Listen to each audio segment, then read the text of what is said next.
The story begins with a grim revelation. In just 10 years, the Eastern Federation Kingdom will collapse under the burden of the 5 great vices, leaving nothing but ruin in its wake. To prevent this tragedy, our protagonist has taken it upon himself to act as their overseer, though he never imagined it would turn into such a colossal undertaking. Originally, he was an ordinary man, trapped in modern life, grinding through 78-hour work weeks with barely a break. But fate takes a strange turn when he wakes up inhabiting the body of a noble in a fantasy world. At first, it seems like a dream come true until he realizes he can't read and he doesn't possess any sort of magic or power. Trying to at least understand the written language, he ends up holding a book upside down, leaving the butler speechless. When dinner comes, a maid serves him a grand feast, and he digs in enthusiastically, thoroughly enjoying the perks of his new identity. Even the bath is prepared for him, and he can't help thinking that being the young master of a count's household is pure bliss. Being pampered and carefree feels like heaven. Yet, there's one huge problem. He has no clue where he actually is. Normally, when someone is transported into another world, it's from a novel or game they're familiar with. So when one of the maids casually mentions that his older brothers, Leo and Tonio, will be returning tomorrow, he's baffled. The maid, in turn, is surprised that he seems to have forgotten his own family. As he mulls over their names, something clicks. They sound painfully familiar. Then it hits him like lightning. He's in the world of Psychedelia, a turn-based RPG he used to play during his rare moments of free time. But there's a catch. In every possible storyline of Psychedelia, once the 5 great vices, wrath, greed, sloth, pride, and obsession, emerge, the kingdom's nobility and cities fall into madness and destruction, and the Palacio family, where he now finds himself, is infamous in one of the game's early side quests. The eldest son, Leo Palacio, is dubbed the King of Lust, while the second son, Tonio, is known as the King of Vice. When he realizes this, he drops to his knees. He remembers this place vividly. It's the very first sub-quest of the game. Looking around, he sees that the mansion is exactly how it appeared in Psychedelia. The Palacio household is destined to be among the first noble families wiped out by the 5 great vices. And his current identity? The third son, Alan Palacio, a minor villain who meets a terrible end. His face remains blank as this truth sinks in. Even though he's just discovered that his death is certain, the only thing that crosses his mind is how much experience that quest used to give in the game. Lying in bed later that night, he's too scared to even close his eyes. He'd honestly prefer going back to his soul-crushing corporate job, because at least there, his life wasn't on a timer. The thought that his luxurious new life will end in exactly 10 years terrifies him more than 6 months of unpaid wages ever could. Still, he refuses to give up. Since he already knows the future events of this world, maybe he can use that knowledge to his advantage. If he can somehow change fate and prevent the rise of the 5 vices, he could save both the kingdom and his own peaceful life. It sounds doable. After all, those vices are still just children right now. The real problem is that he has no abilities whatsoever. How could someone powerless change destiny? 2 months later, he manages to pull off his first major move, though not by his own hand. His knight, Evan, successfully rescues a group of orphans from a human experimentation facility. Evan reports that he's left the care of the rescued children in the hands of a girl named Utia. The young master nods in approval, glad he chose Evan for the task, as the knight proves to be capable and trustworthy. However, because his face rarely shows emotion anymore, Evan can't tell whether that nod was a compliment or just indifference. Trying to clarify, the young master forces an awkward smile, which only makes Evan think he'll never get used to his lord's new demeanor. He recalls how Alan used to be easy to read, cheerful or gloomy. His emotions were always visible, but now he seems eerily expressionless. Even the protagonist suspects that possessing Alan's body may have left his facial expressions frozen. Evan, still uncertain, decides to accept the gesture as praise. The protagonist reflects that Evan is one of the rare honest souls in the corrupt world of Psychedelia, a loyal knight who never betrays those he serves. That's why he recruited him right away upon meeting him. Finally, Evan reminds him that the main reason he was sent to the testing facility was to save Utia, and the young master confirms that's correct. Evan remarks that he can understand why his master went out of his way to save the girl.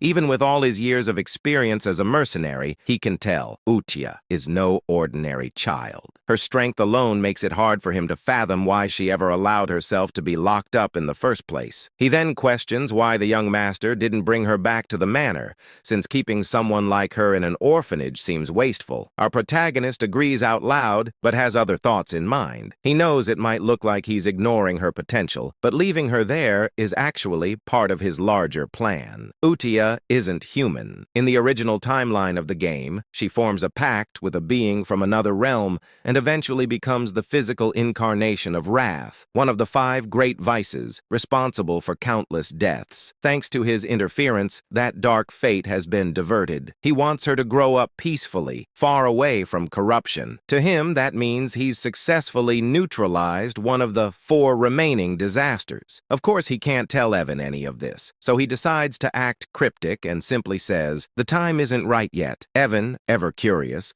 wonders what his master means, but doesn't pry. Every supporting character has their own story, after all. He promises to respect his master's wishes. The young noble instructs Evan to keep the matter quiet and to ensure the orphanage receives enough funding for a comfortable life. Then he hands him a letter, asking him to deliver it personally to Utia. When Evan asks what the letter is about, his master brushes it off, claiming it's just a note to check on her well-being. He says he wants to reassure the girl after everything she's been through. Evan nods, vows to deliver it promptly, and rides off on horseback. Once alone, the young master wonders whether his letter will actually bring her comfort. In truth, it contains something entirely different, a few lines he remembers from the game. Back then, when Utia had already become the embodiment of wrath and was laying waste to the kingdom, the archbishop mentioned a strange phrase about a spell capable of reaching a non-human like her. The line went something like, "Cast agony from the shadows with the light of the fallen's grace." He never quite understood its meaning, but in the game, those words momentarily resonated with her before she killed the archbishop anyway. It wasn't that the spell failed, it had simply come too late, and her rage consumed her before peace could take root. Now, our protagonist believes that by sending those same words early, he might truly change her destiny this time. With wrath handled, at least for now, he's ready to move on to the next of the great vices. Still, he can't help but think how absurd it sounds to try befriending a potential monster with a single poetic quote. Yet, considering that these sins all seem to worship some mysterious higher entity, maybe there's something to it. To him, they all seem like fanatics. Meanwhile, we shift to Utia Sao, who's reading the letter herself, and she's not happy. Evan, watching her, can feel the immense surge of mana radiating from her small frame. It's beyond belief. He admits that she might be the strangest person he's ever met. Her face is emotionless, her voice calm, yet her power screams otherwise. She asks Evan to confirm whether the young master truly wrote the letter. When he nods, she explodes with fury, her mana flaring like a storm. The sheer force is enough to terrify even a seasoned warrior like Evan. Manifesting mana in tangible form, like she's doing, is something only master-level individuals can achieve. Her anger is unrestrained, like that of a jealous lover denied attention. Evan recalls his master's words that it simply wasn't time yet, and blurts them out in desperation. Miraculously, that line works. Utia stills, interpreting the phrase in the letter as a hidden message meant only for her, a secret promise she believes only her master could have made. Evan stands there speechless, completely lost as to what's happening. Utia, still wrapped in her eerie devotion, declares that she understands him perfectly. Her demeanor is chillingly similar to a certain vampire-like guardian from another story. She is, after all, the daughter of monsters, the Scarlet Queen Utia, destined to embody wrath. Back at the manor, our main character feels confident that he's bought himself more time to enjoy his comfortable life. As he drifts off to sleep, he imagines the bright moon smiling down at him in silent encouragement. Before lying down, he places a primrose flower on his bed, thinking it's just a cute decoration. All he really wants is to live peacefully and luxuriously. Is that really too much to ask? Unbeknownst to him, in the Astria kingdom, primrose flowers are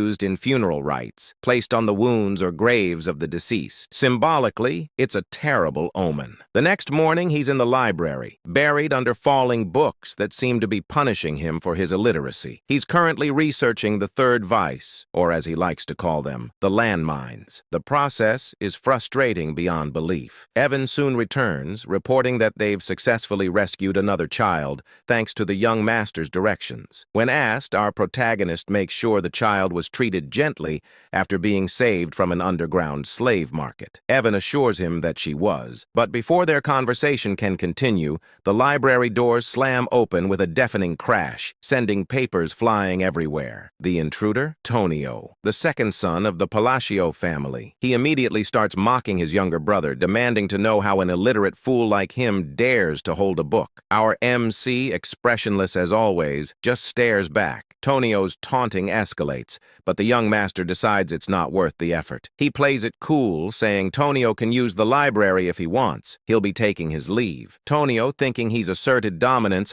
grinds his heel onto his brother's head with a smirk. Before things can go further, a knife suddenly whistles through the air, lodging itself into the wall beside them. A new voice cuts through the tension, scolding them for being too loud. The newcomer is Leo, the eldest son of the family. As Leo and Tonio start bickering, our protagonist takes the chance to quietly crawl away, completely unbothered. He remembers that in the game, the Palacio family was wiped out early on, but seeing them in person, he realizes how powerful and dangerous they truly are. The two brothers are constantly at each other's throats, fighting over who will become head of the household. Leo controls the city's underground pleasure network, earning the title of King of Desire, while Tonio runs the region's largest drug ring, known as the King of Vice. Watching them fight, the young master decides there's absolutely no point getting tangled in their mess if he wants to preserve his comfortable lifestyle. And so, with his usual deadpan look, he literally crawls away from the chaos while Evan calmly follows, as if this absurd escape were the most normal thing in the world. As Evan adjusts his young master's hair, our protagonist silently vows to live happily, even if it means staying a powerless, incompetent, illegitimate son. A bit later, Evan comments that the second child they rescued didn't seem like an ordinary kid either. Watching his master lazily recline in his chair, Evan can't help but question reality itself. How could a man like this, who complains constantly and seems incapable of serious work, possibly have knowledge about illegal slave markets and secret human experiments scattered across the kingdom? Evan figures it must be difficult for his young master to maintain composure around his vicious brothers, while the man himself simply mutters about how exhausted he is. Then Evan asks why he decided to send that second rescued child to the orphanage. Of course, the young master has his reasons. He knows this boy isn't just another victim, he's an anomaly. The child hails from the Escalian Kingdom, the central state within the United Realm. In the world of psychedelia, this boy is known as Deus Macallion, the second major boss. In the game,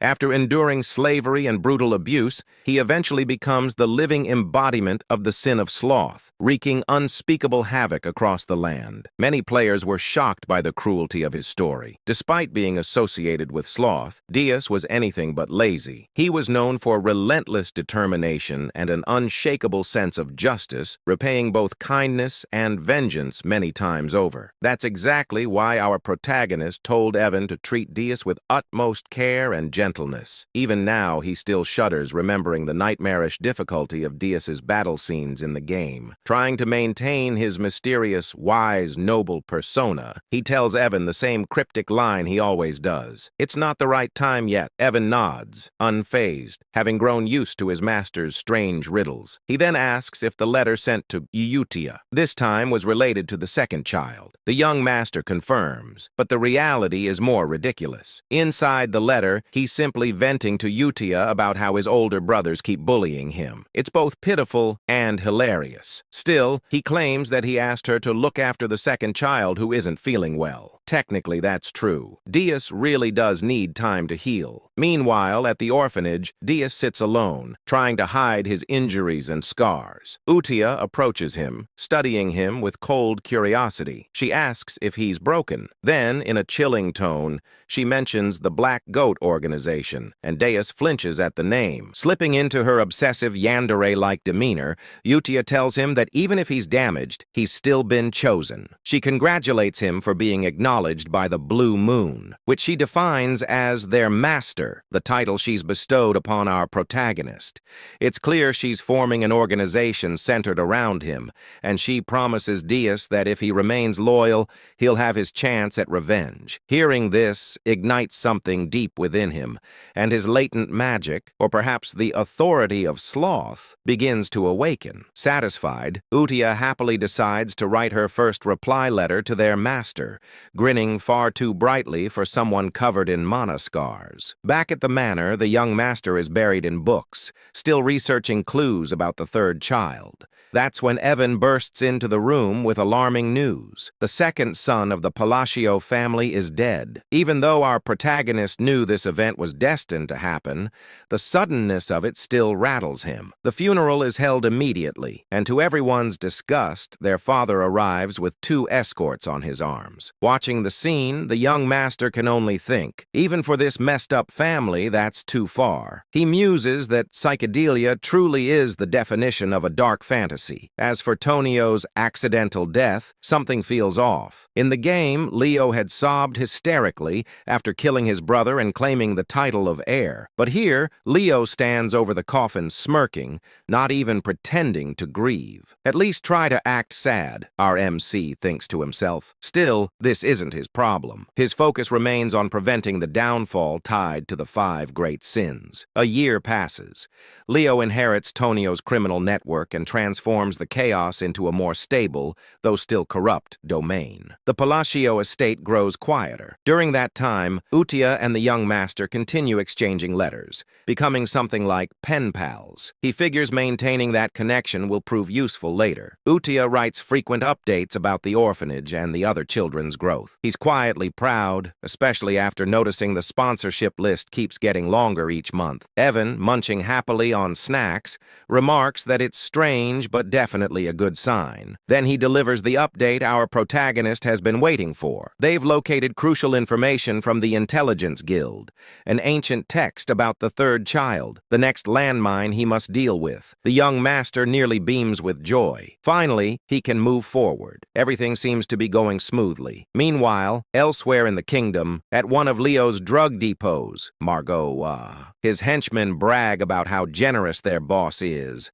boasting that his operations now number in the hundreds. Their laughter dies quickly when chaos erupts. One by one, the men turn on themselves, screaming as if something invisible is forcing their bodies to move against their will. The perpetrators are none other than Utia and Deus. Deus manipulates deadly threads of magic, effortlessly erasing the entire group. He then turns to Utia, asking if slaughtering these people is truly necessary. She replies coldly, asking if he pities them. He answers that he doesn't. After all, these scum used human lives to produce drugs. Utia explains that this is purification, necessary to prepare for their master's rise. With a serene, almost divine smile, she says they can't let the place remain filthy when he returns. Dees nods in understanding, or at least he thinks he understands. Together they etch a glowing sigil into the ground. A surge of mana explodes outward, leaving behind a crescent-shaped mark. As they ascend into the night sky, Utia declares that all of this is for their master, the Blue Moon, and that they are his sword and shield. 2 years pass since the letter exchange began. Evan has been relentlessly pursuing leads on the remaining sins, and now he collapses on the grass, utterly drained. A touch of his master's mana restores his energy. Evan announces that they've finally located the 5th child and safely placed them in the orphanage. For the first time in years, our protagonist feels genuine relief. Though his expression doesn't show it, he's deeply moved. He's done it. He's saved all 5 children before their descent into sin. To celebrate, he rewards Evan with cake and tea, praising his dedication, finding the sin of greed. The 3rd child had been the hardest, but they managed it thanks to his insider knowledge from the game. Everything is finally in order. Evan asks why he doesn't seem happier. The young master insists he's thrilled, but his completely blank face betrays him. We even get a close-up of his smile, which is utterly non-existent. non-existent. Evan just sighs. He's used to it by now. Reflecting on their progress, the young master admits he never imagined things would go this smoothly. In the game,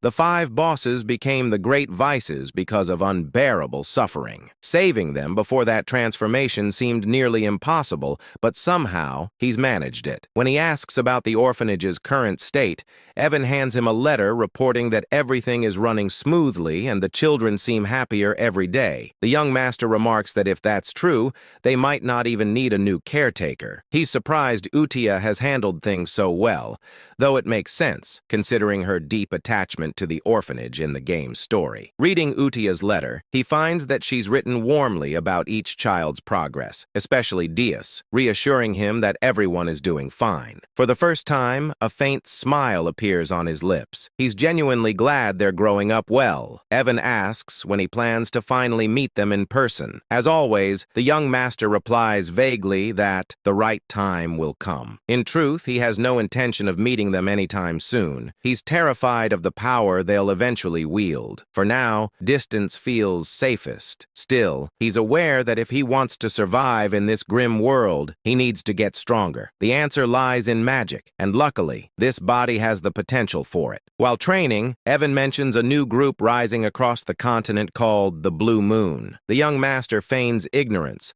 but Evan explains they've been targeting corrupt nobles and criminal rings. Outwardly, he praises them, thinking it's a good thing, but deep down, he's uneasy. He doesn't remember this group from the game. Evan jokingly warns him to be careful, since Blue Moon's next likely targets are the nobility themselves. The young master freezes, then nervously orders Evan to start sleeping in the room next to his, just in case. Meanwhile, at the orphanage, Utia convenes a Blue Moon meeting, the sin of Saturn pride. A girl named Seol Rang reports that she eliminated a group of slavers by decapitating them all. She boasts about playing a guessing game with them, promising to spare anyone who could correctly name her eye color. None survived. Then, Rena, the sin of greed, gracefully reports that all bodies were dissolved without leaving a trace. The organization is growing, and its devotion to the Blue Moon is only getting stronger. The sin of misophobia. Radin reports that he also wrapped things up in the south,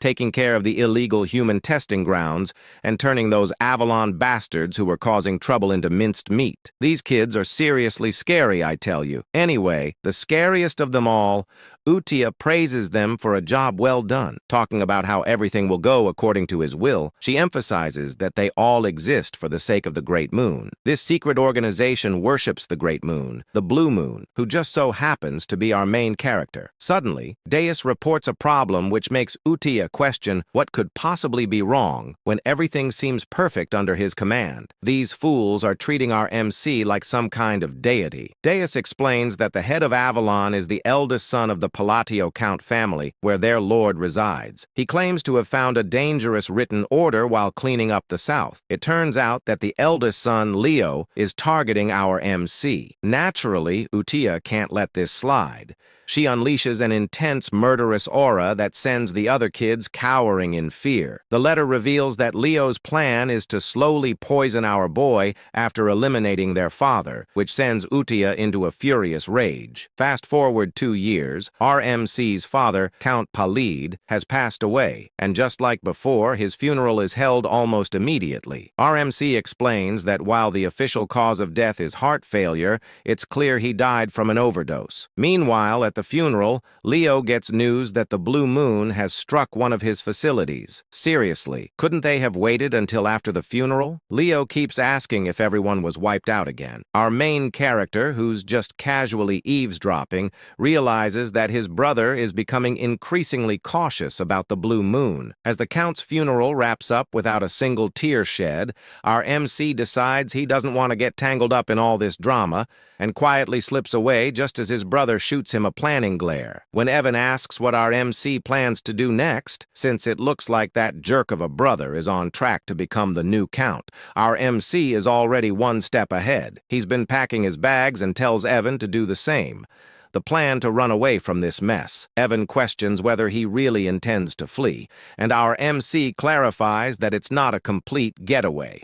They're just heading downtown to lay low for a bit. When Evan asks if he means the town of Rodmill, our guy confirms it. He's been eyeing Rodmill for a while now, and it's a small town in the south of Paleo, making it the perfect hideout. Plus, he's timed it well since Leo has been giving him some seriously unsettling looks. Once they arrive in Rodmill, our MC actually starts enjoying life, whipping up some delicious-looking toast while Evan just goes along with everything like it's the most normal thing ever. But 3 days later, their peaceful existence is shattered when our MC is forced to return home for his brother's funeral. He can't believe he's back so soon. According to the game, Leo wasn't supposed to die yet. The cause of the death is a stab through the heart, which leaves our MC wondering who could have done such a thing. He tries to ask one of the servants about the details, but they scream in horror as if they're about to meet their end. It's not just that. All the servants are acting strangely, overly apologetic, and treating him like he's some kind of mafia boss. He can't help but wonder what's going on with these people. As he's making his way out, Evan catches up to him, and he asks him if he found out why the servants are acting so weird. Evan claims he did, and playfully wonders if our MC was the one who made the Avalon drug organization disappear overnight. Turns out Leo was the head of that organization, and now that he's gone, it seems like the whole thing vanished without a trace. We then flash back to the day our main character set off for Rodmill. Inside the carriage, Evan was curious, asking why he's heading to a small town like Rodmill instead of a bustling city. Our MC explains that a city is simply not an option for him. Rodmill is his ultimate destination, the end game in all his plans. He shares that his mission is straightforward: save the 5 great sins from their misfortunes to prevent the world from crumbling. Plus, since Rodmill isn't part of the original story and has a villa, it's the ideal spot for him. A villa is a separate estate, making it the perfect hideaway for a laid-back noble like him, where he can relax and do absolutely nothing. Honestly, I share that dream. If you like this video, it would really help me out with my bills and give me some much-needed downtime. Anyway, our MC gets serious when answering Evan's question, insisting that everything he does has a purpose. But after hearing the same old responses for a while, Evan calls him out, pointing out that he always uses those same lines when he wants to dodge a question. He tells our MC that he can't fool him anymore. Our MC is taken aback by how Evan has seen through his little lies. As their banter continues, Leo, who's been watching our MC drive away, contemplates whether he should kill him or not. According to Leo, it doesn't really matter if our MC lives or dies. He had already planned to poison him, but now that our MC has decided to leave for the border, Leo feels he has no reason to go through with it. Yet for some inexplicable reason, he still feels the urge to eliminate him. He instructs one of his henchmen, Omen, to follow the carriage. Omen, however, asks if that means he's supposed to kill the MC. This question leaves Leo baffled. Omen has never questioned him before, no matter what orders he received. He usually just follows them without a word, so for him to speak up like this feels a bit odd. Leo reminds Omen that his job is to obey him, but before he can finish, Omen lunges at him, stabbing him right through the heart. Leo, in shock, shouts out why Almond would betray him like this, but Almond simply replies that he enjoys playing war. We soon discover that Almond is actually part of the Blue Moon organization,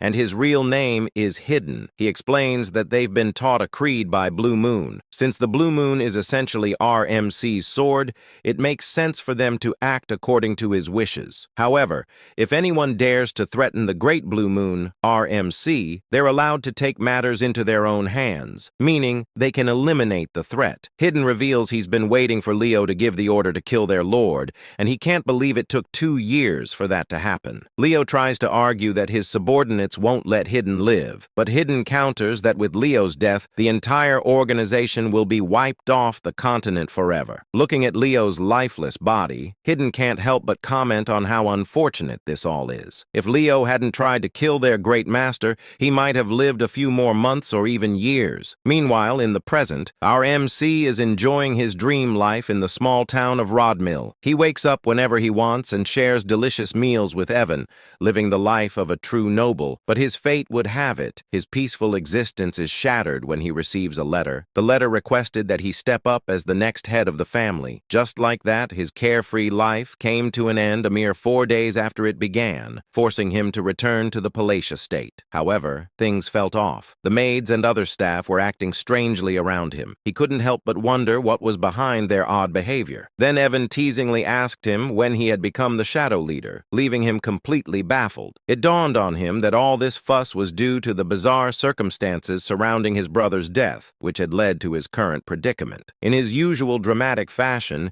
he started sobbing, pleading with Evan to help him understand why he was seen as the villain in this story. Evan pointed out that since he stood to gain the most from the situation, it was only natural for people to suspect he had a hand in his brother's murder. Right after he left the estate, Leo was killed, and our main character had the perfect alibi to step into the role of the next count. Realizing how his plan to avoid this mess had backfired, he felt a wave of frustration. But Evan tried to lift his spirits, explaining that with the drug organization, Avalon out of the picture, and his brother gone, he wouldn't have to worry about anything anymore. Evan jokingly added that in short, our main character was now the new shadow leader of the county, who had supposedly orchestrated the assassination of a swordmaster. Despite Leo's scummy reputation, he was still regarded as a swordmaster. Our main character began to ponder where to even begin, as he couldn't think of any organization capable of taking out a key figure in the underworld so swiftly. He asked Evan about the group he had heard hunted other organizations, to which Evan wondered if he meant the Blue Moon. Our main character speculated whether the Blue Moon could be behind his brother's death and the downfall of Avalon. However, Evan quickly clears things up, saying that according to the Information Guild, the Blue Moon isn't to blame. Instead of leaving behind bodies, the Blue Moon is known for marking the moon itself. That's just how it operates. But it's rumored that all the members of Avalon met their end with a sword through the heart. Evan can't help but tease our MC, joking that the road to hell has been opened. But putting jokes aside, our MC reflects on his game knowledge, realizing there shouldn't be any organization called the Blue Moon, which means they can't be responsible for this mess. But if it's not them, then who could it be? As he tries to piece everything together, the scene shifts to the orphanage where Utia is holding a meeting with the other great sins. She asks if everything went smoothly, and Reina, the sin of greed, confirms that she left no traces behind. Seol Rang, the sin of pride, adds that there was no one left alive on her end, just corpses. Diaz chimes in, boasting that he took out all 486 soldiers of Avalon. His magic is quite something, like a beautiful butterfly tangled in spiderweb. Then there's Rodon, the sin of misophobia, who also confirms that he cut down all the bad guys in half. Utia praises them for their work, but she's a pretty intimidating child. There are whispers that she's actually over 1,000 years old in the novel, but who really knows? That's how Avalon, the most notorious drug organization in the world that brought doom to the Asteria Kingdom, was wiped out in just 5 days. But suddenly, Rodon mentions that he doesn't think the cleanup was flawless. When Utia asks what he means, Rodon explains that he stumbled upon some intriguing documents linked to the nobles associated with Avalon, particularly the Altia Doctum, which has some deep ties. Hearing this, Utia's magic starts to flare up, and she tells the others they already know what she's about to say. It's time to wipe them out. Redden promises to handle it quietly. Moving on, Udikai then asks if the Information Guild is clean and whether they have any ties to Avalon. Rena confirms this, explaining that the guild matter is being dealt with separately from the other issue concerning the Blue Moon. Deiji, on the other hand, claims that all the guilds behave similarly, referring to it as the Hell Sword crafted by the Swordmaster. Hearing this, Reina inquires if she should keep tabs on our MC's movements, to which Udikai agrees, emphasizing that this entire situation must not reach that person's ears. She insists she has mentioned this multiple times, and they should all be aware of it. When she refers to that person, she essentially means our MC. Dias points out that since that person's family targeted them first, the order to eliminate eliminate them wasn't sanctioned by them. Upon hearing this, Yudia starts to panic. In her opinion, all their actions must be driven by a direct order from RMC. She claims they are essentially swords and a sword should never think for itself. She declares to the other sins that from this moment on, all members of the Blue Moon must only act on orders, and they should take this decree seriously. This leaves the other sins feeling a bit uneasy, as Yudia adds that they must never disappoint that person no matter what. Inwardly, Deus thinks he can't quite grasp any of this. For someone as powerful as Yudia to feel anxiety and restlessness simply because she's discovered by that person seems excessive. But nevertheless, he tells Yudia that he understands. They conclude their meetings by chanting that everything is for the Great Moon, which is essentially afraid how the Shadow Garden from Eminence in Shadow wraps up their meetings. Meanwhile, back to our MC, he finds himself buried in paperwork as the new Count of Palacio. He explains that after his brother's funeral, he faced a full month of endless duties, and he feels overwhelmed by them. He starts shedding some tears, lamenting that he just wants to loaf around and do nothing. This fool even claims that's what it means to be a noble. Anyway, he couldn't help but think that even though he had made quite a few enemies, his brother Leo's death was supposed to happen 6 years from now. But with the strange circumstances surrounding all his brother's deaths, everything shifted. And now all the family responsibilities had landed on him as the sole heir. Just then, a few ministers from the county walked in, bringing even more paperwork for him to deal with. He closed his eyes and started to wonder why everyone in the county suddenly seemed to be working so hard. Back when his father was still the count, they would slack off and treat work like a rainy school day. He waved at them, signaling to drop the paperwork on his desk. But in the minister's eyes, he was radiating a deathly aura. They began to worry if they had somehow angered him, with some even vowing to work even harder to avoid any consequences. He was a secret mastermind who would eliminate anyone who displeased him. But having been a former workhorse himself, he wasn't handling all this pressure very well. He wondered if it would be possible to get the ministers to do all the work for him. Later that night, Evan was a bit shocked to find out that our boy had reached the 2nd tier in magic after just 2 years of self-study in poisoncraft,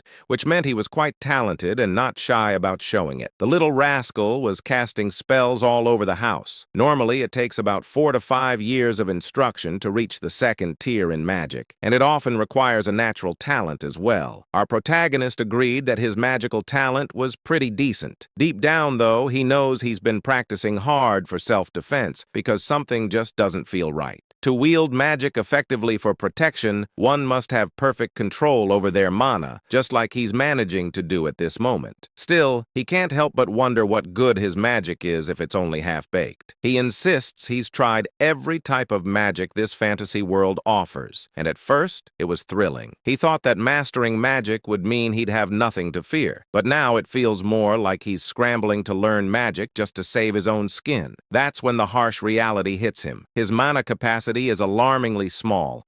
Without enough mana, there's no magic, and that spells trouble, possibly even death. As he wallows in his predicament, we discover that innate mana capacity is akin to an athlete's natural weight class. While some are born with extraordinary talent, our main character is stuck with a minuscule mana pool, and no amount of training will change that. Yet he clings to a glimmer of hope. If all else fails, there's a way to fix it. Just then, Evan interrupts his thoughts, announcing that his invitation to the ball has finally arrived, leaving our present puzzled about what he's talking about. The scene shifts a few days later to the grand ball, where our main character makes his entrance in some truly majestic attire. The fit is impressive, but being the introverted guy he is, he claims to be already worn out, even though he just got there. This party, let's call it what it is your typical aristocratic gathering in the southern part of the Asteria Kingdom. It's basically a meet and greet for nobles, and since our MC is about to be sworn in as a count soon, he really has to show up. He gets into serious mode, thinking this is his golden opportunity to network with the nobility,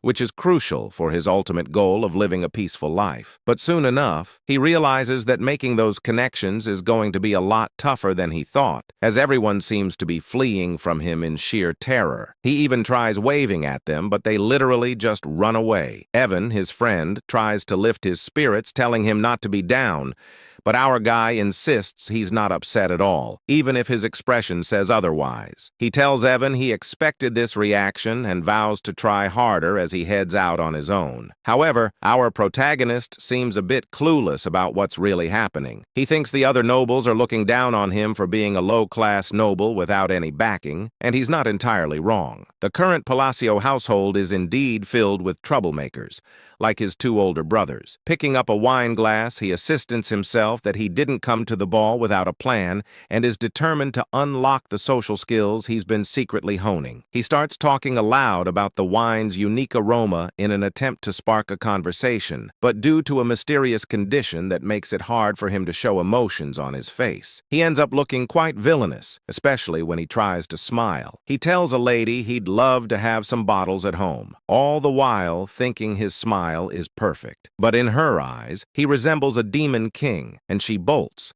saying she'll tell her father to prepare them right away. To the other nobles, it looks like our protagonist just extorted and blackmailed the poor lady into giving him a limited edition regional wine. What a mess. Evan tries to comfort him while our protagonist insists that the lady must have just been shy. Later, we find him sulking in a corner while Evan is happily munching on food, teasing him about how his list of gifts has grown. It turns out the wine incident wasn't a one-off. Every time he tries to talk to someone, they think he's trying to blackmail them, handing him things like a panacea, citrus tea, and more. He can't shake the thought that Pazio has become way more notorious than he ever imagined. With rumors swirling about him having killed his two brothers, he's basically turned into a figure of fear and dread. Feeling down, he tells Evan he needs some fresh air. As he steps outside, a certain red-haired beauty catches his eye. While he's out there, he can't help but wonder where it all went wrong. Suddenly, a soft voice calls out to him from behind,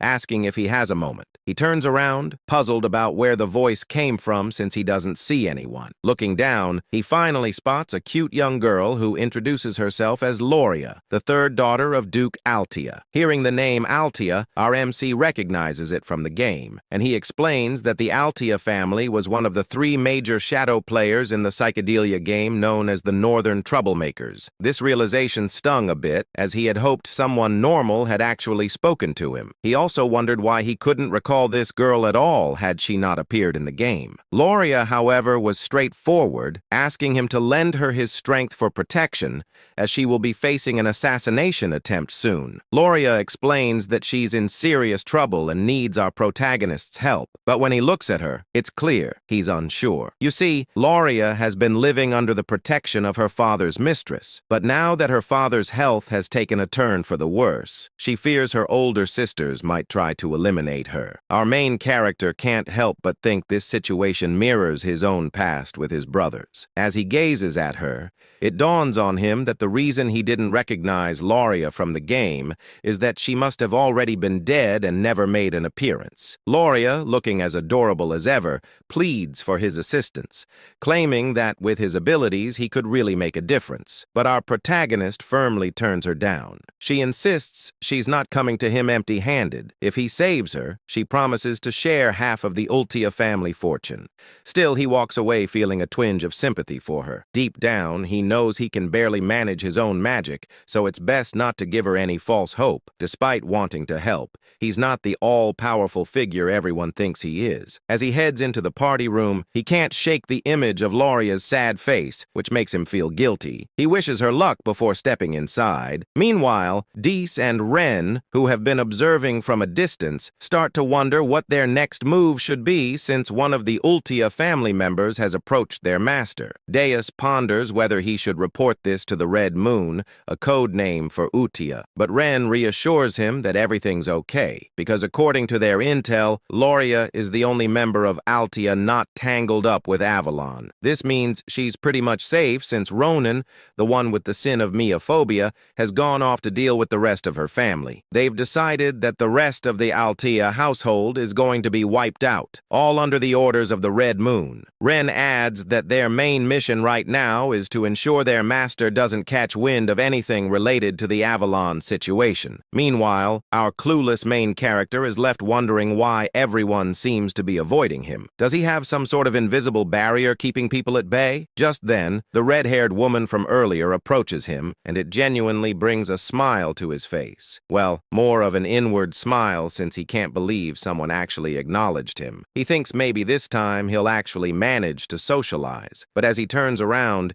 he realizes she's not just any ordinary woman. She's another shadow player. Looking at her, he recalls seeing her face in the game, and it hits him that no normal person would approach him first unless they were trouble. He greets her, calling her Lady Zenonia, which surprises her. How does he know her name? Our protagonist explains that she's quite famous in her own right. In the Asteria Kingdom, there are 3 prominent shadow player families: the Altia in the north, the Patio in the east, and the Zenonia in the west. This stunning, curvy lady is introduced as the eldest daughter of Count Zenonia, Clea. She asks him if she's really that well known, and he explains that while Kalea Patio runs a gang, the Zenonia family operates more like a clever criminal syndicate. Just thinking about it makes him shudder. He insists that what he really needs are some solid connections to help him maintain his peaceful, noble life. For the sake of that easy life he's always dreamed of, he believes he must steer clear of this curvy, stunning woman who seems like trouble. With a respectful bow, he compliments her beauty, almost as if he's trying to say goodbye, but she stops him, saying she wants to have a word with him about something. He replies that he'd love to, but there are too many eyes on them right now. Deep down, he wishes she would just leave him alone. With a smile, she tells him he's just as the rumors say, and adds that she looks forward to seeing him again, leaving him completely dumbfounded. As she walks away, he wonders what that could mean, sensing it's some kind of code, but he shakes it off. Meanwhile, Renee and Diaz, who have been watching from a distance, are pleased that their mission to keep our protagonist in the dark is going smoothly. However, Diaz points out a problem. Looking out the window where our protagonist is standing, they spot someone who has been tailing him for a while, and they quickly rush out to deal with the threat. The next day, our protagonist and Evan find themselves in a forest, with Evan asking if he's really sure this is the canyon he's been searching for. Evan notes that it's midday, the sun is shining, but the canyon is oddly dark. Our boy, however, isn't paying much attention. He's ecstatic that he's finally found his true objective. As they venture inside, he jokes that if this place turns out to be empty like the others, he might actually cry. But as he looks at the symbols on the walls, he realizes this is the real deal. He explains that in the game, finding this place was a breeze. Truthfully, he admits that the only reason he traveled all the way to the south under the guise of attending the ball was to discover this labyrinth right here. The labyrinth is called the Labyrinth of Whispers, and if you can crack all the riddles in its 8 rooms, you'll earn a powerful artifact as a reward. Exactly what he's after. He claims to have memorized all the routes and puzzles this labyrinth has to offer. Finally, he arrives at a massive door, and as he gazes at it, he confesses that seeing the labyrinth entrance in person is breathtaking. It feels so much more real than it did in the game. In the game, he tackled this labyrinth countless times. Evan, on the other hand, asks how our protagonist even knew a place like this existed. Our boy, without thinking, replies that he's been here often, leaving Evan puzzled about what this guy is talking about. Realizing he might have slipped up, our protagonist quickly backtracks, saying he was just kidding, and suggests they head inside. Once inside, they encounter some monsters and giant golem hands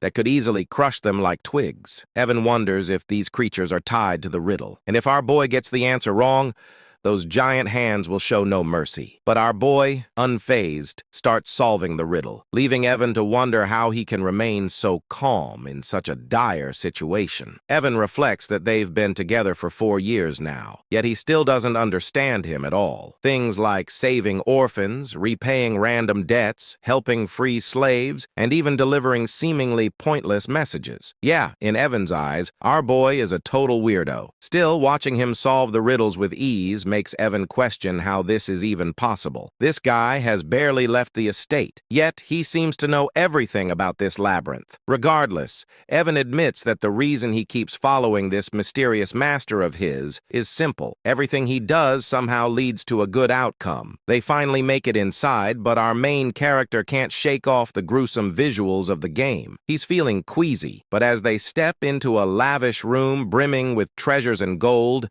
his attention is immediately drawn to a hand statue adorned with multiple rings. He declares that their goal is the black ring and insists they should grab it and get out fast. Meanwhile, Evan, who's busy stuffing his pockets with gold, questions why our protagonist is so fixated on the black ring, which looks like the least valuable of the bunch. Our hero explains that taking anything else could lead to trouble down the line. Deep down, he realizes he's finally got his hands on the ring that holds the oath of restraint. As they start to head back, our MC feels pretty pleased with himself, thinking that snagging the ring was a breeze thanks to his gaming knowledge. But Evan suddenly gets a bad vibe and points out that the rock piles they passed while entering the canyon are actually golems, and they seem to be stirring. Evan quickly gets into battle mode, feeling anxious about their situation. To him, these golems are total unknowns, making this a nightmare scenario. He thinks that if he can just get his young master out safely,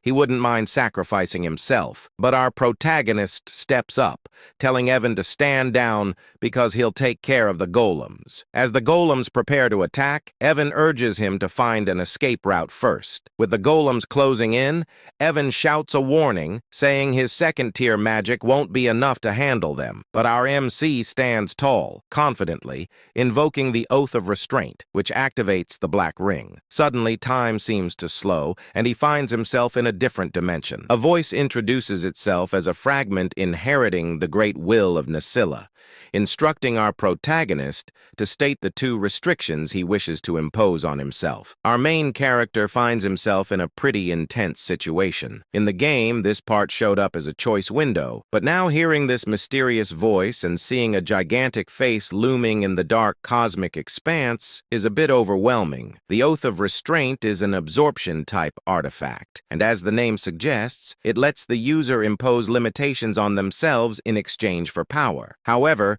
the sheer force of the voice makes our MC tremble a bit. The voice urges him to declare his first restraint, and with a hand sign, he states that he will always perform the hand signs of Babylonia when casting magic. The voice then asks what he hopes to gain from this restriction, and our boy responds that he desires the ability to bend the laws of the world just a little more. The voice grants him this power. For his second restraint, our boy explains that he will strictly chant the words of Babylonia when using magic. When the voice inquires about his desire behind this restriction, he boldly claims he wants even greater power to defy the laws of the world, which momentarily surprises the mysterious entity. Our protagonist starts to worry that he might have messed something up, especially since the entity paused. He even mimicked the exact skill icon from the game just to be safe. By choosing both the hand signs and the word restrictions, he believes he can achieve the highest possible magic attack power. Thanks to all his repeated gameplay, he has memorized every combination used in the game. So, this should work. Finally, the entity speaks again, confirming that his restraint has been granted. It expresses gratitude to the human who has remembered all the gestures and mysteries of the forgotten god. Our protagonist is puzzled by what the entity means, but he quickly notices that the ring is being absorbed,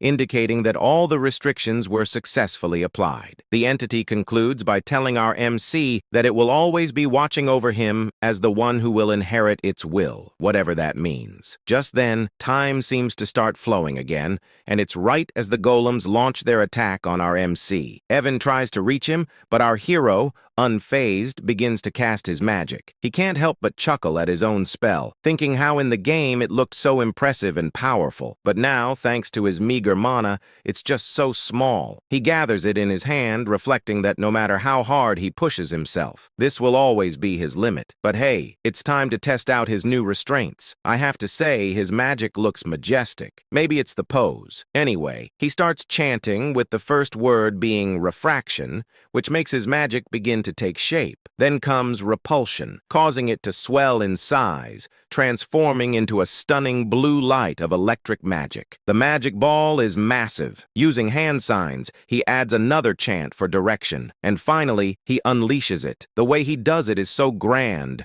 reminiscent of how Gojo releases his hollow purple. The sheer power of our boy's magic leaves Evan in shock, as the lightning obliterates all the golems, turning them to dust. In the aftermath, Evan can hardly believe his eyes, wondering what on earth just happened. He asks our protagonist if he's been hiding his power all this time, but our boy shakes his head. Evan explains that in all his 15 years as a mercenary, he's never seen anything like that. He questions if our MC is really sure that was second-tier magic, to which our boy confirms, though deep down, he's just as confused about what transpired. He admits that this wasn't at all like it was in the game. In the game's turn-based battle system of psychedelia, magic could be enhanced each turn through hand signs or incantations. This time, he boosted the chain lightning magic with all 4 incantations and hand signs for a total of 5 turns. In other words, he simply used magic settings for a large-scale lightning spell. However,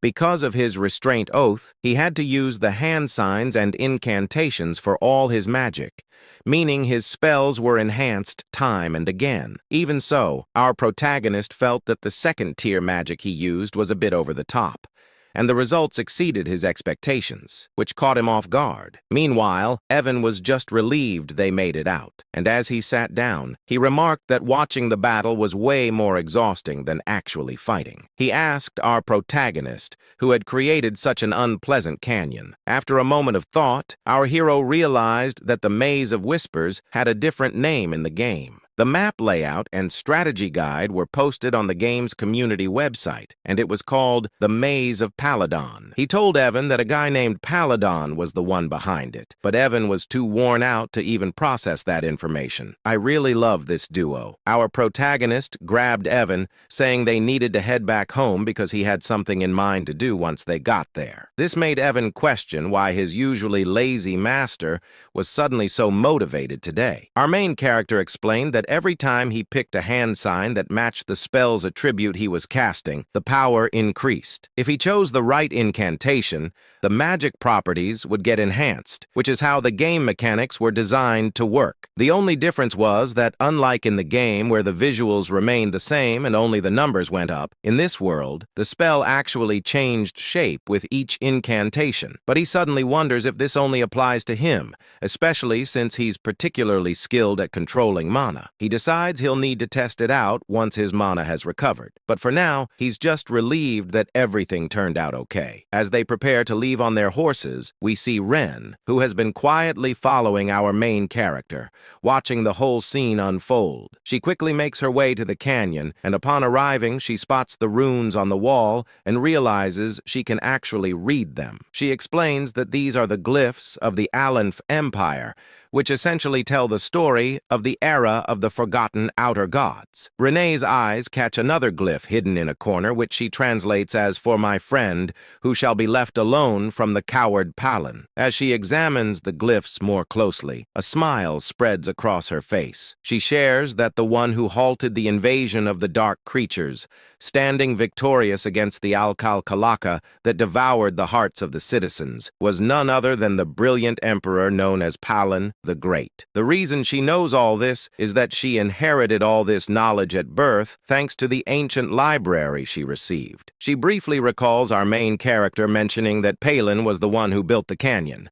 But as usual, she misinterprets the situation. She thinks that she knew our MC was special since someone like the bloody Queen Udia follows him, which is a pretty big deal. Having someone like Udia as a subordinate is something you'd only read about in history books. However, she continues to believe that our MC is actually a friend of Palin, completely misreading the glyphs he saw. Moreover, she claims that the phrase "our boy used while casting magic" doesn't exist anywhere in the ancient library, which only strengthens her belief that our MC is truly remarkable. Blushing, she admits that Udia was right all along, feeling a bit embarrassed about having followed followed orders without question all this time. And just like that, our boy ends up with another yonder in his harem. Kind of a strange thing to say since they're basically just kids, but I digress. Anyway, Rina spots Deus arriving and immediately asks if he got any info from the fool who was tailing their great master. Deus responds that the idiot is dead and he didn't even do it. It's more like the guy's head just twisted in midair. Rina insists they need to report this back to Udia for processing, and disagrees. So they head out. Meanwhile, in Zenonia County, Lady Kalia is sipping her tea, pondering how our main character is, just as the rumors say. She notes his chilling, emotionless expression and those abyss-like eyes. It bothers her that he called her famous. Count Zenonia is indeed strong and well-known, but for our boy to label her as famous despite not being involved in social activities is quite intriguing. What's really going on here is that Kalia is the true mastermind, using black magic to control her father, the Count, making her the real head of the family. The fact that our boy called her famous makes her think he might know something about her secret, which terrifies her since no one is aware that she's turned her father into a puppet. She recalls how our boy mentioned there are too many eyes on them, which she misinterprets as him having discovered the person she had following him. Now, that's a classic case of misunderstanding, like something out of an Eminence and Shadow scenario. Suddenly, Klaya gets a call from one of her servants who says there's a problem. Well, she asks what's going on, and the servant insists that it's better for her to see it for herself. When she heads to her room, she discovers that the person she had following our boy is dead. The servant explains that since the seal on the body didn't activate, it means he didn't spill any secrets. But Klaya quickly points out that the person who killed her man must have intentionally brought him to her room. Frustrated, she starts questioning how our boy figured out she was the one who sent this guy to tail him. And just like that, our boy gets misunderstood once again. At the grand halls of the Alta Ducal estate, the scene unfolds as Loria walks through the quiet corridors, her face heavy with disappointment and fatigue. Her mind drifts with thoughts of regret and realization. As expected, she knew he was not someone to underestimate. The distinguished one of the underworld, a man who possessed cold eyes, much like her father's. He was the kind of person she must never make an enemy of. Once he had been her last lifeline, but she knew he would never accept a deal that could bring him significant losses. All her assets and power had been stripped away by her sly siblings. The eldest daughter, Mararian, the second son, Ki, the eldest son, Tamion, and the second daughter, Pai. With nothing left, she had survived only through her father's love and mercy. But now, even that seemed uncertain.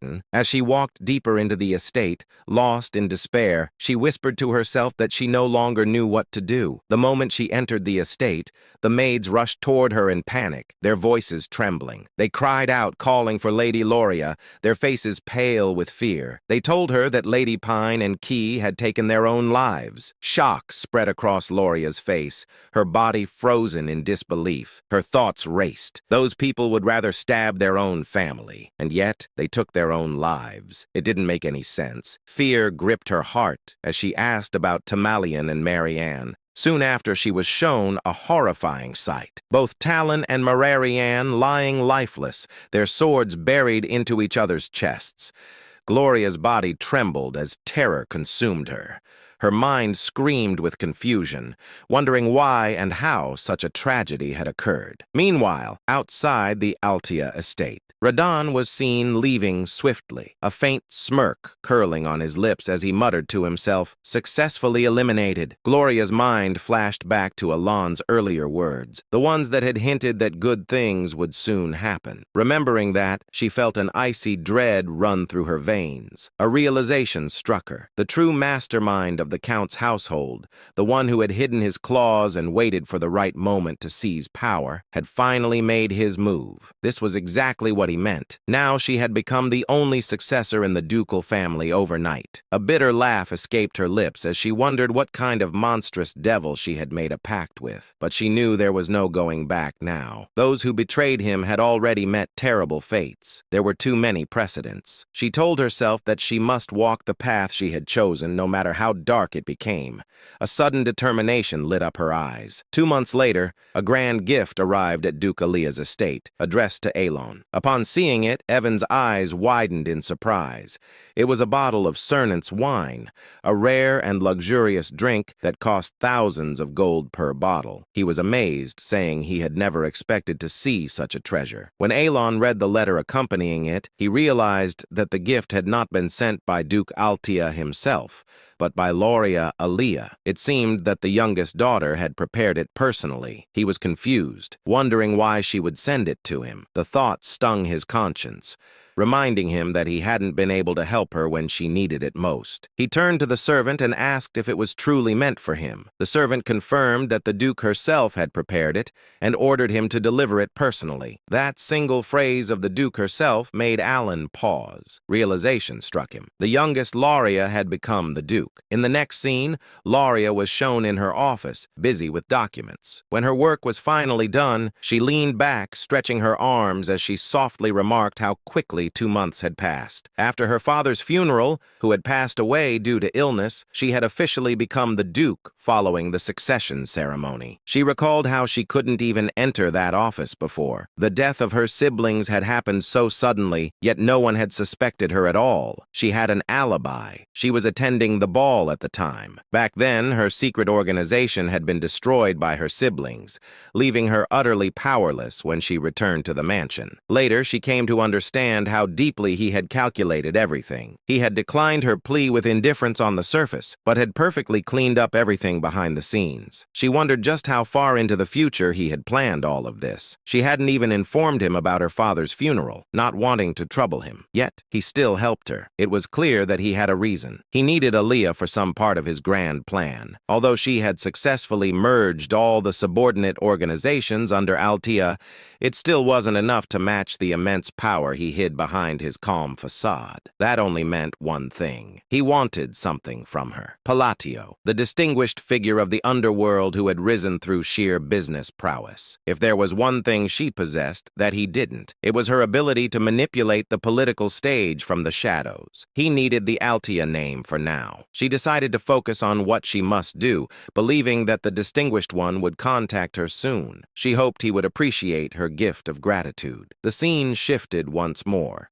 showing Alon in his quarters as Lauria's servant bowed before him, saying that he would take his lead. Alan stood still, lost in thought, still unable to process the news. The fact that Lauria, who had once been threatened with death, was now the Duke, didn't sit right with him. Evan noticed his troubled expression and wondered silently what was wrong with him now. A few months passed. The narration marked that this was 5 years before the original story began. Evan entered with excitement, calling out to Alan and addressing him as the young master before quickly correcting himself to call him the Count. Alan replied calmly that the succession ceremony hadn't taken place yet, but since a year had already passed, he supposed it was fine to be called that. Despite his words, he sighed quietly, thinking that he had never planned on becoming the Count. Still, since he had already adjusted to it, he decided to make the most of his noble status and use it to his advantage. Evan then handed him a letter saying it had arrived from Utia. Alon received it with a thoughtful hum, asking if there had been any information found about the assassins who killed Leo. The two men walked into the library, and as they took their seats, Evan responded that nothing had been revealed yet. The Information Guild was still investigating, and they would have to give it more time. He then looked at Alon curiously and asked what his next goal would be. Assuming that revenge was not his intention anymore, both of them sat in silence within the Grand Library. Alan sat in deep thought, realizing that all the things that slightly differed from the original game were probably butterfly effects caused by his own actions. Accepting this, he decided that he would simply be prepared for any unexpected events that might come his way. Evan, observing him, remarked that he suddenly sounded like a real count. Alan responded casually and brushed it off, but his curiosity soon drifted to the letter he had received. He wondered what Utia had written this time. Opening the letter, Alan began to read. Utia had written warmly, asking if he had been well. She mentioned mentioned that, as always, they were all doing okay and that everyone was pursuing their own hobbies. Dios's puppet shows had now reached a professional level, while Seol loved to play and learn with her friends. Reinar quietly spent her days reading and making things, while Radan had developed a new hobby of tending his garden. As Alan read the letter, a gentle smile spread across his face. The routine of exchanging news every month had become something familiar and precious to him. It warmed his heart more and more each time he received a letter from them. Though he had never seen their faces, knowing that they were all growing well brought him a deep sense of contentment. The smile on his face was something he couldn't help but wear. A sudden realization struck him as he thought about it further. The 5 of them, the children, were already old now. Evan, noticing his expression, responded to his sudden thought, saying that they were ready to step out into society. Some of them even left the orphanage earlier than expected. The ones Alan had once ordered to save had now reached that age. Alan realized that the 5 from the orphanage were no longer the small, fragile children they used to be. They had grown. He quietly acknowledged that it was time to let them go. Evan seemed surprised, reminding him that he had placed them all in one place because they had been wounded. But Alan calmly reasoned that there was no need to do that anymore. The time had come to let them go. He thought to himself that he had cared for them enough to ensure they would not awaken as deadly sins, and because of that, they should be fine now. Evan agreed, noting that since they were all in good health, it was time to move forward. Alan's mind drifted toward his knowledge of the original game. Each boss battle had a rough outline of its setting revealed through narration. Utia possessed the talent of faith. Dios had the talent of the sword. Rina had the talent of studying. Seol Rang had the talent of a fighter. Roden had the talent of an apostle. If they used their talents in the right fields, they would surely thrive. The thought filled him with satisfaction as he mentally declared it a perfect plan. Feeling determined, he decided that while he was at it, he should also prepare a gift for each of them. He had planned on giving them gifts anyway, and now seemed like the right time. As evening arrived, his work for the day finally came to an end. Evan stretched and exclaimed with relief, saying that he would step out for a while before returning soon. Alan waved him off, bidding him goodbye. Alone in the quiet office, Alan smiled to himself, wondering if he might one day receive something back from them once. They became successful and influential. His thoughts softened as he hoped his letters would guide the children to step confidently into the world. Meanwhile, in another scene, Utia received Alan's new letter. Gathering everyone around, she announced that the orders had arrived. This time, however, the message had been delivered to each of them individually. The group grew silent, reading their respective letters with focused expressions. Though Seol Rang couldn't contain her excitement, her eyes sparkled as she eagerly unfolded her letter, marking the beginning of another chapter in their intertwined fates. Meanwhile, Yisha finished reading the letter sent by Alan. She announced excitedly to everyone that new orders had arrived. This time, Alan had delivered them individually, which surprised all the members. But before anything else, Yusa suggested that they should read the previous letter as well. Since the new instructions seemed to require a high level of attention, Xiang spoke cutely, mentioning that only Yusa had been able to read the earlier letters. Yusa explained that since Alan had given each of them a personal order, it meant he had decided it was time for everyone to see the contents themselves. The letter written by Alan made Seol Rang and the other sins react like curious kitten. Seol Rang clumsily repeated the first line of the message Alan had written. "How have you been lately? It seems you have many talented friends. If you need anything, let me know." Renee commented that it sounded like ordinary small talk, but Yusa smiled. She understood that Alan had intentionally kept the opening simple. After the greeting letter, this was the first true order he had issued. He had defined the elimination targets, assigned missions, and instructed them to report the results afterward. It was during this time that he entrusted Blue Moon to her. As everyone could see, he had personally chosen each of them, and all the sins were excited to meet him. Deus nodded and said it made sense. This prevented information leaked. She remembered her first order and smiled, recalling how firmly she had been told to understand the instruction clearly and carry out the mission without fail. Deus then wondered aloud if it would be better to visit Alan directly or contact him through magic communication. Raiden agreed that if leaks were the issue, letters seemed unusual. Yusa's expression sharpened. She reminded them that their duty was simply to follow Alan's order. She gripped the letter tightly, and Deus let out a sigh at her unwavering resolve. Deus eventually said they should read the orders properly. Moments later, after going through her assignment, she explained that Alan had instructed her to head to Caliban. The nation of knights Seol Rang scoffed, calling it a desert colony she disliked. Raiden mentioned his destination, Rexy, the entertainment city. Renee said she was ordered to go to Latina, the mage city. Finally, Yusha, the female lead of the entire story, looked stunning as always when she spoke. She said she was assigned to the Holy Kingdom of Ryza. Everything they needed to do was clearly written in their letters. Dea said she didn't understand the reason, but Alan had ordered her to become a knight. It felt unusual even for her. Xiang added that Alan had also told her not to worry since the patronage would continue. Reina mentioned that he had revealed the locations of their gifts as well. Raiden responded calmly, saying they would understand everything once they reached their destination. Yusa gathered everyone and repeated the final rule Alan had guy. They must never mention the name Blue Moon. Everyone agreed and prepared to leave. Next day,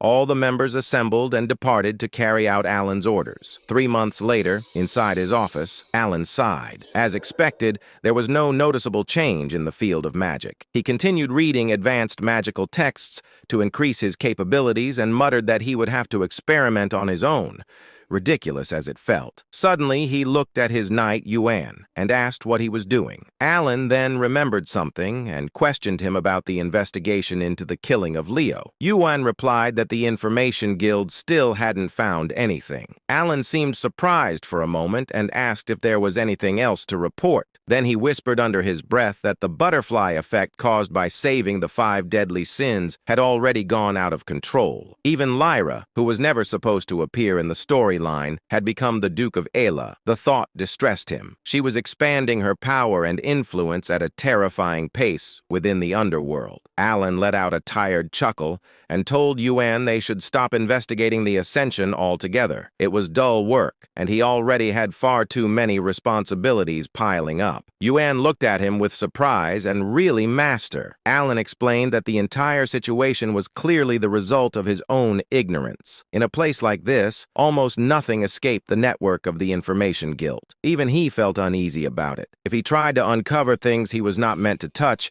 the consequences that returned to him could be far worse. He muttered that if an unexpected complication led directly to death, then the investigation was meaning. In the end, organizations like that wouldn't harm him as long as he didn't interfere with their affair. He clarified to himself and to Yuan that there was no reason for any secret group to target him unless he approached them first. That was why he believed there was no point in continuing the investigation into Leo's death. Yuan nodded and agreed to inform the guild to stop. Then he suddenly remembered something. Right. There's another piece of news, he said. Apparently, Deus has been appointed as a knight in Caliban recently. Alan looked up in surprise. Really? Good for her. 3 months later, Yuan entered the room carrying snacks. Count, there's something else, he said. Apparently, Deus has created an entire knight order. Alan straightened. A knight order? Then she must be at least expert level or higher. Could she already be at the level of a sword master? Yuan replied that Deus had indeed reached the level of sword expert. Alan thought quietly, noting that it hadn't been long since she was first appointed. Students across the continent were now talking about it, claiming the world would see a 5th master knight within 10 years. Alan raised an eyebrow. Deus, the future master knight. You mean the one they call the Sword of Caliban? Yuan chuckled. Yes. She's incredibly talented. Caliban must be in an uproar because of her. She keeps gaining more recognition and followers with her swordsmanship. Alan silently admired her progress. 6 months later, Almost a full year had passed since the 5 deadly sins left the orphanage. Alan had slowly grown accustomed to the responsibilities of a count when Yuan rushed in again with news. "Count, something very recent just came in." Alan asked what it was. Yuan replied, "Deus officially become the Sword of Caliban." Alan froze in place. That meant one thing. She had become the 5th Master Knight. In the next moment, Alan said calmly that only a sword master could become a Master Knight. He explained that the sword master of Physidalia was a superhuman who had surpassed the aura blade and unlocked a unique ability known as deviation. He looked at Yuan and asked if he was really saying that Deus had become a sword master. Yuan interrupted and clarified that she was about to reach that level. She hadn't created her deviation yet, but the nation had granted her the title of Master Knight regardless. Not only had she defeated the 4th sword in a duel, but Caliban had also lost one of their Master Knights to the northern barbarians. Alan thought for a moment and acknowledged that the two sides had been at war for more than a decade. Yuan continued, "Realizing mana and learning to control it took around 5 years, while creating a deviation usually required decades. The first sword, Reharnet, had been 32 when he became the youngest Master Knight in history. He had wielded a sword since the age of 5 and was unmatched in strength. Even with that talent, it had taken Reharnet over 20 years to reach that level. Yet now, a child who once knew nothing about swords, Deus was becoming a Master Knight." Alan's eyes widened. "So, if she's only waiting for her deviation, does that mean she has already surpassed Reharnet? She might reach Swordmaster status soon." A small smile appeared on his face. "Maybe I can benefit from her sooner than I thought." Yuan quietly took note of his reaction. Alan looked at the letter with surprise and murmured that perhaps he couldn't do anything more. But Yuan immediately insisted that he should not blame himself. Alan held the letter again and explained that he only ever received letters from Yusha. Even after she left for the Holy Kingdom, she continued to send them regularly. Every letter contained news about the 5 deadly sins she grew up with. It seemed they stayed in close contact. He sighed, saying that even though none of them had ever seen his face, they could have at least thanked him for the gifts. He paused, then slapped his cheeks lightly and corrected himself. He was already grateful that they hadn't destroyed the entire kingdom. After awakening as the 5 deadly sins, Alan whispered that as long as they were living well, he was genuinely happy. Then scene shift to Caliban, central area of Kritham. Caliban, the central district where high-ranked nobles resided, held the grand mansion of the illustrious Sor Scapliff Knight Order inside.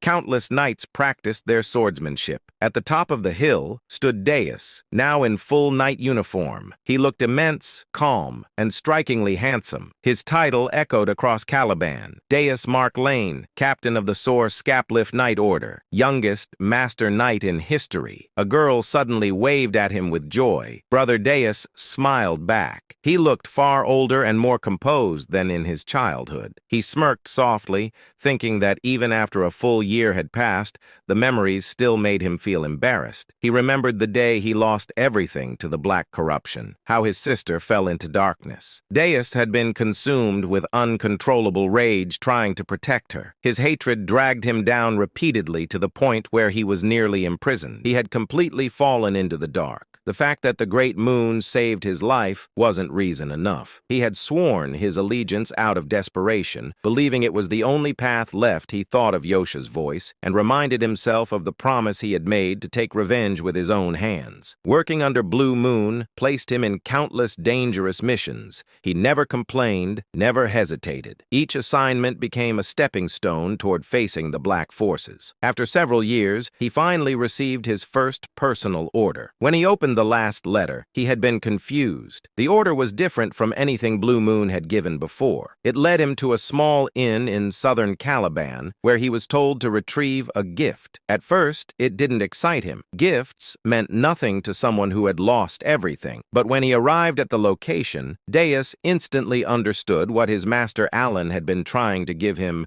The gift was his sister, alive, safe, and waiting for him. His eyes trembled with disbelief as he read the final line of the letter. "The gift from the great moon is your family, the one you thought you lost forever." Deus broke down. Tears streamed uncontrollably as he ran forward and embraced her with shaking arms. His sister stared at him in shock, unable to believe what she was seeing. To Deus, she was more precious than his own life. The brother embraced his sister tightly. His voice trembled as he tried to speak through the tears. He said that the sister he had believed to be dead was still alive. Overwhelmed by pain and relief, he looked at her and asked what had happened after he lost her. Styla also cried while holding her brother's arm, offering a faint smile of comfort. A little later, they sat together with cups of tea. When she had calmed, she began to explain. After those people dragged her away, she had been trapped in darkness for a long time. The memories returned vividly as she spoke. She described being locked inside a pitch-black cage, waiting for the moment she would be taken out to be killed. When her turn finally came, someone terrifyingly strong appeared. That person grabbed her hand and pulled her toward the light, allowing her to escape and survive. Years later, when she was nearly sold to a slave merchant, another powerful figure protected her again. A blade cut through the attackers, saving her a second time. That person was Alan's knight, Yuan, who rescued Styla, Dana's sister. Returning to the present, Styla explained that after those events, he had received precious medicine from a sponsor. She confidently repeated his words while holding Alan's letter. She explained that the letter had been handed to him directly and that Alan continued to send medicine and support without fail. The name written on the letter was Alan Palestonio, and the message stated that Alan had sent everything specifically for Styla, and she added that Alan had instructed him to deliver it personally. By that moment, Deuce understood that the Great Moon had been acting for her sake as well. He already knew how precious she was to him, and she cheerfully said that the great sponsor had helped her more than she could ever express. She felt deeply grateful for everything he had done. Alan had supported them through his knight Yuan because he wished to keep his true identity hidden. Deuce, however, was stunned. Shock spread across his face as he whispered that the Great Moon had been protecting her under his own name. He could not understand how the Great Moon even knew about their situation. He stated that he had never spoken about his family to anyone. Only Yosha had noticed the black lamp that once targeted him. He grew serious, gripping his own shoulders as he asked himself how the Great Moon knew everything. Everyone recognized the Great Moon as the unparalleled prodigy behind countless stories, someone who seemed aware of every hidden truth. At the same time, memories flickered inside Deuce's mind. Moments connected to Yusa. Confusion and disbelief pulled at him like threads snapping together into a single picture. Everything suddenly aligned. He struggled to understand the anxiety Yusa had shown whenever she spoke about the Great Moon, the nervousness in her voice, and her repeated reminder that a sword could never act on its own without its master. Darkness washed through his thoughts as he realized that the foolish one had been himself. Yet a glimmer of hope remained. He remembered the words he had once heard. The Great Moon already knew everything and had been leaving hints for the child who would be forced to survive alone. His body trembled, his voice shaking as this truth finally struck him. Styla pulled him out of that spiraling realization and asked why he looked so stunned. Inside, Dus understood that his own sword had dared to act alone, yet the Great Moon had chosen to be merciful. The narrator's view widened, revealing how the Great Moon, Alan, had been guiding Deuce's life like a carefully arranged strategy, almost as if controlling him like a puppet. Dus whispered that he had spent all those years consumed by hatred and revenge against the Black Sheep, never realizing the truth behind everything. Danis looked at his sister. Her cheerful expression carried the brightness of someone who had emerged from a long, terrifying darkness. She had survived, saved the Great Moon, and protected their family. To him, that survival felt like a gift beyond measure. His thoughts twisted again as Yusa's words echoed in his mind. She had always told him that one day he would understand why she followed the man who was truly terrifying, the Great Moon. Danis realized realized she had never been a fanatic, nor someone who clung to blind trust. She had earned Caliban and become a knight through her own will, and yet she prayed to Alan as if he were a god. Now Vanuz finally understood why. Determination tightened his expression. He declared that his mission was to reach the pinnacle of Caliban, to stand as a master knight, and to create a personal knight order composed of the finest swordsmen devoted to the great moon. He also understood why Yusa always said that Alan was her god and lifesaver. She felt nothing but unwavering loyalty toward him. Fueled by his decision, Deuce embraced the path of sword mastery and the creation of his knight order. The story of their rise began to take shape. Sometime later, Danus stood on the balcony. A tall knight approached and informed him that the time had come. Danus walked forward and looked down at the assembled knight order. He announced that this expedition would become the first stepping stone for the solar skeletons. Hardship meant nothing to him. He gripped his mesmerizing yet terrifying sword and declared that he awaited the day he could offer his gratitude to the great moon, along with a repayment that would satisfy him. His eyes glowed with dark determination, his loyalty toward the prodigy of their age unwavering. He vowed to prove himself under the moon. The solar skeleton knights then departed for an expedition against the barbarians. Dina sat outside quietly, thinking that the place felt peaceful, perhaps because all his subordinates had grown into capable warriors. Meanwhile, Alan examined his book and muttered that everyone had flown away from him and he no longer wanted more information for now. His life felt increasingly chaotic, yet he reminded himself to focus. He joked about needing to stop writing in cursive and promised himself he would write more clearly. After returning from the labyrinth, he shifted his attention to researching the phrases he had encountered. Alan let out a quiet chuckle, satisfied that his reports were finally complete. As he leaned back, he reviewed the concepts he had been analyzing: reinforcement of magical imprint and the behavior of refraction within spells. He noted that refraction strengthened the imperfections inside a completed spell, allowing its rage to expand outward, while repulsion distorted the structure and influenced the transition of a fired projectile. The phenomenon still amazed him. With the universe law in his hands, his ability to manipulate the very rules that governed reality, he could alter magic beyond its original limits. According to his observations, blue light reinforced parallel magic, such as electrical attacks. He developed a theory that lines of diffraction allowed penetration, which created a critical effect upon impact. When he struck the golem earlier, the massive creature had been obliterated instantly. Despite its size and strength, it had been completely vaporized. For him, the rule always mattered, and not a single phrase within a spell could afford to mismatch. However, with his current mana, he could only use one magic of that scale per day. Fatigue pressed heavily on him. It had taken a long time to understand even this much. He grew serious as he remembered the world's limitations. The hand signs and phrases of baby Lowena had been lost long ago, leaving no record of them. Nothing existed in the written history of this world, so he was forced to research alone and build the missing pieces from scratch. Even so, he found himself oddly enjoying the challenge, despite having learned magic only for self-P protection. He placed his fingers together, preparing the spell he had been refining for 2 months. A crackling purple light formed in front of him. Alan described the result aloud, noting that eliminating the focal point of the mana phrase would force the imbalance required to create lightning. A small sphere of purple lightning appeared.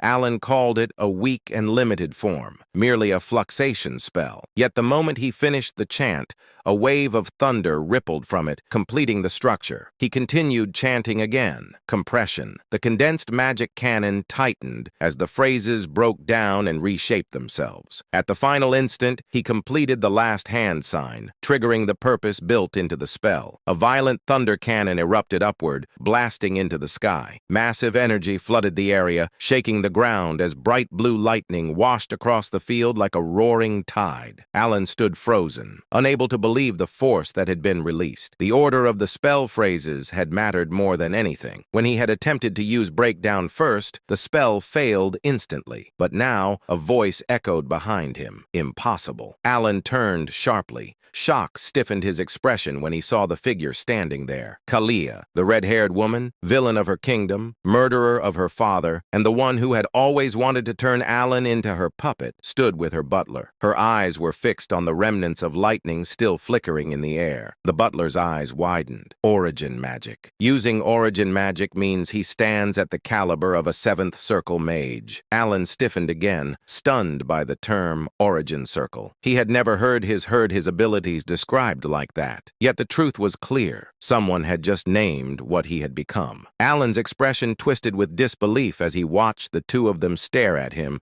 with those ridiculous, exaggerated faces. He wondered how they could look so foolish at such a moment. Their reactions reminded him of his days at the academy, and his thoughts drifted back to a memory of his professor. During his time in Clyburn, the nation of knights, he had once received advice from that professor. The man had explained that one could establish an order only after gaining recognition from the king, and Alan had originally intended to become a mage, simply to defend himself. He wanted strength only for protection, both for himself and for those he cared about. Yet his professor had never taken him seriously. Instead, the man had treated him like a pet, constantly praising him and patting his head with the flat of his sword. He would call Alan talented, claiming him as his own student, begging him not to leave the country because he considered him precious. The narrator had even shown how fondly the professor looked at him. Alan, however, had always been annoyed by those assumptions. His magic ability had not come from the professor. None of it had been inspired or created by that man. Every spell, every theory, every refinement, he had achieved them through his own research. Lady Zenonia, or rather Zenonia Kalia, who had effectively been ruling the Zenonia County by making her father a puppet for several years,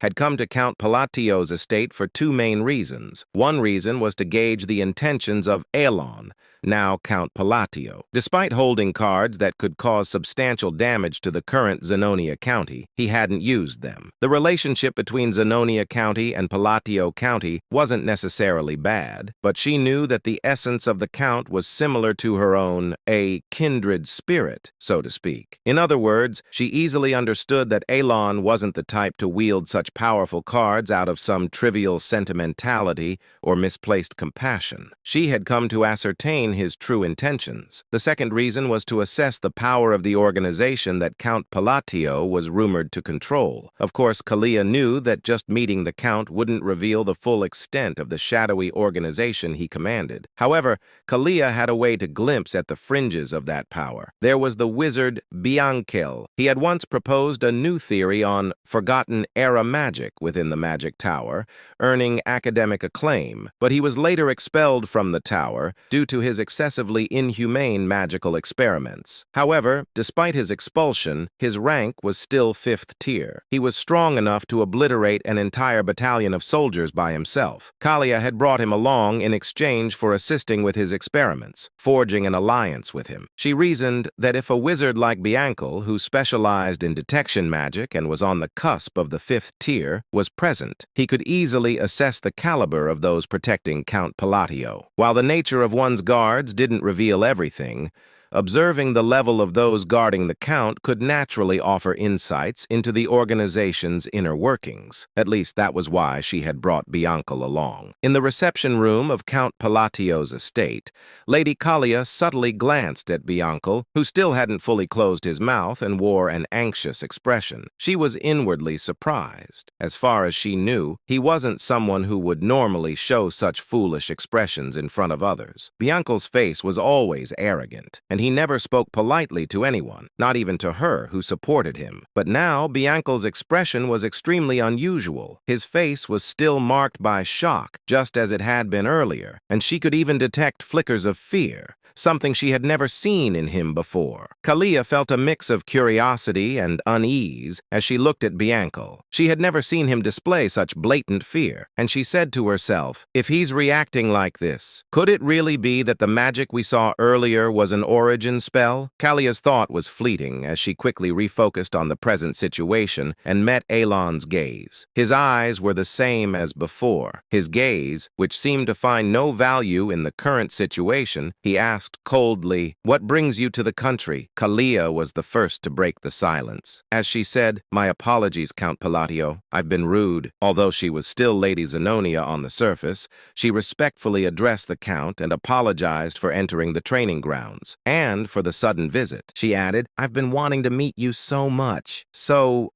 But he interrupted her words, saying, no need to blame yourself, but let me clarify one thing. What I used wasn't origin. It seems the wizard you brought along was misunderstood. He added, indeed, my magic skills aren't particularly exceptional. If I had to rank them, they would be around the second tier, and the mage beside you must have noticed that magic has no effect at all. Naturally, Kalia didn't believe Elon's words. Even though she wasn't well-versed in magic, she could easily tell that the magic Elon had displayed was anything but ordinary. She turned her gaze subtly back to Bianca and was even more surprised. His expression was worse than before. However, despite his sour expression, he seemed to have understood the underlying message in Alon's words. It was a warning to keep quiet about what they had witnessed here. Bianca forced out the words, saying, it seems I was mistaken. Kalia was once again startled, hearing him speak in polite language for the first time in 5 years. He usually spoke informally. Alon sighed, saying, yes, you seem quite capable, so you've likely already noticed, but that magic is of no practical use. Now then, since the misunderstanding has been cleared up, what brings you to the county? Without hesitation, Elon moved the conversation forward,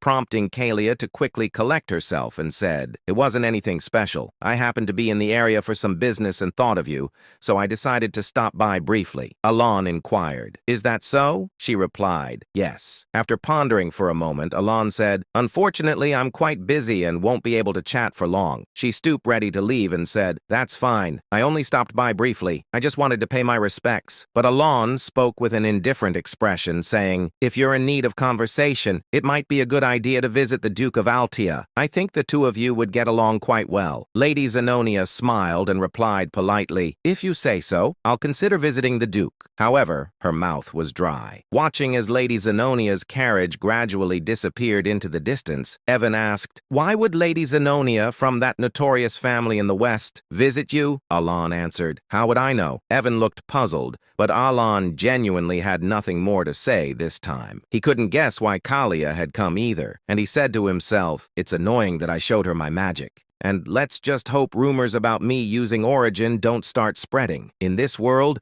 rumors carried more power than one might think. If a rumor spread that Elon could use origin, a spell only supreme wizards in this world could cast, it might seem advantageous at first glance, but it would actually be a major headache. In this dark fantasy world, it wasn't hard to find madmen who couldn't resist picking fights with anyone strong. He thought that there was no way Lady Zenonia would actually seek out the Duke. Even so, the reason he introduced her to the Duke of Altia was more about sending a message that he had no interest in associating with her. With that thought, Alon ended his musings about Kalia. Meanwhile, inside the carriage, Kalia asked, was the magic Count Palatio really used origin? Unlike his usual immediate responses, Bianca remained silent. Just as Kalia was about to speak again, Bianca finally spoke, saying, it wasn't origin. She asked, it wasn't origin? Then what was that earlier display? As Kalia questioned him, clearly not understanding, Bianca trembled in fear and began to explain, saying, origin is the endpoint of all wizards, a canvas of sorts. It is a canvas allowed only to those who have established magic as a truth, where they can draw their own unique laws. Magic that possesses its own unique arrangements and manifestation formulas, painted onto an unchanging canvas. This is what we call origin. However, he swallowed and continued, Count Palatio's magic was different. It wasn't drawing on a canvas. To be more precise, his magic was akin to tearing the canvas apart. Bianca explained further, saying, in other words, he was twisting the truth that should remain unchangeable. Although I only saw it for a fleeting moment, since I was using the observation eye at your request, I saw it clearly. Bianca muttered, fixing lightning that shouldn't stop, twisting the laws to collapse the spell that had been manifested, and yet still managing to manifest it flawlessly.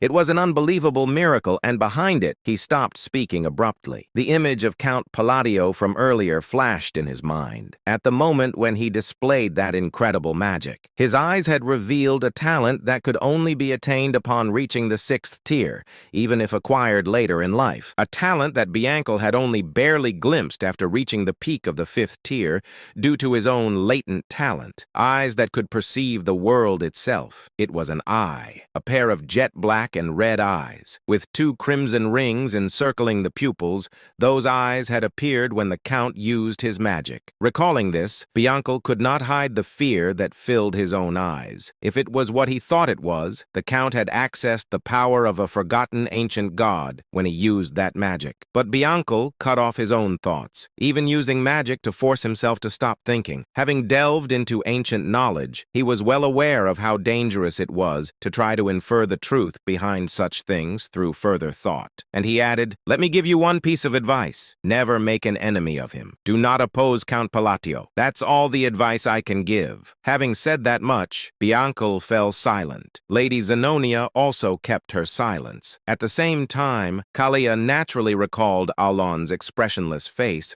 and his calm gaze as he had looked at her. Without realizing it, she let out a self-deprecating smile, because through Bianco's words, she had realized something. There was no point in trying to understand Count Palladio's intentions from the start, and she had also realized that she had already become nothing more than a pawn on his chessboard. And then, about 5 months later, 2 years had passed since the children had been sent off on their individual paths. Inside his office, Alan asked calmly, "Any new information? Preferably news about that kid?" Evan shook his head, saying, "Nothing about the children, Count, but there is something else." Alan glanced up, uninterested at first. Evan continued, giving news that struck like lightning. "Zenonia County and Altea Duchy have formed an alliance." Alan froze, inquiring, "What the hell did you just say?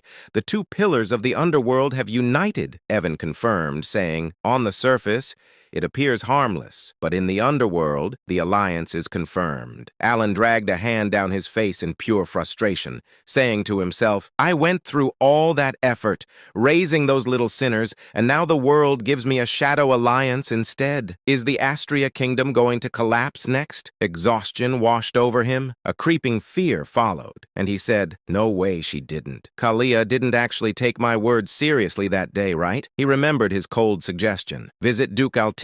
He certainly hadn't meant form an alliance with him. He slapped his forehead again, saying, "Come on, it has to be temporary. With Kalia's personality, cold, arrogant, hostile, it's impossible, but I should prepare." He picked up his pen to write a letter. "Kalia, if I came off blunt, if I sounded cold, I was not intending to insult you." He stared at the line. This doesn't sound like an excuse at all. Still, he folded the letter and handed it to Evan, saying, "I'm leaving this to you." Evan nodded, saying, "I'll deliver the message to Lady Zenonia through the Machinery Guild. I'll continue searching for the children as well." Alan sank back, scanning several reports, and he said to himself, "I wonder what Randan and Seol Rang are doing now. Even Utia." His eyes landed on a blood-stained letter the 2 had sent after reaching their destination, and he said, "Seol Rang wouldn't have died, right?" The thought was dark, but it slipped out. He continued reading. If they followed the instructions and found the gift, they should have gained their warrior symbol, maybe even escaped Baba Yaga by accident. Alan reviewed the note describing the ability of the gold mana beast's hand glove, the treasure he had given Siren. That girl received something valuable. She wasn't born with the sin of pride. She could have become a strong warrior instead of a fallen sinner. He sighed, saying it was right there in the item description. If I had told her about the treasure's hidden value, she could have sold it or used it for funding. With her talent, she could have made a living anywhere. His gaze drifted toward the balcony and the stretching horizon beyond. He murmured, "After all, this land is a place where anyone can seize the world through strength." Night draped the desert colony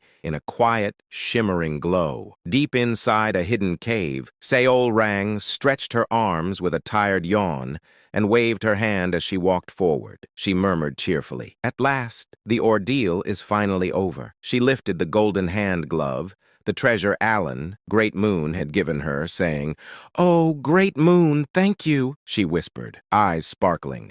"This gift is incredible." Clutching the glove with affection, she thought of the pale, gold, kitten-like spirit that had appeared earlier. She said, "I always believed the essence of the Golden Mane tribe was just some random charm. But what I heard as a child wasn't some fairy tale at all." Memories surfaced. Her mother's gentle voice, the warmth of their old home, her tribe's forgotten pride. "Our Lenjin are descendants of the Golden Mane tribe," her mother had once told her, "kings of all beastkin. The essence of the Golden Mane tribe is a high relic passed down for hundreds of years. It grants us power and divine authority." Returning to the present, Seol Rang held her breath, and she found that very essence inside this desert cave. The moment she had put on the golden glove, pain had surged through her entire body, so real, so overwhelming. She had faced trial after trial inside her own consciousness, each challenge tearing at her mind. But she endured. Looking at her hand, she whispered, "One day I nearly died as a test subject, yet the great moon saved my life." The memory stung her heart. Abandoned orphan, treated as nothing. But Alan had changed her fate, she said, voice trembling with emotion. "He gave me the power to take revenge on the Black Dragon, the monster who killed my parents." She tightened her fist. Golden aura burst from her palm, flaring across the cave like sunlight tearing through darkness. She added, "I must repay the great moon's grace." Energy surged violently from her body,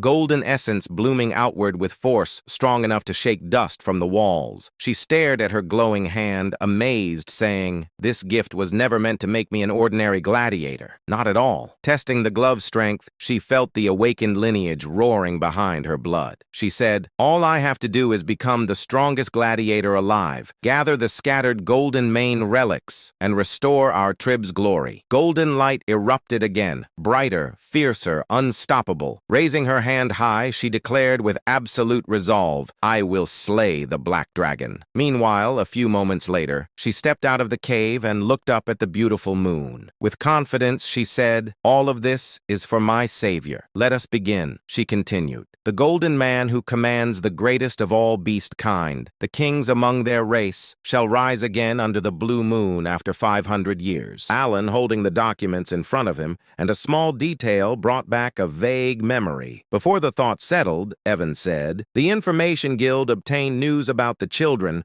I wanted to tell you back at the training ground, but I forgot." Alan placed the documents down and inquired calmly, "All right, what is it?" Evan continued, saying, "Seol Rang has been performing very well in the colony. She even earned the golden flesh from the allied group." Alan tensed, asking golden flesh. "Where did I hear that? I can't remember." Even so, he exhaled lightly and said, "I'm glad she's doing fine." Evan nodded. "Right. In that land, strength decides everything." Alan asked, "What about Radan? I haven't heard from him since he said he was learning how to work in Raxus. He said he was sent there." Evan adjusted the sword on his waist, saying, "There is information on him, but they are still verifying its integrity." Alan looked at him and said, "I see. By the way, Evan, aren't you supposed to be busy?" Evan froze, confusion spreading across his face like a short-circuited machine, saying, "My lord, why are you looking at me like that all of a sudden? I did everything you told me." His voice trembled. Alan smiled and said, "You need to prepare. It takes at least a month to reach the Magic Tower." Evan's eyes widened in disbelief,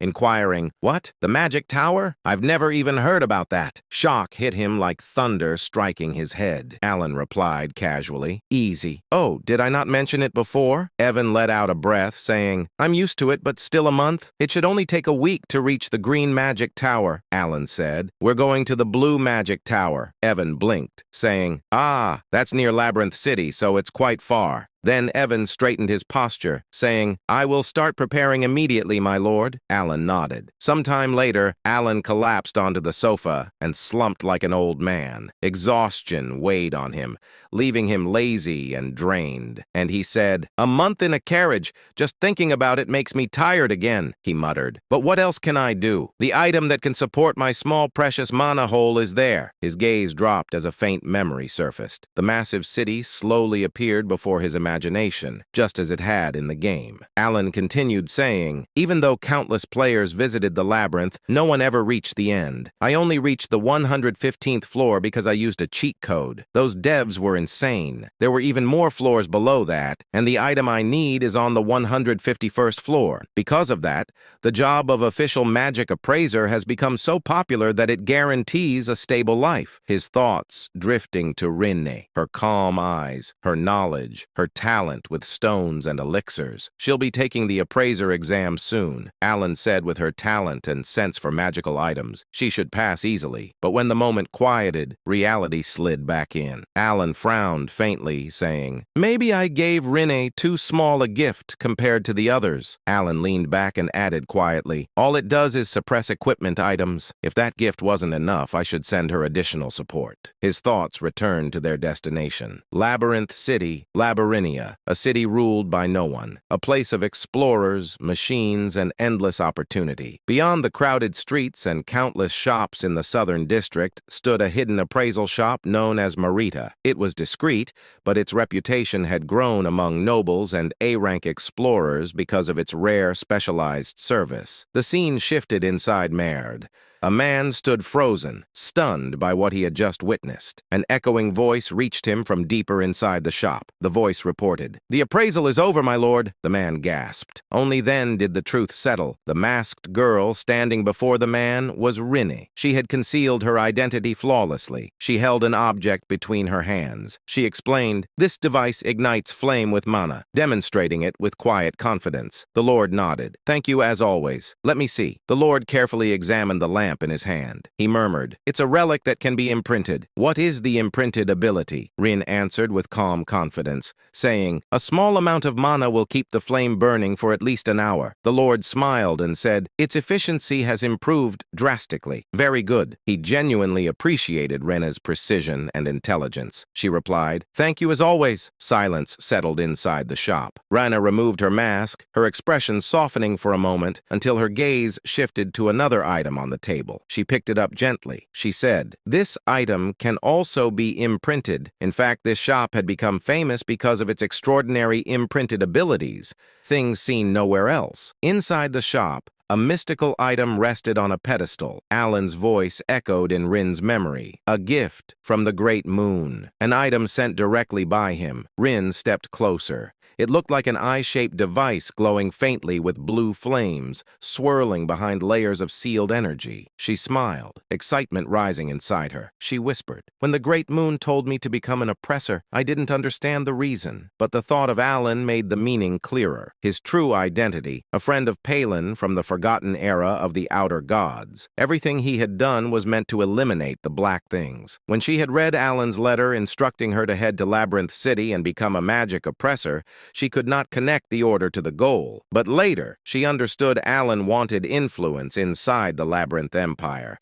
a foundation strong enough to reach the Magic Tower. Even so, in the present moment, she wondered aloud, what does becoming an oppressor have to do with killing the black things? She entered the appraisal room fully. She whispered, "The eye of the stalker repeatedly identifies items below a certain mana threshold to assist with oppression. It was dangerous, deadly even. Red demonic chains wrapped around it, and a dark presence seeped from the relic. It was nothing like normal magical wisdom." Reen reached forward and touched the chains. She said, "This substance, it doesn't exist in any library." The device trembled. Energy surged violently and the seals shattered open. A burst of blue light filled the room as the eye of the stalker awakened completely. Mana swirled around her like a living storm. Rin leaned closer, determination settling in her eyes, saying, "To gain the strength to fight the black things, I must awaken this item myself." "For the great moon," she said, "I have 252 more sacrifices left before it fully awakens." And, she said, in exchange for raising the relic's stats, it absorbs something from each sacrifice, instantly changing the eye. It only reacts to specific high-tier relics. If the wrong item is sacrificed, the entire stack disappears. She understood clearly.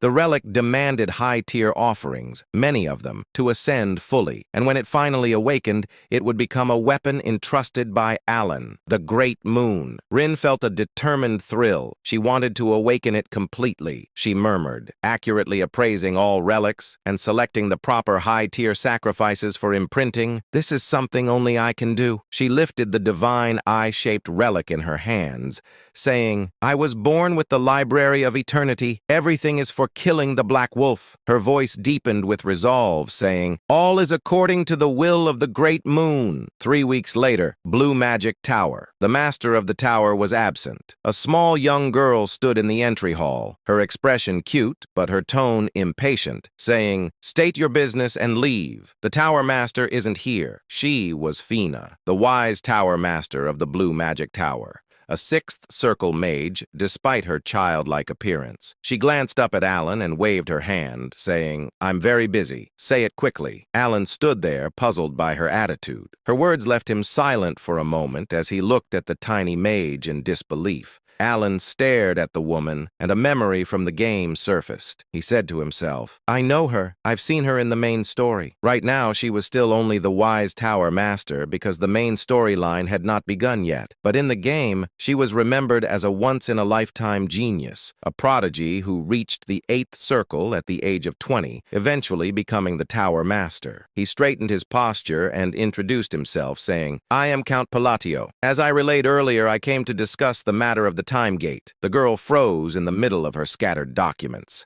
Papers slid across the desk as she frantically searched between stacks. She muttered, shuffling everything around. All right, I need the right document for that. Where is it? So, what did you say? You can eliminate the time gate? Wait, where is that file? I really need to find it. Alan kept his composure and explained the time gate, saying, it's cracking. It connects to a mysterious subspace that appears in areas where magic is frequently used. It creates a monolith that causes significant damage. Demons and disasters appear because of it. The girl activated her detection spell. Her eyes glimmered as she scanned him. She scoffed. With such a low-level talent? What are you planning to do? She waved her hand dismissively, saying, whatever, just leave. Alan froze and said to himself, this is not how it's supposed to go. He needed her cooperation. He said, trying to remain steady, I need an answer. But she squeezed her eyes shut in irritation, saying, you want to eliminate the time gate and take the treasure? Of course you do. Everyone says that. She slammed her hand on the desk, her voice rising, inquiring, do you have any idea how many people come here every single day with the same story? Alan felt wronged. He forced his frustration down and said, I am speaking the truth. Guide me to the time gate, and I will prove it. And he asked himself, why won't she believe me? Why is she so? His thought cut off as he watched her glare back at him, clearly unconvinced. The Vice Tower leader clicked her tongue. She said sharply, listen, I get that you need something huge to change the public's opinion. People are starting to discover that the only reason you became Count was because you got lucky when your siblings died. A violent wave of mana burst from her,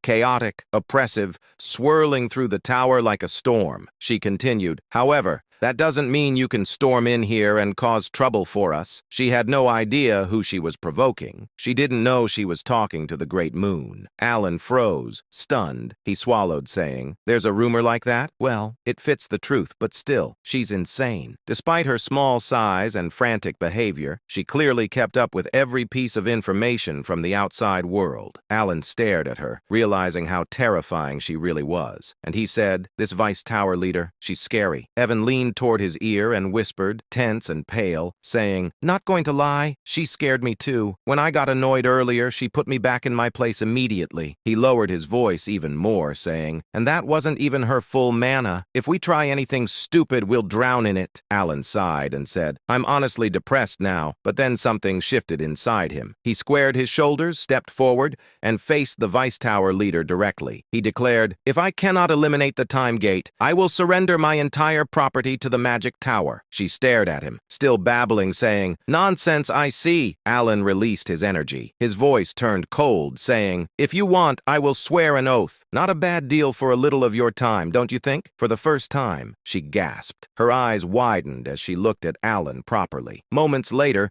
the two stood inside the tower's restricted zone. The Vice Tower leader said, the time gate is in here. As promised, your entire wealth becomes mine the moment you fail. Alan stepped forward without without hesitation, saying, "That won't happen. Just watch what I do inside." The Vice Tower leader looked at Alan with sharp, narrowed eyes. She said, "Perfect timing. I was wondering whether you were the true mastermind of your country, or just an incompetent man who got lucky. Now, I really want to see what you came here to do, and what kind of mess you're planning to create. If you fail this task, all your wealth becomes mine." She let out a low, evil chuckle. She said to himself, after listening to him for a while, "I'm convinced he's closer to the latter." Her gaze swept over Alan from head to toe, analyzing every detail with cold precision. She said, "Unlike that inhuman atmosphere around you, you only have a small mana hole and barely above average sensing ability. You're stuck at the very edge of the second circle." And she inquired, "What exactly are you going to do with such pathetic magic? You're completely useless." A box appeared before them containing the distorted fragment of the time gate. The truth was simple. There was barely any need to close it. In 3 months, the gate would naturally collapse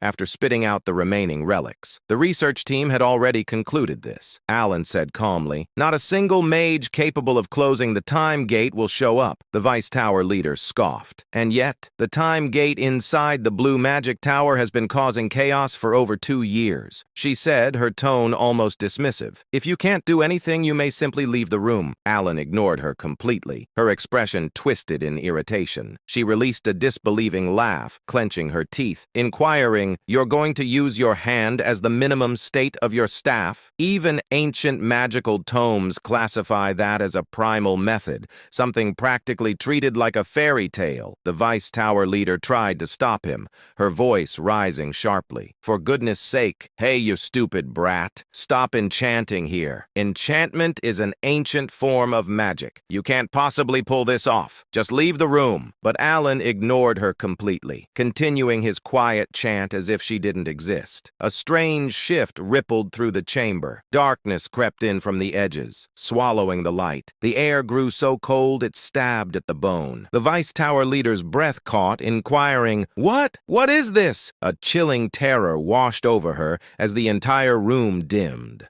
Her body froze in place and she said, I can't move." Everything stopped. Time itself had paused. Desperate, she activated the divine eye, wanting to see exactly what Alan was doing. The moment her vision shifted, her expression collapsed. Particles cracked apart in midair like reality itself was splintering, and behind them, a gigantic red eye appeared. A demon's eye, ancient, violent, insane. She trembled, saying, "To that thing, it's insane." Then Alan's body erupted with a deep red aura. The monstrous eye snapped fully open, glaring directly at her. The killing intent it radiated was overwhelming enough to freeze her soul in place. She couldn't breathe. She couldn't look away, and she inquired, "What is he trying to accomplish inside the time gate? How is this possible for someone barely at the second circle? And what is the connection between that demon's eye, the great moon, and Reyna forging the divine eye to slay the black entity?" The room shook as if it would collapse beneath the pressure. When she raised her head again, she saw that dark demon god's eye lingering behind Alan. Her ability stopped entirely, overwhelmed by its pressure. She froze where she stood. A chilling voice echoed from behind Alan, an absolute command. "Stop your thoughts. Cut them off." The Voice Tower Mage Master went pale. Sweat covered her face as she stuttered, saying, I understand. I understand the demand." The demon god's eyes shut at once. Time, which had seemed halted, slowly began to move again. The room sank into complete silence. At that moment, the red demon moved to close the gate of time. When Alan turned and looked back, he said, "Finally, the gate is closed." His expression remained calm, as if he hadn't done anything. The ancient demon god's presence faded, leaving the mage girl stunned. Alan let out a small breath, saying, "That was easier than I expected. All I needed were special items and the correct meth." Alan showed the relic and said, "I'll take the item Sharon crafted. I need to use it a few more times, so I used a convincing spell." Did she fall for it? But the mage girl trembled even more. She struggled to steady herself, still trapped in the fear she had felt moments ago. She whispered, I won't tell anyone." Alan frowned, asking himself, why does she look like that? Did my buff fail? He sighed and said, "I appreciate the concern, but it's not necessary." When he took a step toward her, she stumbled backward, nearly falling. Her voice shook as she added, "I'll keep silent. I won't say a word." answered, I can keep a secret. Honestly, seriously. Alan stared at her, confused, and he asked himself, why is she suddenly acting like this? Outside, the scene shifted. Alan walked toward Evan and said, let's return. Before he could leave, the mage girl called out, wait one moment. She held out a small vial and said, this is a mana recovery potion I made. Alan accepted it and examined the content. A potion half-crafted by the Voice Tower Lord, and it was a top-raid one at that. The Voice Tower hesitated before asking, do you really like it? Alan looked surprised and said to himself, 2 bottles cost as much as several lower-ranked treasures. When I checked the price, I almost fainted. He glanced toward the Tower Master's safe and wondered, is she really this grateful that I closed the gate of time? But the mage girl trembled as she replied, that's what the Count requested. I will absolutely remain silent. Seriously, if you want, I can even make a mana oath for certainty and loyalty. Alan blinked, asking himself, an oath for something like this? What is she even talking about? He paused, saying, wait, she's clearly misunderstanding something. Before he could explain, the air rumbled. Magical chains formed above them. The Tower Master raised her staff toward the sky and began chanting, taking the mana oath for the prom. She glanced at the Count's direction and proudly declared, see, I keep my word perfect. Alan felt the tension rise in his chest, saying to himself, I see. She showed no intention of clearing the misunderstanding, and he had no way to stop her. The Blue Magic Tower officially acquired the relic. Alan considered what he had gained. 5 bottles of potion and an oath. For him, it was more than enough. The journey had been worth it. Dean shifted to outside the tower. Alan stepped into Evan's carriage. Evan examined the treasure in Alan's hand, and he said, Lord Alan, is that the item from the gate? It was difficult to obtain, but it looks more primitive than I expected. Does its performance match its reputation? Alan fastened the treasure to his wrist and said, either way, this is something I absolutely needed. He focused on the bracelet seal of the Unholy One, and he said to himself, I'm glad I secured it. The chain embedded in the bracelet absorbed mana from the air, and the stone embedded within it glowed faint. Alan murmured, it's working. Its storage capacity wasn't large, but it was more than enough for him. His mana hollowed out quickly, and he slumped back with a quiet sigh, saying, a body with less mana than a support tool. He reminded himself softly, my goal is magical research and self-preservation, not fighting. That's enough. Evan tilted his head, unsure why Alan looked so exhausted. Alan breathed out and muttered, by the way, what exactly did she misunderstand? He thought of the Voice Tower Master. Her sudden politeness felt unnatural. When he left, she had even said, I know you're exactly like a second circle wizard, which left him stunned.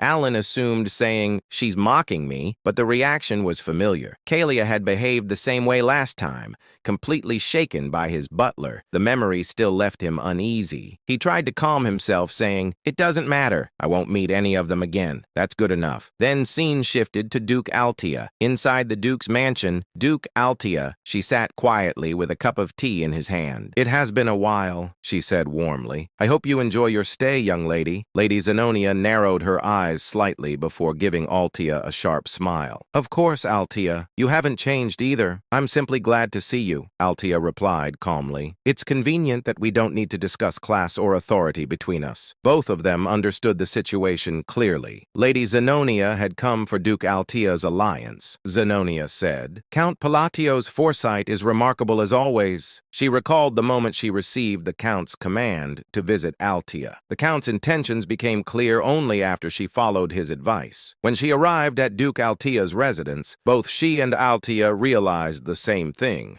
Neither of them could match Palatonio. Their alliance existed because he ordered it. Yet despite that, they were becoming more comfortable working together. In the struggle surrounding the Great Moon, most conflicts were meaningless when compared to the overwhelming influence of a single person. At present, Altia spoke first. She inquired, the conference is next month. Why come today? Zenonia replied, the Count sent a letter the day I arrived. He gave me an excuse to visit early. Laura looked puzzled. What could it possibly be? Zenonia handed her the letter. Laura skimmed through it, frowning. Some nobles complained to me about this and regarding your visit that day. this command. The topic shifted to the conversation involving several noble family. Many nobles don't suit me, Laura muttered. There must be some misunderstanding. Zenobia nodded. It doesn't feel like a normal apology letter. Something about it is different. Laura leaned back sharply, saying, there must be a scheme hidden inside. Zenobia smiled and said, yes, that's why we need to discuss it. And Baron Kenya belongs to the noble faction. Marcus Martonio is a key figure in the royal faction. Viscount Bland is also tied to the royal faction. And you, Duke Altea, are an important figure among the nobles. Laura summarized in short, saying, he doesn't seem to side with either faction. Zenobia finished the thought, saying, which means he wants to push out the nobles heading toward extinction. Both women shivered at the idea. The thought that Alan, whom they believed to be dangerous, had sent that apology letter felt unsettling. Laura looked up, saying to herself, this must be the reason Altea needed my reputation and named me a duke. And the hangman of the West stands with him. That certainty explains everything. Zenobia nodded calmly. Then we should discuss a new plan. What plan? A plan to deal with their misunderstanding of Alan, whose letter was simply a normal apology, yet they believed he intended to erase noble factions entirely. Zenobia found the confusion useful and began weaving new schemes. Seeing change to blue magic tower inside the tower, Fina collapsed onto the desk. The tower lord approached, saying, tell me in detail, Fina, why were you so nervous? She looked up, still shaken, then seen back to the Alan. He sat outside, casually eating a roasted sweet potato. Evan asked, are you all right, Lord Alan? Alan nodded. I almost fainted, but it's still delicious. He exhaled and added, I want to go home. Utia's letter should arrive soon. The scene changed to the Holy Kingdom glowed under a beautiful sky. Utia stood in the sanctuary wearing her priest robes. Elegant, radiant, breathtaking. Those who saw her wondered what fate awaited someone like her. A gift of beauty, yet capable of becoming something frightening. Sometime earlier at the Blue Magic Tower, Master Selim Micardo had just returned from a long journey when a faint sense of unease crossed his mind. He paused, frowning slightly. He could no longer feel the presence of their time gate. Concerned, he immediately sought out Fenya. When he entered her office, he found her slumped over her desk, visibly exhausted. As soon as she noticed his arrival, she forced herself upright and informed him that she had completed every task he had entrusted to her during his absence. Selim froze. This was the first time he had ever seen Fenya behave this way. Normally, the Vice Tower Master would greet him with irritation or sharp complaints, often bragging about how she had reduced yet another arrogant newcomer to tears. Seeing her so subdued unsettled him. He asked calmly whether something had happened. Instead of answering immediately, Fenya collapsed forward again, resting her forehead against the desk. Selim observed her quietly. Fenya had become Vice Tower Master at an exceptionally young age, blessed with overwhelming magical talent. Her arrogance had once been sky-high, almost unbearable, yet he had never bothered correcting her personality. As far as he was concerned, geniuses like her inevitably reached a point where they realized how insignificant their achievements truly were. Once she reached the seventh circle, humility would come naturally. That was why her current state felt so strange. Letting out an awkward laugh, Selim mentioned that his business trip to the north had taken longer than expected. He casually asked whether she had been overwhelmed with work while he was away. At that point, Fenya finally spoke. With a drained expression, she explained everything she could, carefully avoiding certain details. She revealed that the time gate had been closed and that the one responsible was Count Alan Palladio. However, she could not explain how it had been done. She stated plainly that she was bound by an oath and could say no more. Besides, she added, there truly wasn't much she could explain in detail anyway. Selim tapped his temple lightly, thinking, what kind of phenomenon could leave Fenya, someone normally bursting with pride, this subdued? Was it some incomprehensible form of magic? Or perhaps something even closer to origin magic itself? As he gently placed a hand on Fenea's head, she did not swat it away, too exhausted and shaken to react. That alone told him how deeply the experience had affected her. With a faint smile, Selim leaned back. he thought quietly. Count Alan Palatio of the Asteria Kingdom. That man is far more interesting than I expected. The scene shifted to Alan Palacio's residence. It had been a full month since Alan's return from the Blue Magic Tower. Since obtaining the Mark of the Corrupted, he had devoted himself almost entirely to research, specifically to the study of phases and their application within structured magical arrays. As Alan continued writing, he paused. He realized he had uncovered a new rule governing phase usage. There seemed to be a connection between where a phase was placed and how it functioned, but the exact relationship still eluded him. At that moment, footsteps sounded behind him. Alan turned momentarily startled to see Evan, his knight, standing at the entrance. Evan stared at the surroundings in disbelief. The fractured ground, the scorched earth, and the massive crater left behind by Alan's experiments. He muttered in awe that Count Alan's magic seemed to grow stronger every time he witnessed it. Alan let out a quiet sigh and asked casually whether that was really the case. Evan nodded, stating that it no longer felt like second circle magic at all. Compared to a few months ago, Alan's spells operated on an entirely different level. Alan glanced toward the crater in front of him and remarked that an ordinary gravity spell should never be capable of causing such destruction. Even at maximum output, a second circle gravity mage should not be able to crush something to death so thoroughly. Inwardly, Alan acknowledged the truth of that statement. He thought, I really am getting stronger, and this doesn't feel like an illusion. In the end, the only improvement he had achieved was greater stability, not increased destructive power. That made the current situation illogical. Aloud, Alan told Evan that there was no clear reason for his magic's firepower to increase suddenly. Perhaps he suggested he was simply in better physical condition these days. Evan accepted the explanation, though he remained unconvinced. Changing subject, Evan informed Alan that Utia's letter had arrived. Alan thanked him and said he would return to his room to read it at leisure. When Evan asked whether he intended to continue practicing magic, Alan replied that he had already exhausted his daily limit, 3 full uses. As Evan departed, Alan's thoughts drifted once more. If there is a reason my magic has grown stronger, could it be a reward tied to a curse? In certain Eastern rituals, a curse functioned as a sacrifice. The caster lost something, health, lifespan, or fate, but received a proportional compensation in return. Yet Alan quickly dismissed the idea. There was no one from the east anywhere near him. As he was walking and Evan was behind him, he thought, could it be receiving faith? He scoffed inwardly. He was merely the count of a small, insignificant kingdom that Underworld has ignored. That made even less sense. In the end, Alan shook his head. Some mysteries did not yield answers easily. For now, it was enough to move forward. Whatever the reason, the power had not brought him harm, and so he decided to stop overthinking it. Sometimes the only choice was to live on and see where the path led. The scene then shifted to the Holy Kingdom of Rosario within its capital city, Ryanel. Ryanel was a city of pure white stone,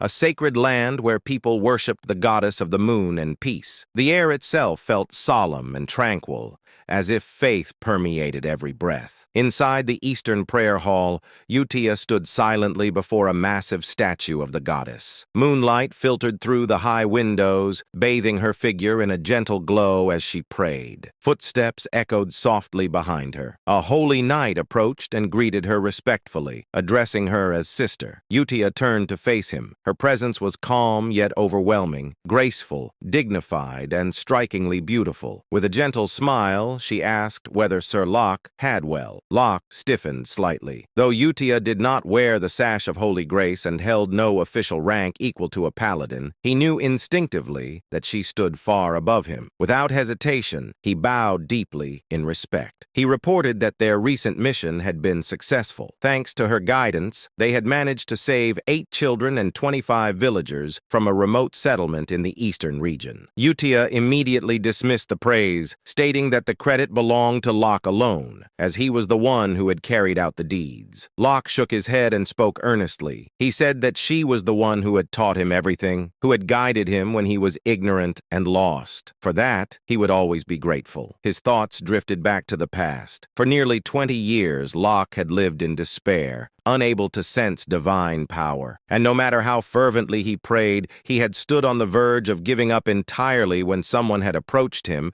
and asked whether there was something he desired with all his heart. That person had been Utia. With her calm expression and crimson eyes, she had told him to place his faith in the moon. Confused and desperate, Locke had asked what the moon truly was. Utia had only replied that he would understand once he tried. Clinging to that faint hope, he had prayed to the moon for several days just as she instructed. Then, impossibly, a miracle occurred. He awakened to divine power, finally able to wield it as others did. The joy had been overwhelming, yet along with that joy came doubt. He feared he had committed heresy by placing his faith in the moon rather than directly in goddess Chironia. However, the divine artifacts bestowed in the goddess's name still responded to him, glowing brilliantly in his hands. That alone proved his power was genuine. One day, he had asked Utia why she had guided him toward the moon instead of the goddess herself. Utia had smiled softly and explained that faith was an invisible belief, one that often took a long time to manifest. She said it was far easier to draw strength from something that undeniably existed. She told him that the moon would always be there watching over him. Standing by a large window, Utia had rested her hand against the moonlight glass. At that moment, Locke had finally understood. The goddess and the moon were one and the same. For humans burdened with doubt, belief required something they could see. Moved by that realization, Locke bowed deeply before her, offering his thanks from the bottom of his heart. In the present, Utia gently spoke, saying that if Locke truly wished to express his gratitude, then they should pray together. She stood before the largest statue of the goddess, her posture perfectly composed, bathed in moonlight. Her calm smile and dignified presence made her resemble a goddess herself. Locke answered without hesitation, stating that he would be willing to pray alongside her as many times as necessary. Utia then informed him that he had arrived at the perfect time. The prayer was about to begin, and many believers had already gathered inside. As the massive doors of the prayer hall were opened, a vast crowd came into view. Countless worshippers filled the hall, their heads bowed in reverence as a solemn atmosphere settled over the space.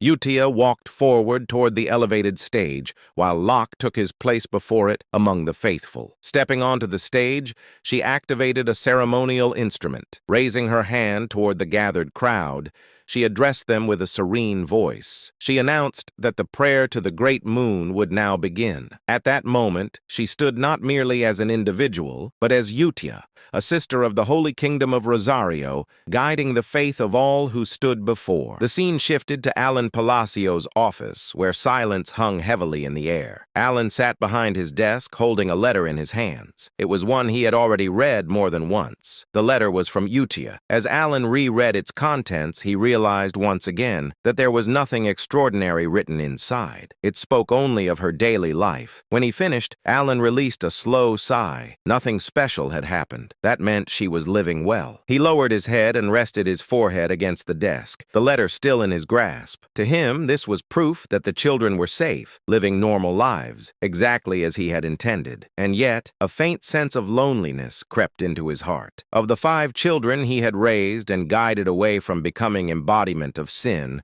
only Utia continued to send him letters. The others remained silent. From their perspective, it was understandable. To them, Alan was merely someone from the past, a man they had barely known, someone who had intervened briefly and then disappeared. He reasoned that this was fine. His purpose had never been to be remembered or thanked. His goal had been fulfilled the moment they chose paths that would not lead to the world's destruction. There was no reason for him to feel sad. Ellen repeated that thought to himself, trying to accept it. Still, exhaustion showed on his face. Despite her own busy life, Utia continued to write regularly. Half of him felt comforted by that fact. The other half felt a quiet ache he refused to acknowledge. At that moment, a voice spoke from within the room. Evan asked whether Alan was busy. Startled, Alan lifted his head abruptly, having failed to notice Evan's presence. He remarked that Evan had frightened him and questioned whether he was still there. Evan responded calmly, explaining that he had remained because new intelligence had arrived from the Information Guild. That immediately drew Alan's attention. He asked Evan to report. Evan informed him that the information concerned one of the children. Alan told him to continue. Evan then stated that the report was about Radan,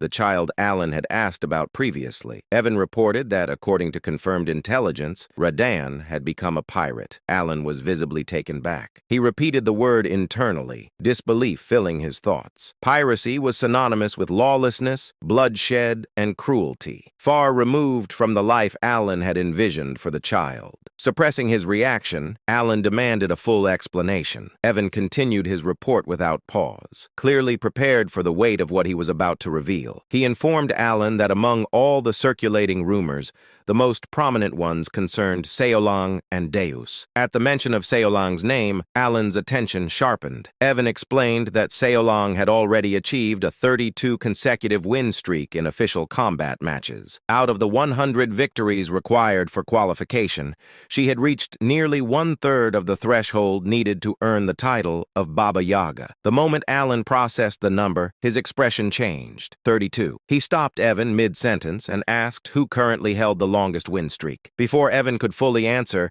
Alan himself recalled the name and spoke it aloud. The Lion King, the warrior known for holding a 41 win streak. Evan confirmed that Alan was correct. Alan leaned back slightly. In the game, the Lion King had been an overwhelmingly powerful character, someone who had briefly joined the player's party and dominated battlefields with brute force alone. He was not merely strong, he was a symbol of supremacy. The colony's military balance depended on individuals like him, and yet Seol Rang was approaching that level. Alan felt disbelief creep in internally. He muttered that Seol Rang was on the verge of surpassing even the strongest pillar of the colony. The realization carried both pride and unease. Kid guided her so she would not become a calamity, but her growth was now brushing against the realm of monsters. Evan then shifted to the next report. He informed Alan about Deus. According to the intelligence, Deus had personally executed one of the 8 barbarian chiefs, Kurga of the Snowfield. At that name, Alan's expression stiffened. Evan added that Kurga had been the leader of a barbarian faction that practiced grotesque rituals,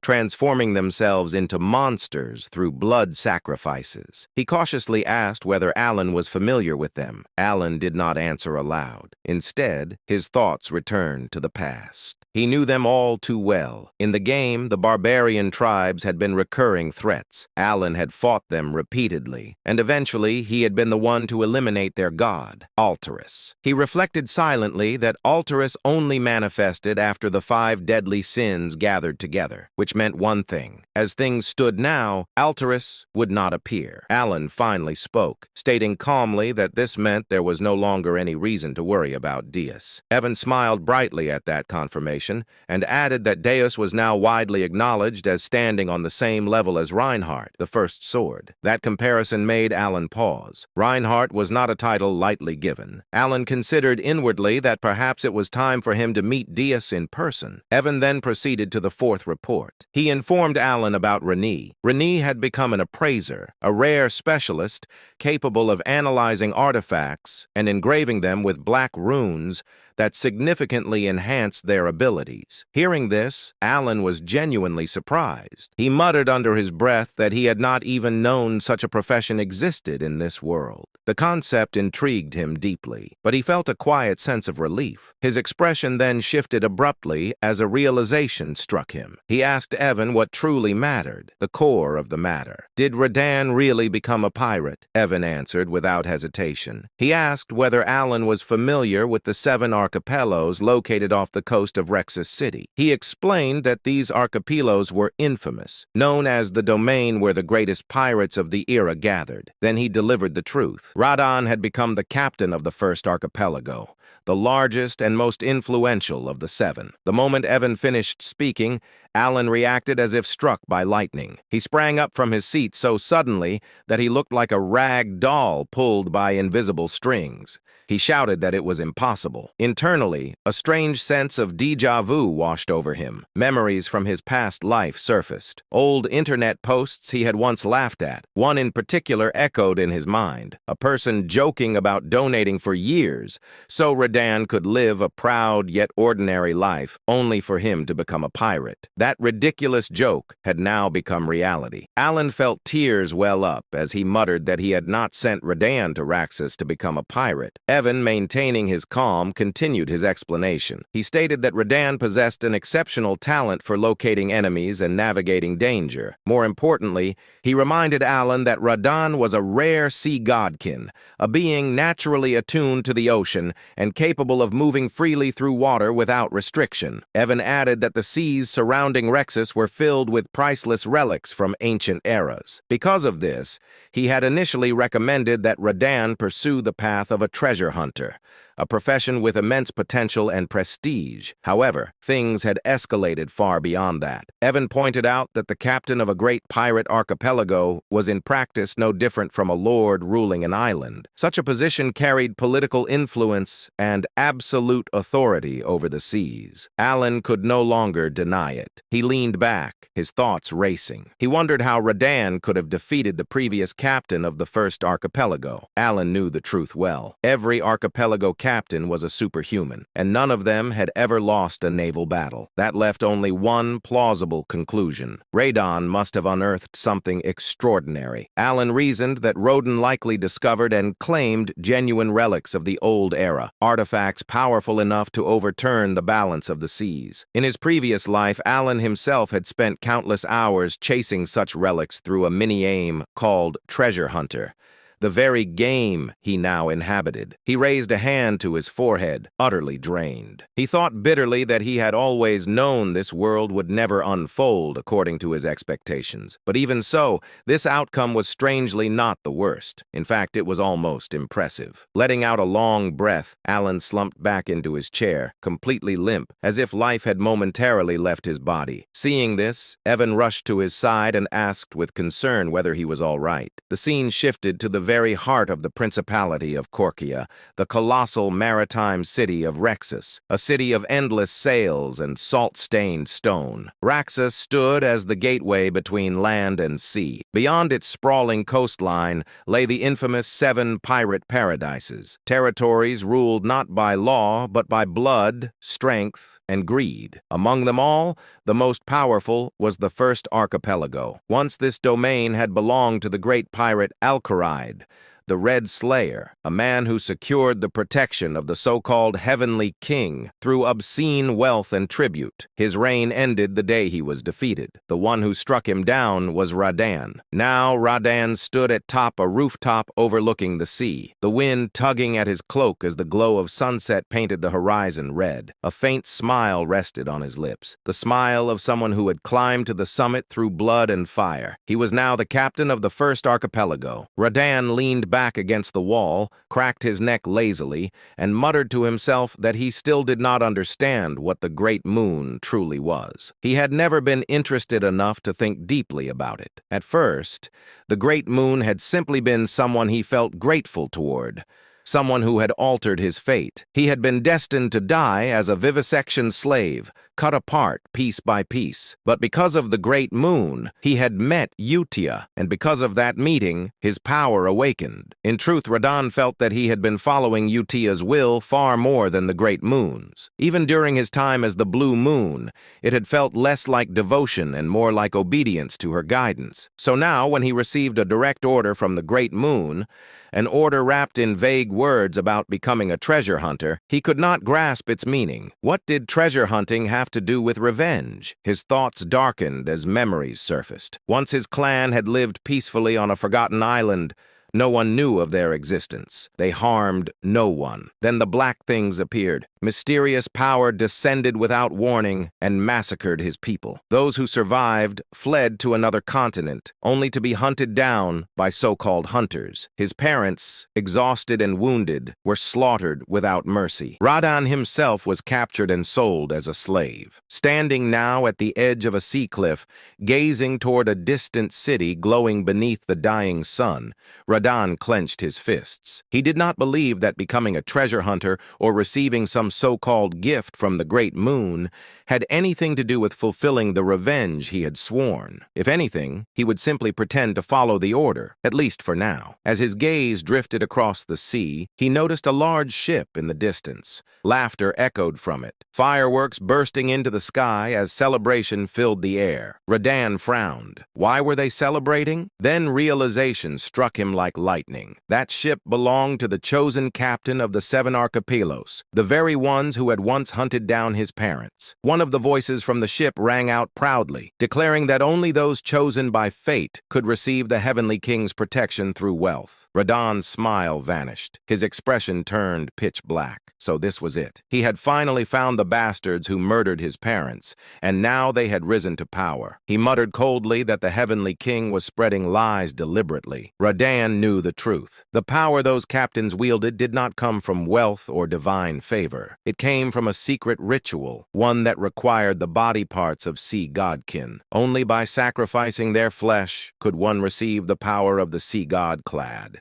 Every captain of the 7 archipelagos had performed that ritual. As the laughter and fireworks continued, Radan's breathing grew heavy. His eyes trembled with restrained fury. In a low, broken voice, he realized the final truth. Those damned hunters had split his parents' bodies into 7. The moment he realized this, he felt an overwhelming surge of rage, joy, and confusion all at once. Even though Radan had never shared his story after being rescued by the Blue Moon, it seemed as if the Great Moon had orchestrated everything from the very beginning. As if fulfilling a promise, he had given him the opportunity for revenge. However, just because the opportunity for revenge had come, it didn't mean it could be executed immediately. Objectively speaking, Radan was currently no match for the captains who wielded the power of Cleod. Though he was strong, his strength wasn't enough to defeat those who had reached the realm of superhumans. As he began contemplating, it didn't take long for Radan to realize that the answer lay in the gift bestowed upon him by the Great Moon. The gift, known as the Goggles of Amrita, had the ability to illuminate countless relics buried under the sea, making them easier to find. After discovering that some of these relics could compensate for his lack of power compared to the captains of the 7 archipelagos, Radan realized that everything had been planned from the start. At the same time,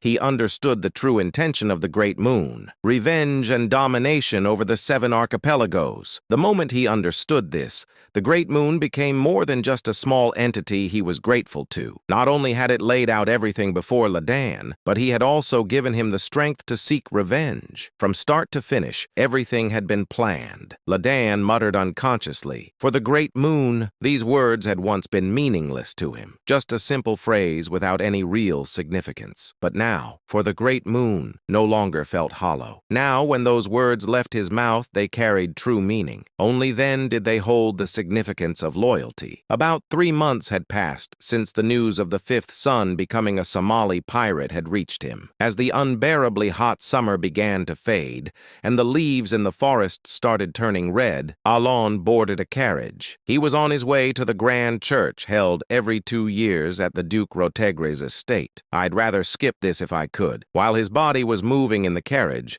Alon's mind was filled with reluctance. The shadowy reputation of the Count Palatio family had long since faded due to years of inactivity, but what replaced it was mockery, which bothered him. Nevertheless, the reason he went through with it was because all nobles of Astaria were bound by the rule to attend the grand church every 2 years. There was a strange rule that required attendance once every 2 cycles unless there was an exceptional reason not to. Thus, Alon found himself in the carriage on his way to the grand church, soon to be joined by two other nobles. This was a planned arrangement, as mercenaries or bandits often targeted nobles during the grand church season, so traveling in larger groups was safer. As nobles, they had enough guards to avoid trouble, but even getting into a fight could cost valuable manpower, so they increased their numbers from the start to avoid any incidents. Through this understanding, Alon naturally traveled with two families from the east, and the day passed without any issues. The problem, however, came that night. One said, "Count Palatio, isn't it a bit much to have only one guard? Is it a financial issue? If you're short on funds, I could offer you some help." Another said, "Ah, it seems you've inherited your title in a rush, and now your finances are in trouble." Alon stared in disbelief at the two nobles who had gone out of their way to openly mock him. Alon already had some understanding of why the nobles blatantly ignored him. It was because all the rumors have finally died down. Until now, the nobles had feared Alon because they believed he was the mastermind behind taking down Avalon, which had controlled the vast underworld of the East alongside Leo. However, the nobles no longer considered Alon to be the mastermind. After he became a count, he had done nothing significant for several years. The Palatio count family, from the time of Alon's grandfather, had always been known as a notorious household that never failed to wield influence in the underworld. The Palatio family had consistently dominated the Eastern underworld,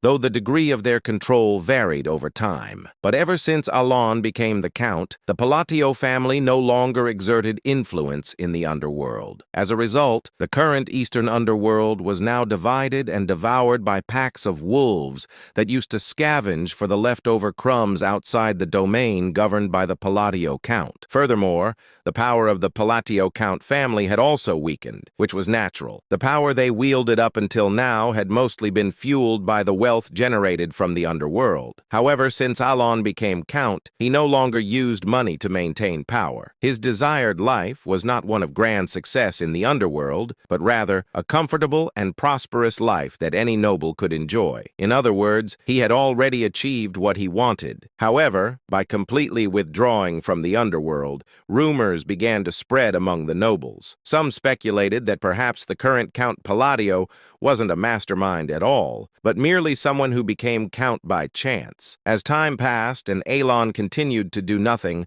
the rumor gradually became accepted as truth. Eventually, Alon's reputation had devolved into that of a lucky fool who happened to become count in the place of the real mastermind. Of course, there were still a few nobles who remained suspicious of Alon, but even they had begun to agree with the spreading rumors. After all, it didn't make sense that Alon, if he truly had the power to destroy Avalon in a single day, would not have used that power until now. In any case, Alon had somewhat expected this kind of treatment, but he hadn't anticipated that people would go out of their way to mock him like this. Alon looked up at the two nobles, whose faces radiated slyness. He didn't recognize either of them. However, based on the crest engraved on their carriage, it was easy to tell that one was from the Krilda Count family and the other from the Edelon Count family. He said to himself, "They both look old enough, but isn't this too childish?" Alon laughed to himself as he noted how aged their faces were. He quickly understood why the two nobles had come all this way just to mock him. He thought, "I see. This is a gathering of the victims." The Palatio family, notorious as they were, had also been a powerful family in the underworld. As a result,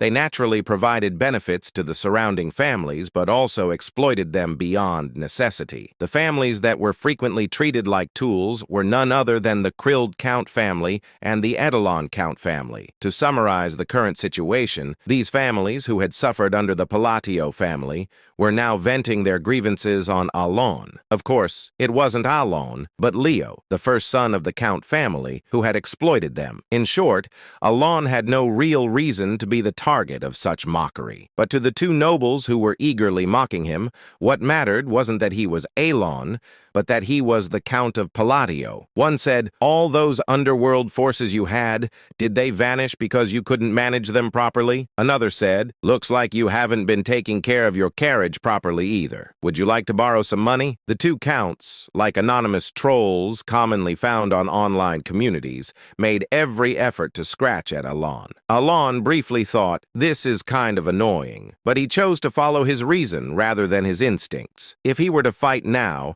he could easily crush the two nobles before him, maybe not slaughter them, but leave them beaten to a pulp. However, doing so would only complicate things. The moment he fought with them, Alon would have to leave the gathering and move separately, and that might lead to unnecessary trouble like running into bandits. Clearly, responding to their provocations was exactly what they wanted. Alon decided to ignore them, saying, there's no need to entertain these fools. He wasn't stupid enough to fall into such an obvious trap. That day, Alon ate 2 ears of corn, using the jeers from the two counts as background music. He said the roasted corn tasted even better in the slightly chilly weather. It would have been nice to have some butter. Going to the cold northern lands, a place where no living being should be able to survive, was gripped by an unrelenting, life-draining frost. In this bleak, cursed land, painted eternally in shades of gray by the relentless blizzard, a man had fallen. Where his right arm should have been, a crimson stain of blood marked the spot, and his left eye socket lay empty. This man was none other than one of the 8 barbarian chieftains, the great Kulkan, now awaiting death after his defeat at the hands of the cowardly knights of Caliban. Yet even in his final moments, his eyes were filled with rage. He cursed, those dishonorable dogs! His rage wasn't because of his defeat. To the barbarians, death in battle was a glorious end, a noble fate. Kulkan's fury stemmed from the dishonorable way he was struck down, caught in an ambush, tricked by the knight's deceitful challenge to a duel. Blood spilled from Kulkan's mouth as his world grew dim. The gray landscape blurred, and his ears gradually stopped hearing the bitter winds. Despite his anger, his mind slowly began to sink into darkness. Just as everything was about to fade into nothingness, Kulkan whispered the name of the great god, Ultultus. At that very moment, time seemed to stop. The dim, fading vision cleared. The harsh northern wind blew in his ears once again, and his mind, slipping into unconsciousness, began to rise. A voice echoed, "Child of blood, call my name. Call upon the great name that you worshipped. Call upon my name, and I shall grant you what you desire." As if commanded by a divine force, Kulkan, entranced, murmured, "Great god Ulthultus, I dare to call upon your honorable name." And in that moment, the demon smiled and said, "Do that, and I shall grant your heart's desire." For the next few days, the uncomfortable coexistence continued. Every evening, Count Krild and Count Edelon would emerge to hurl their mocking remarks, and every time, Alon pretended not to care, brushing off their words as if they were nothing. The one who ignores, and the one who tries desperately not to be ignored. Naturally, the one who ignored always won. Alon had deeply internalized one of the life lessons he had learned from a certain online community. Don't feed the trolls. At least in this place, no one could beat him at that game. Of course, after several days of this, other nobles began to mock Alon as well, whispering that he lacked dignity as a noble or scoffing at him for staying silent under the insults of Krilda and Edelon. But despite this, Count Krilda and Count Edelon, who had been the ones persistently mocking him, were not feeling particularly satisfied. Count Krilda growled, "Damn it, this is absurd." Count Krild frowned as he looked at Alon from a distance. Even though they had been mocking him, they were the ones being ignored, which was naturally infuriating. But after a moment of their sour mood, they exchanged low whispers. "Did you confirm?" "Yes, and it seems like he has no additional guards." In truth, the reason the two counts had openly mocked Alon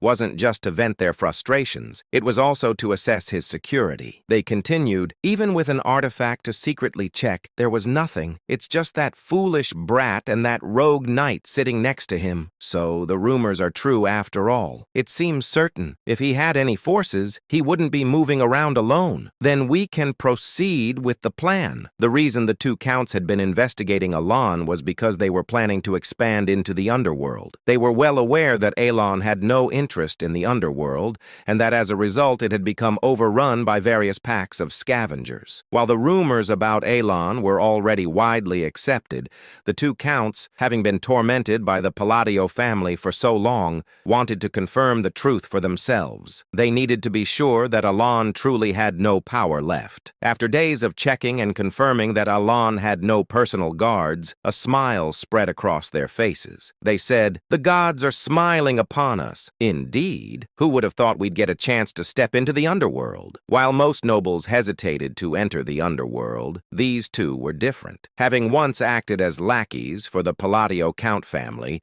they knew full well just how astronomical the wealth circulating within the underworld was. They were well aware of how sweet the taste of power from that realm could be. Now that it seemed the Palladio family had truly become a hollow shell, the two spoke excitedly, as if they had already conquered the underworld. In truth, it wasn't impossible for them to seize control of the underworld if they joined forces. After all, the reason they hadn't been able to do so before was not due to a lack of power, but because they had feared the Palladio Count family. Just as the two were about to rejoin the camp, where the other nobles were gathered after finishing their private conversation, monsters appeared. The event happened suddenly. Under the cover of darkness, monsters appeared. It was as if they had been lying in ambush, waiting silently, until a soldier spotted them by chance and shouted. At that moment, monstrous cries echoed from within the forest, as if on cue. Immediately, the mercenaries and knights, as if rehearsed, drew their weapons to protect the nobles. They said, "Wizard, give us light!" A wizard, extravagantly brought along by a noble purely for boasting purposes at this grand church event, responded to the knight's command and cast an orb of light into the sky. In an instant, the mercenaries and knights, who had been noisy just moments earlier, fell silent. What they saw when the light from the wizard illuminated the dark forest were goblins. Goblins are commonly found in forests. With the strength of a child, they are not dangerous monsters for anyone other than rookie mercenaries. Though the rusty swords and bows they wield can be dangerous, they pose little threat to seasoned mercenaries and knights. Goblins only become troublesome when their numbers swell, but even with dozens of them, they can still be easily driven off. However, if their numbers are enough to fill the forest before them, then they are undoubtedly a threat to the knights and mercenaries. Moreover, what heightened the tension for the knights was that the goblins before them were far from ordinary. A knight's voice, laced with both fear and confusion, was directed at the sight of the goblins. What on earth is that? The problem wasn't just that they were goblins, it was their grotesque appearance. Purple crystals were growing all over their bodies, including their heads, as if they had been afflicted by some kind of plague. To make matters worse, one said, "Wait, isn't that Mark?" Among the horde of goblins, the body of a seasoned mercenary who had been assigned to external surveillance for precautionary measures was being devoured savagely. In the hands of a massive goblin was what remained of Mark's body. The mercenaries who saw this sight felt a rising wave of fear within them, saying, This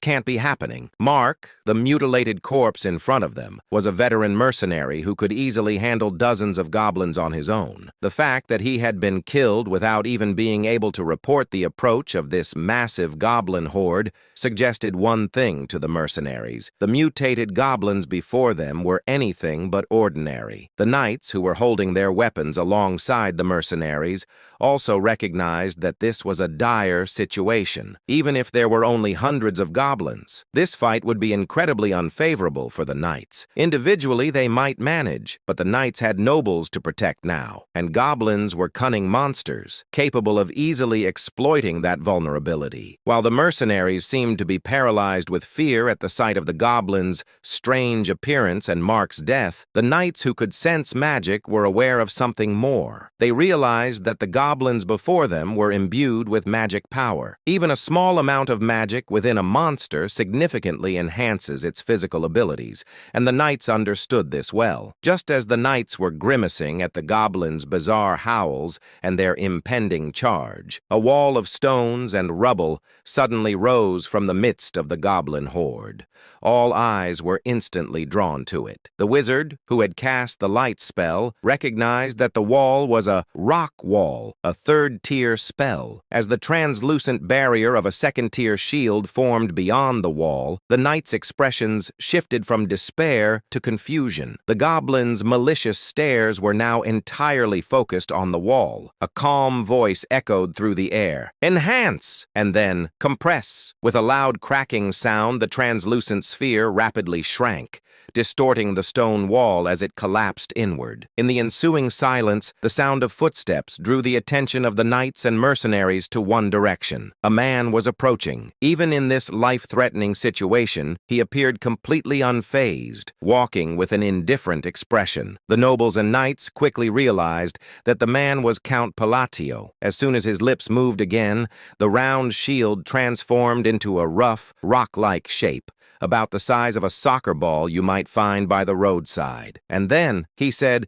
"Return to origin." With Elon's final words, the bracelet on his wrist began to emit a faint gray light. The compressed stones exploded outward like a shotgun blast, tearing dozens of goblins to pieces. It all happened in an instant. The nobles, knights, and mercenaries stood in stunned silence, their mouths agape, as they watched the magic-infused goblins get shredded into mere lumps of flesh. Among them, Count Krylda and Count Edelon's eyes widened as if they were about to tear apart. With all eyes now on Alon, he simply said, "Stop standing there in a daze and get ready." His voice was calm as he looked ahead. The knights and mercenaries, as if mesmerized, raised their swords. The fear that had been spreading in their hearts had, as if by magic, vanished entirely. The battle with the goblins ended in victory. Thanks to the knights and mercenaries responding calmly, the front lines held strong, and Alon's magic once again destroyed a detachment of enemies who were moving to attack the nobles from behind, quickly tilting the battle in their favor. Of course, with hundreds of mutated goblins, there were casualties, but the number was small given the scale of the battle. The final blow came when a knight pierced the head of the last goblin, ending the battle completely. As soon as the soldiers confirmed the battle was over, they sighed in deep relief and turned their gazes toward Alon, who was looking down at the goblin corpses. Despite having just fought a life-or-death struggle, he remained expressionless, as if the battle had left no impact on him,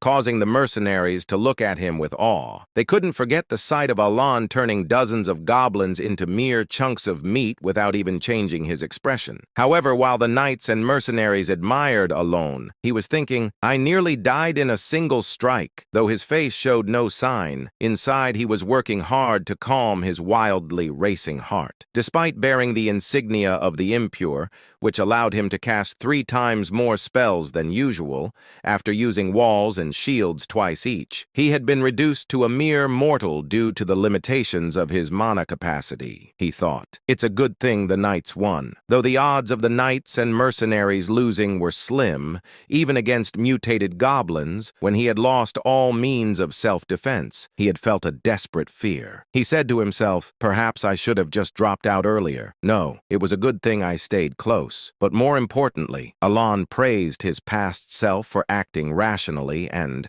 having calmed his heart, turned his gaze to the goblin before him, his expression growing serious. He knew all too well the significance of the purple amethyst emerging from the goblin's body. He inquired, "Why, a divine descent?" This was a strange phenomenon that occurred among the monsters of the continent when an outer god tried to descend upon the world. The monsters affected by divine descent became more ferocious and physically stronger. While the current group of soldiers could handle the monsters they would encounter on their journey to the Duke's territory, Alon was concerned about the fact that the divine descent had occurred at all. The phenomenon meant that an outer god would soon descend upon the land. Typically, such gods could not descend unless one of the 5 great sins manifested, but now even these borderland gods were about to arrive. He said, "This can't be good." The descent of outer gods was a grave grave matter for Alon. While not as catastrophic as the great sins, if these gods started rampaging, entire kingdoms could vanish easily. There were only 6 kingdoms on the continent excluding the empire,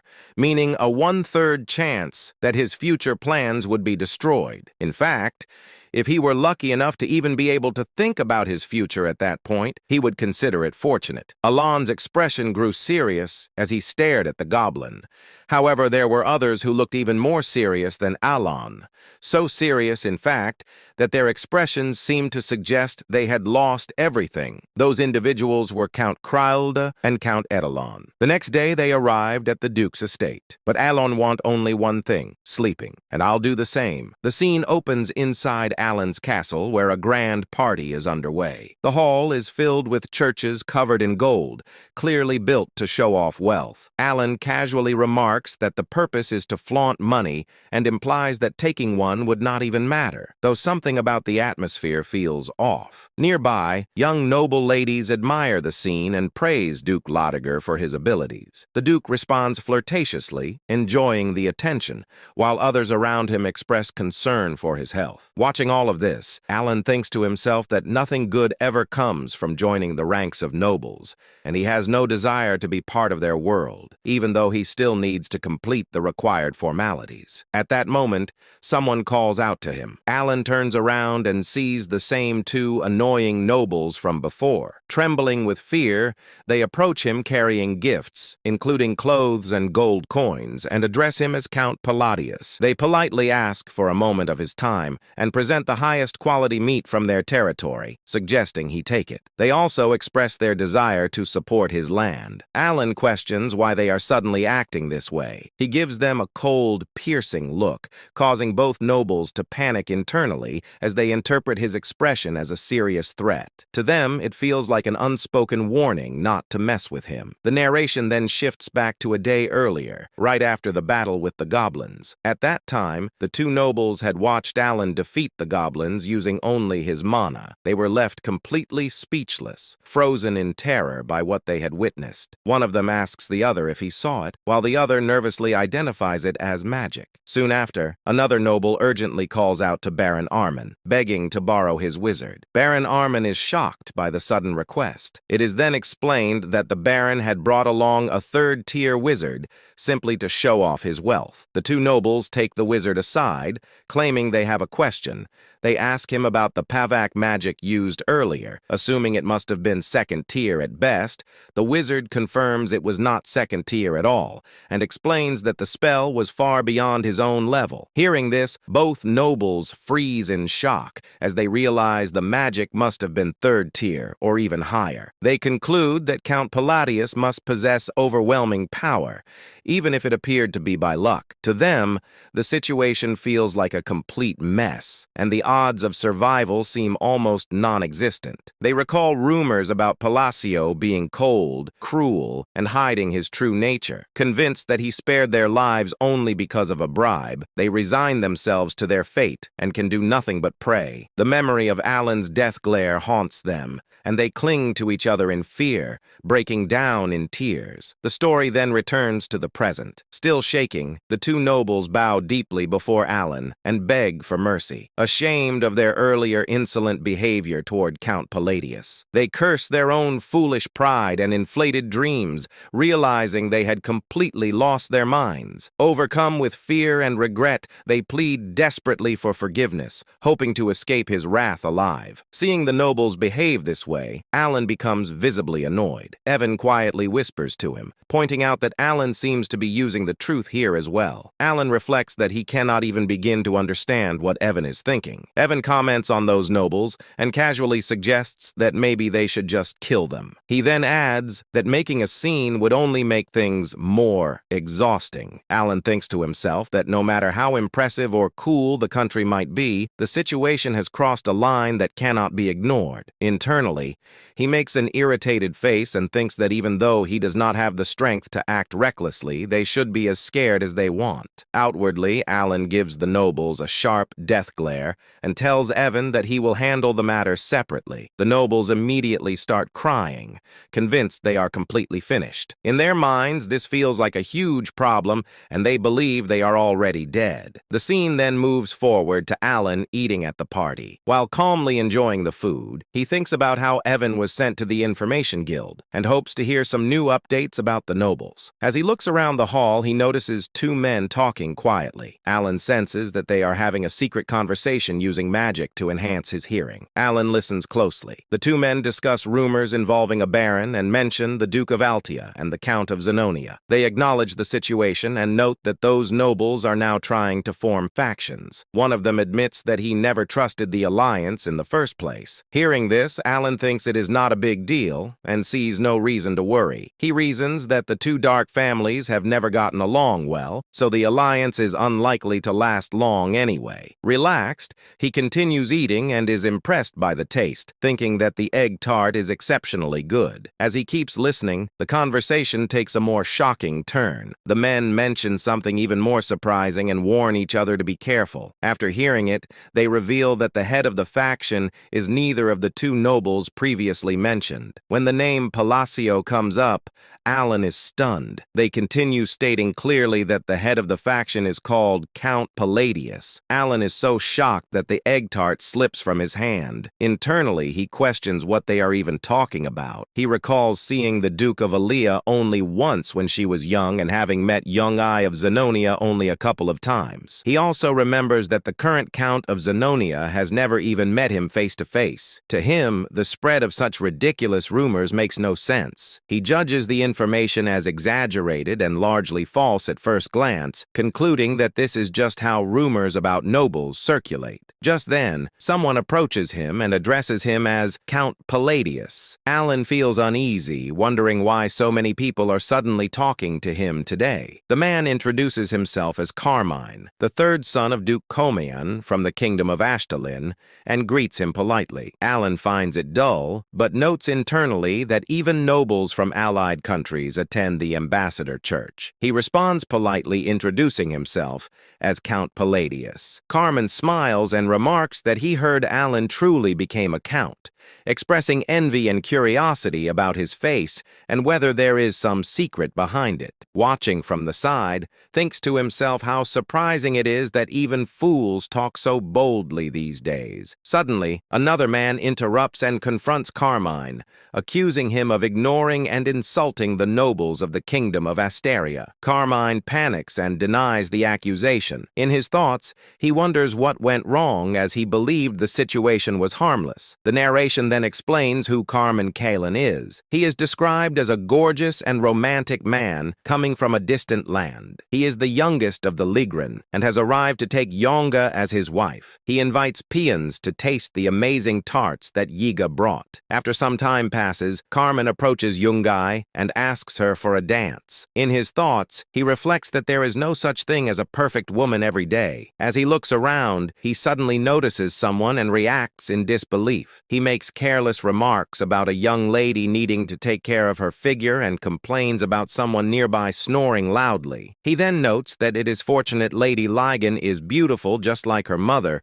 and thinks of it as his moment to appeal. Embarrassed and irritated, Young responds by suggesting they reconsider their marriage proposal. Carmine is shocked and calls out to her, but she leaves without looking back. For reasons unknown, the marriage proposal with the youngest daughter of the Lot family falls apart. Left behind, Carmine fumes internally, thinking about how much he suffered just to come here and how unbearably annoying the entire situation has become. Carmine's gaze slowly shifts toward Alan. He sticks his tongue out slightly and grins, noticing the same hair color and the cold impression. In his thoughts, he connects those features and concludes that the man must be Count Palladius. He recalls hearing rumors that the Count was nothing more than a lucky fool with no real connections. To him, him, someone like that feels like the perfect and easy stress reliever, and he quietly resolves to act tomorrow. The scene then returns to the present. Several nobles and dukes glare sharply at Carmen and reprimand him for losing his sense of respect. They remind him that the kingdom of Ashtalin has been a long-time ally. Carmen panics and hurriedly denies any disrespect, insisting that was not his intention. From Alan's perspective, the situation looks like two large birds attacking a smaller one. He finds the scene strange and confusing. Even nobles with little political awareness recognize the three figures standing there as they represent the central pillars of the kingdom of Asteria. Duke Lautiger, a leading figure of the aristocratic faction, points out that Duke Comalan is a major pillar of Ashtalin. Marquard Daniello, a powerful royalist, questions whether Carmen is treating Asteria lightly. Count Palin, the core of the centrist faction, openly wonders why Carmen is behaving so rudely. Duke Lautiger further implies that Duke Kalen may be underestimating them. Carmen, visibly shaken, insists that he absolutely has no such intention. Count Palin presses further, questioning whether there is any valid reason to address nobles so carelessly by name. Carmen stumbles over his words and apologizes, admitting his disrespect. Marque Mardano fixes Carmen with a death glare and criticizes him for forming an attitude based on ignorance. Carmen freezes, unable to figure out what to say next. Alan quietly observes the scene and thinks about how unlucky Carmen is for ending up as a shield in front of him at such a moment. He also realizes why the nobleman's spinning wheel had looked so familiar earlier. Eventually, Carmen bows deeply and apologizes to the three nobles. The Marquis responds coldly, implying that apologies alone do not erase consequences, and sarcastically questioning whether an apology could end military service. Carmen continues apologizing repeatedly while the Marquis presses the point again, reinforcing the severity of the situation. Watching this, Alan thinks about how traumatic the scene is and how it reminds him of unpleasant memories. Tearfully, Carmen leaves the area while muttering that he committed an offense so rude that he nearly lost his life. Duke Loiger then turns to Alan and checks on his condition. Alan assures him that he is fine, though internally he feels unsettled. He wonders why everyone is acting this way toward him today and feels an unfamiliar sense of pressure and fear. Even as things calm down, Alan's enhanced senses still pick up the conversation of two nobles nearby. They discuss how the powerful figures are already moving and confirm that the rumors are true. They speculate that if Altia and Zenonia fully enter politics, the power of their leader Palacio will become overwhelming. Hearing this, Alan realizes the chaos is being fueled by those rumors. He thinks that if this continues, it will only become more annoying and decides that it would be better to expose the rumor as false. Marca Mardano then reflects that he has never had a proper conversation with Count Palladius. Alan hesitates briefly in response. The three nobles quickly conclude that Alan must be extremely busy. They mention hearing that he has been researching magic lately and bring up a valuable artifact they recently acquired. They propose gifting him a relic capable of storing magical power and add that they have prepared additional presents as well, asking him to accept their small favor. As Alan considers the situation, he thinks that accepting may be the fastest way to put an end to the rumor. At that moment, a system window appears,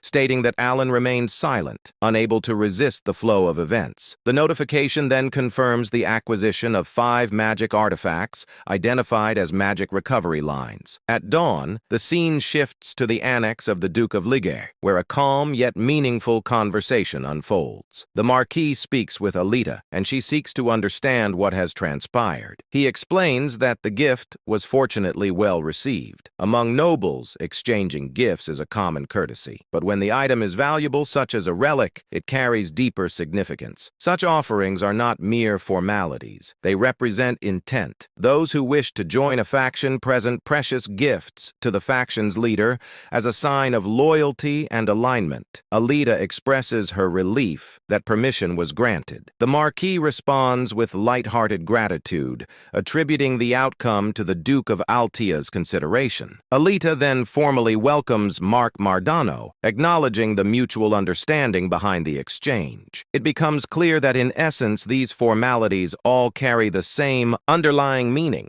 Altia expressed her satisfaction that everyone shared the same objective. She then asked how things went for the others. Marque responded that it was a great honor, and it was clear that everyone accepted without hesitation. Marque reflected on the situation. Duke Altia, who rarely took action himself, had personally appeared and given his word, but only after carefully selecting the necessary cards. After that, they were made to go through a rite of passage that involved a sincere bribe. Even though rumors were spreading rapidly, this was clearly part of the current political flow. Realizing the importance of the moment, Mark decided that he had to seize this opportunity. Altia's expression darkened as she concluded that they could finally begin moving seriously, but only with a select few. The focus then shifted to Alan, who explained that on the fourth day of the banquet, spoils were somehow being added one by one. He assumed this was because he was being treated well due to the false rumor linking him to Altia and Zenonia. He decided to take the spoils for now, wondering if they would later be taken back, and internally planned it as a complete hit and run. At that moment, Evan appeared from behind and placed a hand on Alan's shoulder. Announcing his return, Alan reacted with a hiccup.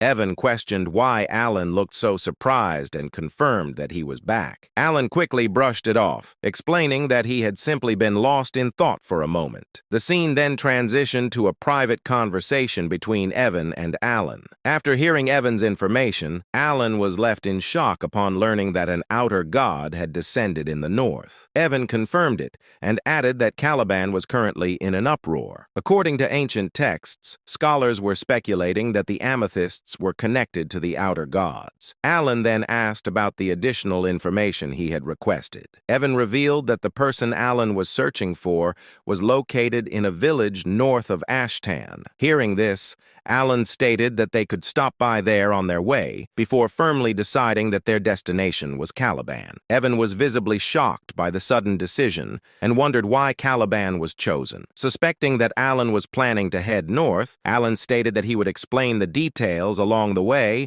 and ordered Evan to prepare for immediate departure. Evan acknowledged and left to make preparations. After Evan departed, Alan let out a long sigh and reflected on the situation. He had truly hoped it would not come to this. Calamitous beings like the five great sins and the outer gods were beyond prediction. It was impossible to know which outer god would descend or when a divine descent would occur. That uncertainty was the reason he had tried to gather information and act as quickly as possible. Yet he had never expected events to unfold this fast. As fragments of data and probabilities crossed his mind, memories from playing the game resurfaced. Having seen hundreds of possible outcomes, the ending now painted itself clearly. The allied kingdoms would crumble and collapse, falling into ruin as they fought foolish wars in lands contaminated by otherworldly powers. In the end, his own life would be shattered in an instant. He reminded himself that he had devised a plan to deal with this crisis. After descending, an outer god entered a stabilization period lasting several months before awakening as a living god. During that time, they could not fully exert their power as heroic spirits,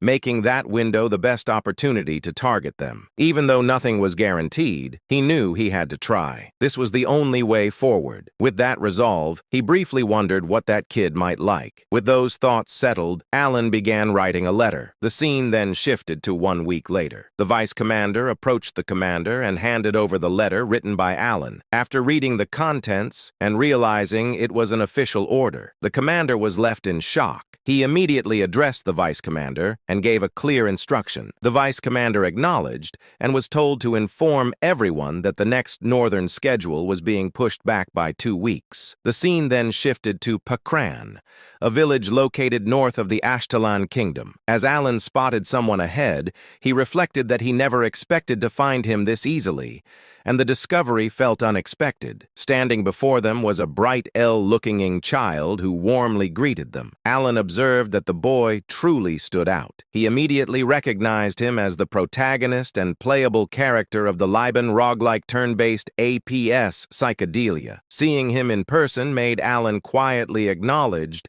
that a protagonist was indeed a protagonist. The boy looked exactly like the illustration from the game. Alan noted that he was a boy, boy and found him unusually beautiful, almost too striking in appearance. Alan asked whether the boy knew who he was. The child replied that he was simply happy to meet a new person and introduced himself as Eliban. Alan reflected that no matter how much this world differed from the game, the protagonist would always remain the protagonist. Eventually, Eliban would become famous and strong. Alan remarked that Eliban had a very bright personality, while internally admitting that facing a character he once played as felt strange. Alan then handed Eliban a small bag and told him it was for him to take. When Eliban opened it, he found a large number of gold coins inside. Alan then instructed Evan to bring the other item. Evan stepped forward, opened another box in front of Eliban, and revealed that it was filled with potions, explaining that all of it belonged to him. Eliban reacted with joy, overwhelmed by happiness, and expressed disbelief that everything was really for him, wondering why it was being given so suddenly. Alan explained that it was an investment. Internally, he affirmed that he had brought everything necessary for a protagonist's early growth. Alan explained to Eliban that he was doing this because Eliban was destined to become a big deal in the future. Internally, Alan urged him to grow quickly so that he could one day deal with threats like the outer gods in his place. As more indicators crossed his mind, Alan briefly wondered whether this treatment was generous enough and assumed that he must have won Eliban over. Suddenly, Alan realized he had forgotten something and introduced himself as Count Palatio. This was the name of the patron he should be grateful to when he succeeded. He quickly corrected himself, thanked the Count sincerely, and promised to remember the name. Filled with excitement, Eliban then happily said goodbye to Evan. Watching this, Alan reflected on Eliban's personality and wondered if it had always been this bright, considering that the story belonged to a dark fantasy genre. He had never expected the protagonist to be so upbeat. As they prepared to leave, Evan addressed Alan, acknowledging his intentions, but pointing out that they were leaving without even having a proper conversation. Alan responded that Eliban was a sharp kid and would understand. Internally, Alan admitted that his own life was on the line and that he did not have time to build personal affinity. He noted that he had effectively set the protagonist on auto hunt and embraced the idea of pay to win as his chosen strategy. Evan then remarked that the child seemed to possess incredible talent. His mana felt dense and constantly swirling, and despite wearing ordinary clothes, he appeared to be equipped with artifacts. Alan agreed,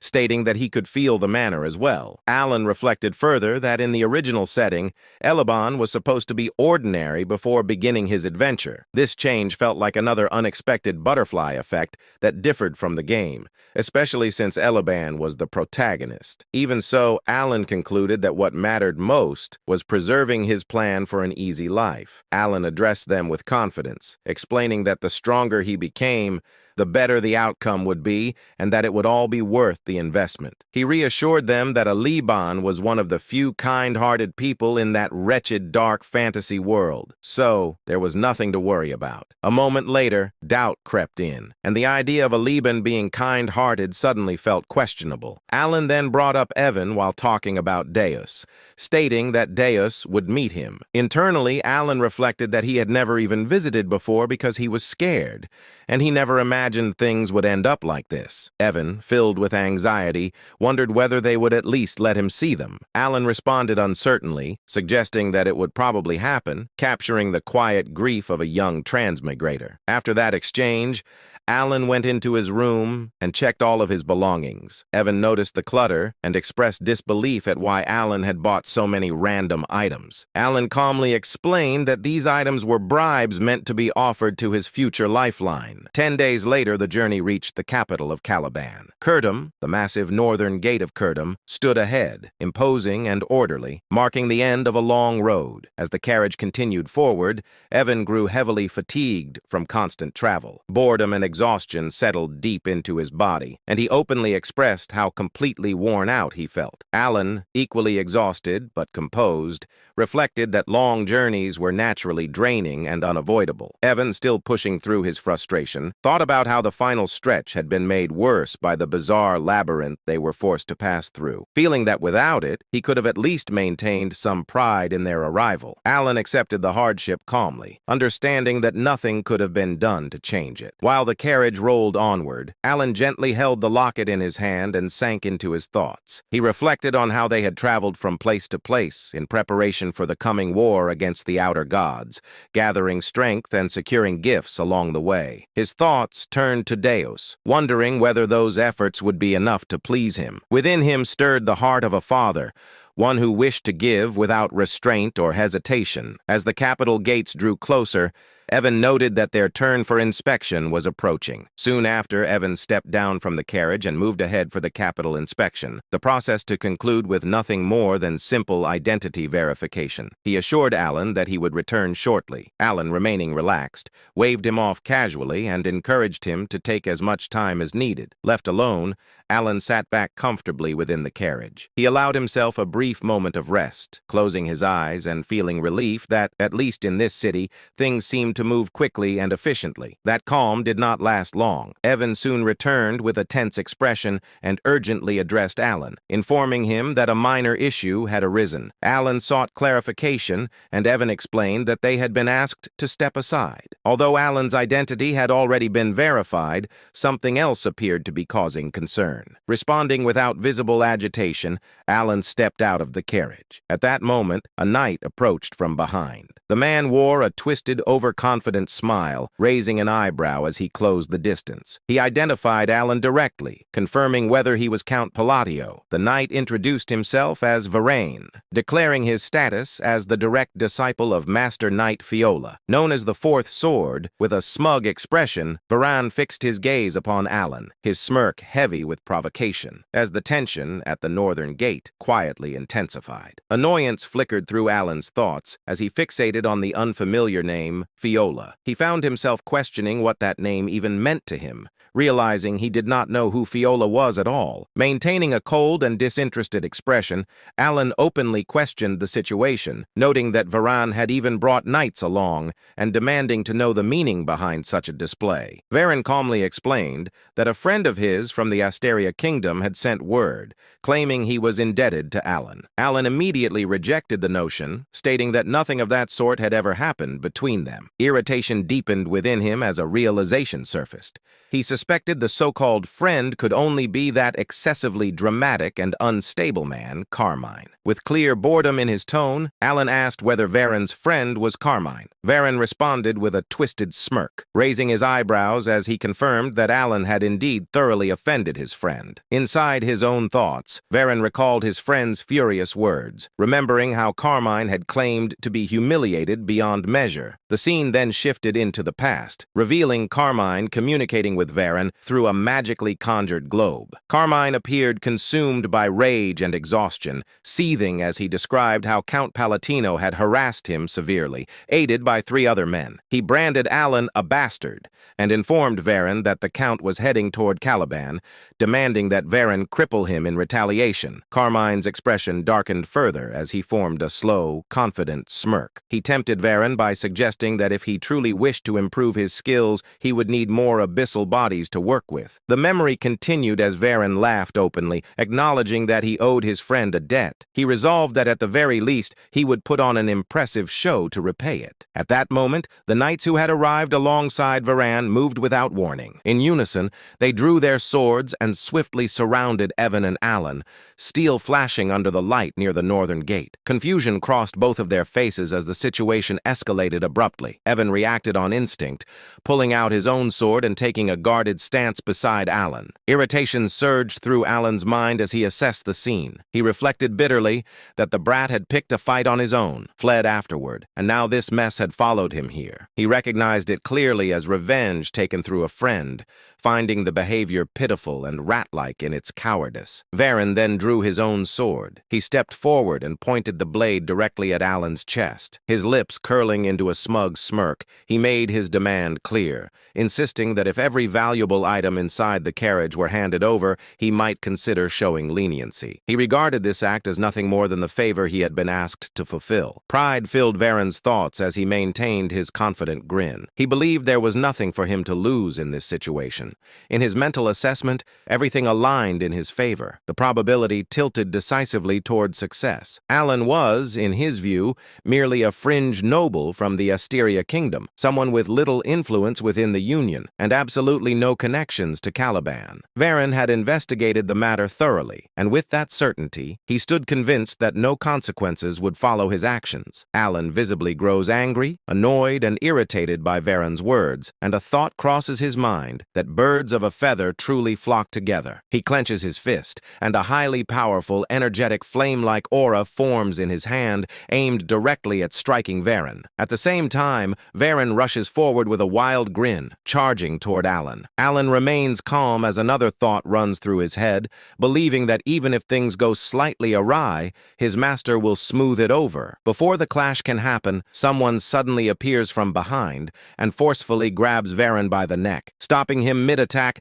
Varen lets out a scream of pain, accompanied by the clear sound of bones breaking. The person gripping Varen's neck then lifts him up into the air. Overwhelmed by pain, Varen groans helplessly as the sword slips from his hand and crashes to the ground below. The pain becomes so intense for Varen that the veins on his face begin to bulge visibly, and he clenches his teeth hard as he endures the agony. The one holding Varen by the neck keeps him lifted in the air, while Varen, filled with rage and pain, tries to find out who this person is and who dared to attempt to kill him. As the scene continues, it is revealed that the one gripping Varen by the neck is none other than Deus. Deus makes it clear that his identity is not important at the moment, and he instead condemns Varen's actions, making it known that Varen had no right to lay a hand on his benefactor. Varen remains suspended in the air, still groaning uncontrollably in pain. Unfortunately, the crucial truth that Varen completely failed to grasp slowly comes to light. That truth is that Count Palatio had already triumphed in a duel against Kurga of the Snowfields. Through that victory, Count Palatio earned the title of Swordless Master Knight and became known as the benefactor of Deus Macallion. Deus suddenly releases Varan and hurls him down onto the ground. Varan groans loudly in pain as Deus relentlessly kicks him again and again without mercy. Deus then grabs Varan's hair with an iron grip, holding him down with overwhelming force, maintaining a cold, deathly glare. Deus shifts his attention toward the surrounding knights and issues a clear warning. He makes it known that if even a single one of them dares to move, the consequences will be beyond their imagination. Deus delivers a brutal kick straight into Varen's chest, so powerful that blood spills from Varen's mouth as he is sent flying and crashes far away. Alan watches in shock, a realization forming in his mind as he recognizes that knight, understanding that this is the present-day Deus. Deus then makes it clear to Varan that he should be grateful to be in a situation where he cannot be killed. Varan struggles to even stand after the earlier attacks, barely able to move as he leans against a tree for support. In the very next moment, Deus steps in and slams his knee forcefully into Varan's chest, sending him crashing violently into the tree once again. Varan's cheeks swell badly from Deus's kick, and Deus continues to strike him mercilessly, landing punch after punch and kick after kick without pause. Nearby, Evan remarks to Alan that his strike was quite impressive. Hearing this, Alan's mind drifts back to the moment when Deus had declared his outrage at anyone daring to lay a hand on his benefactor. A realization settles in as Alan reflects that Deus did, in fact, call him his benefactor. He considers how Deus may have been grateful when he was young, yet now that he has grown, Alan assumed he would not welcome someone he barely knew. He remembers that Deus never even sent a single reply, and it makes him feel as though he has received every possible reward for raising a son. Alan acknowledges to himself that Deus has truly grown, calling him a troublesome rascal in his thoughts, yet admitting his genuine growth. The impression becomes clear, marked as 52% certain, that one can plainly see who sponsored Deus. As he has developed remarkably well, Alan recognizes that Deus has matured into an exceptionally upright young man. With this realization, Alan reflects on how this must be what it feels like to see a well-raised son.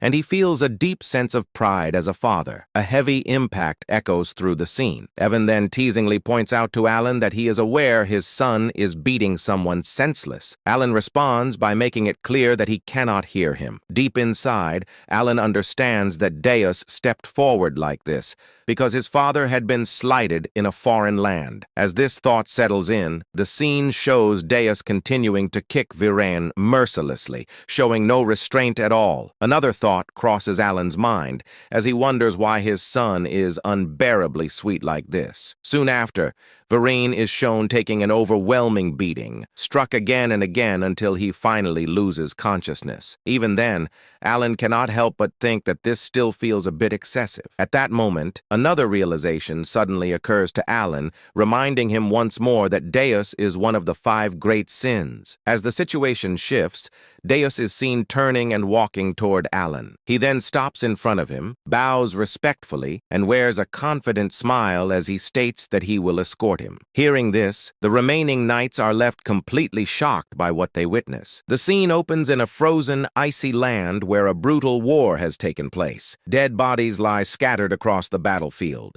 their frozen forms covering the ground. Some of the corpses are engulfed in flames as the opposing side burns them without mercy. In the midst of this aftermath stands Delman, the wielder of Caliburn's 3rd sword and the commander of the Crimson Flame. Overcome with triumph, he raises his sword high, celebrating the outcome of the battle. Delman shouted, "One of the 8 chieftains, the great Khan, along with his entire tribe, has been wiped out. The Red Flame Knights have emerged victorious on the kingdom's land." Hearing this declaration, all the Crimson Flame Knights erupt in joy.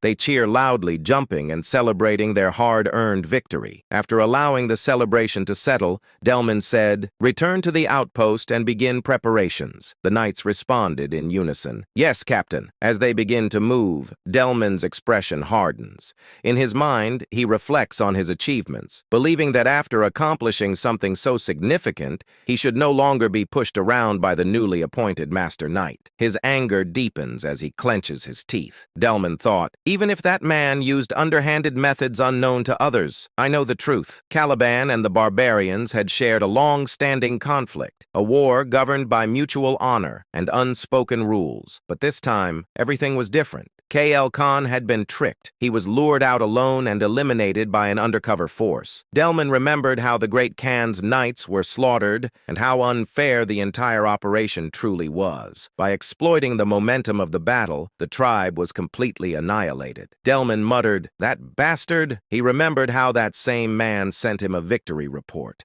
claiming the defeat of the Kurga of the snowfield. It had all happened because Delman demanded a decisive result from the expedition. Khan's body had vanished during the chaos of the battle. Even if he had survived, the poison would have ensured his death. Eventually, Delman convinced himself there was nothing left to do except return to Caliban and report the mission's success. A smirk formed on his face as he stepped forward, but suddenly stopped. In the distance, he noticed a lone man standing still near the forward base. Confusion flashed across Delman's face.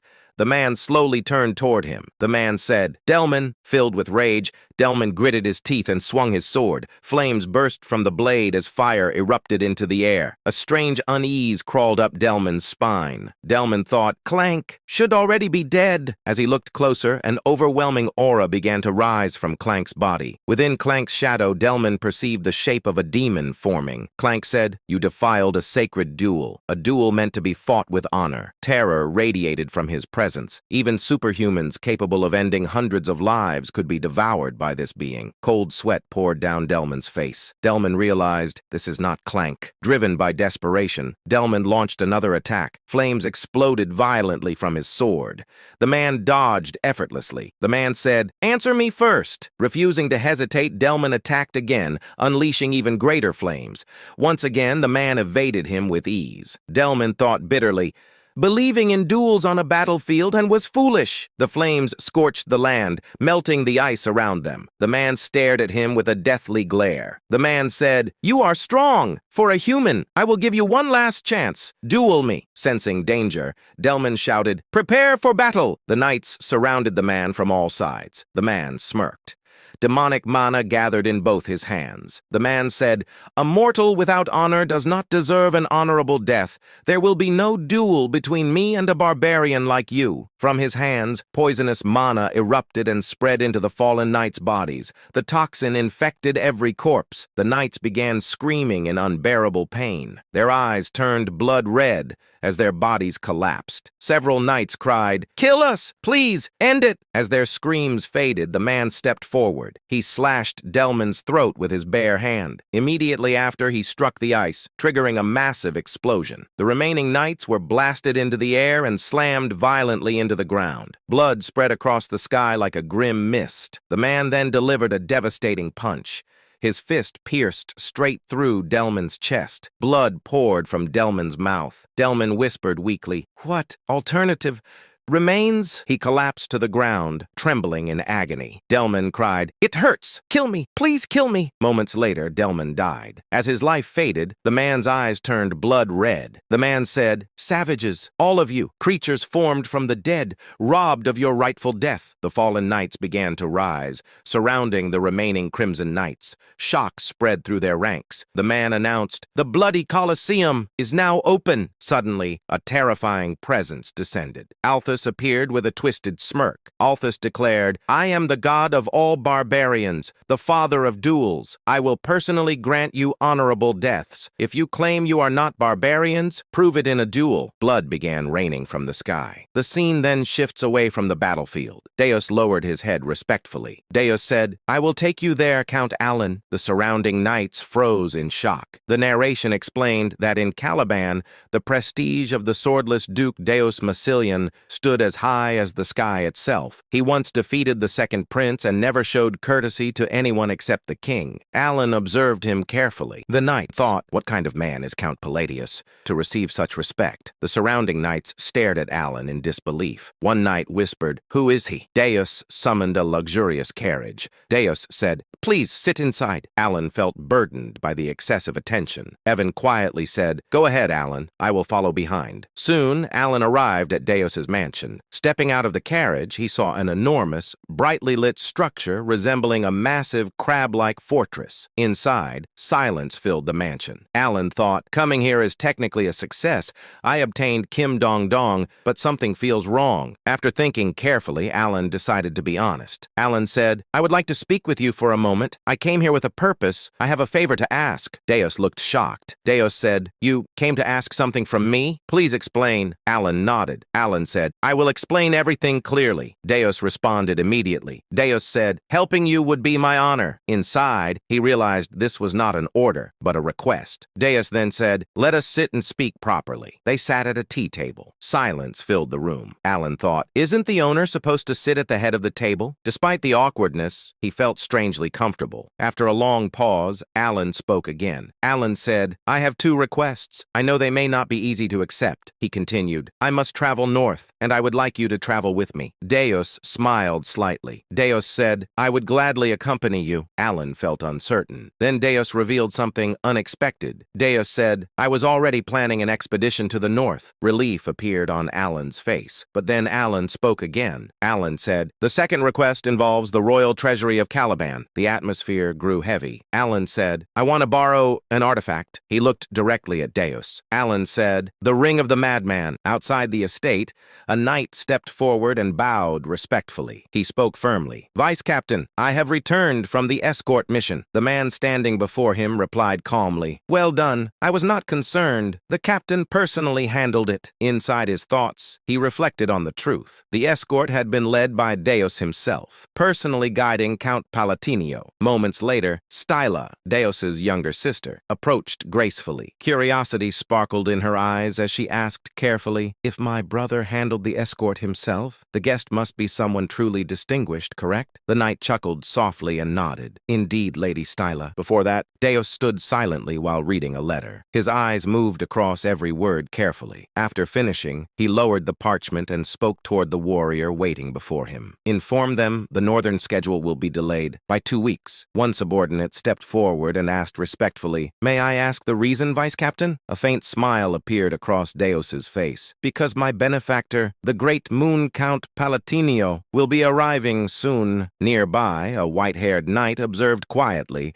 thinking to himself that he had never seen the vice-captain display such an expression before. The arrival of the count from the kingdom of Austria had stirred the entire estate, and even Styla struggled to hide her anticipation. The scene shifted. Alan stood before Deus, his posture calm but heavy with tension. A thin layer of sweat formed along his face as he spoke carefully. Would it be possible for me to borrow the ring of the Maid One from the Caliban treasury? He understood the weight of the request. It was unreasonable, and it could place him in dangerous debt to the royal family. Yet the ring was essential to his plans. He looked directly into Deus's eyes. Without hesitation, Deus lowered his head slightly and replied, "Yes, of course." At that moment, Evan entered the room, bowing politely. "My apologies for arriving late." Alan smiled slightly, thinking his timing was perfect. He said calmly, "You came at the right time. You brought them, correct?" Evan nodded confidently. "I will bring them immediately." He soon returned, carrying several elegant boxes. Light shimmered across their polished surfaces as Alan personally presented them to Deus. Deus looked at them with mild curiosity. "What are these?" Alan opened one carefully. "Gifts, prepared personally. I especially recommend this gemstone string tie. It is quite popular." Inside, Alan steadied his breathing. He had chosen it with great care. The refined design, decorated with delicate gemstones, gave it a noble appearance.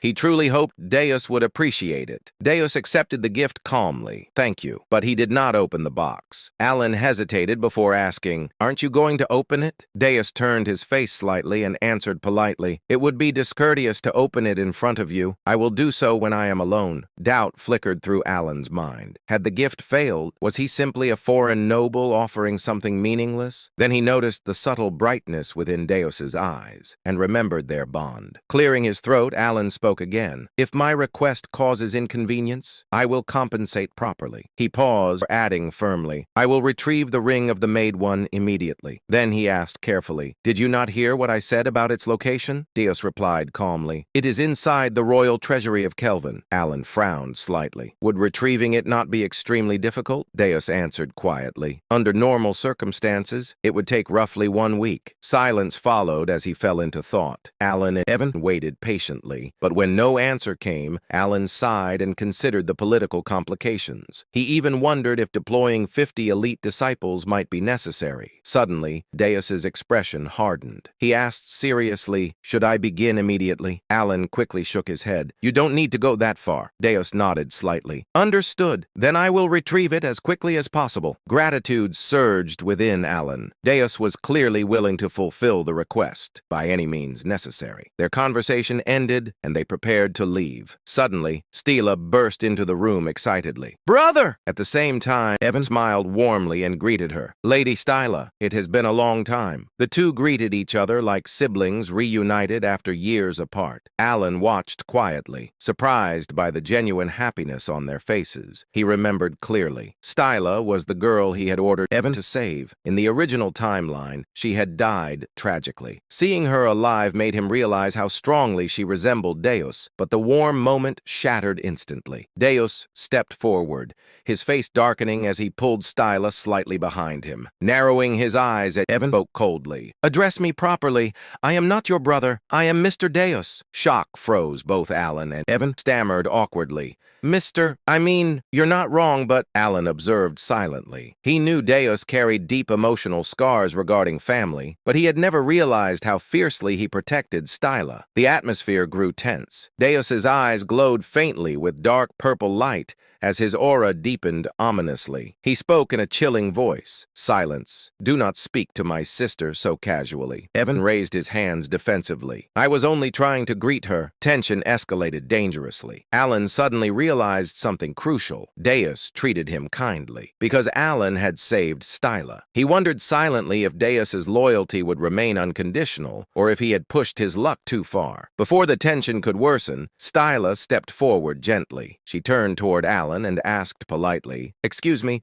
You must be Count Palatinio? Alan nodded. That is correct. She bowed sincerely. I heard you ordered Sir Evan to save me, Alan replied modestly. I simply did what was necessary. Inside, he admitted the truth. If she had died, her brother would have become a merciless killing machine. Styla gently held Deos's hand and whispered warmly, Truly, thank you. Her gratitude caught Alan completely off guard. He had acted out of calculation, never expecting genuine appreciation, yet her sincerity filled him with unexpected warmth, and he smiled faintly. Later that evening, Alan remained at the mansion for dinner. During the meal, Deos returned calmly and said, I have brought it. Alan looked up in disbelief. Only one day had passed, yet Deos had already retrieved the treasured ring. Alan opened the box and gasped softly upon seeing the ring of the Maid One. How did you retrieve this in a single day? Before Deos could answer, Evan burst into the room. Count, I have discovered something extremely strange. Alan raised an eyebrow. Explain. Evan hesitated before speaking carefully. Deos caused a disturbance inside the royal treasury, demanding the ring. Alan stiffened. What? Daewon lowered his voice. The second prince attempted to delay him, so Deos slapped him repeatedly while demanding the ring. Alan stood speechless. After that incident, preparations continued for 3 days. Soon after, Alan departed north alongside the solar eclipse knights. 2 weeks later, at the southern border outpost, terrifying news arrived.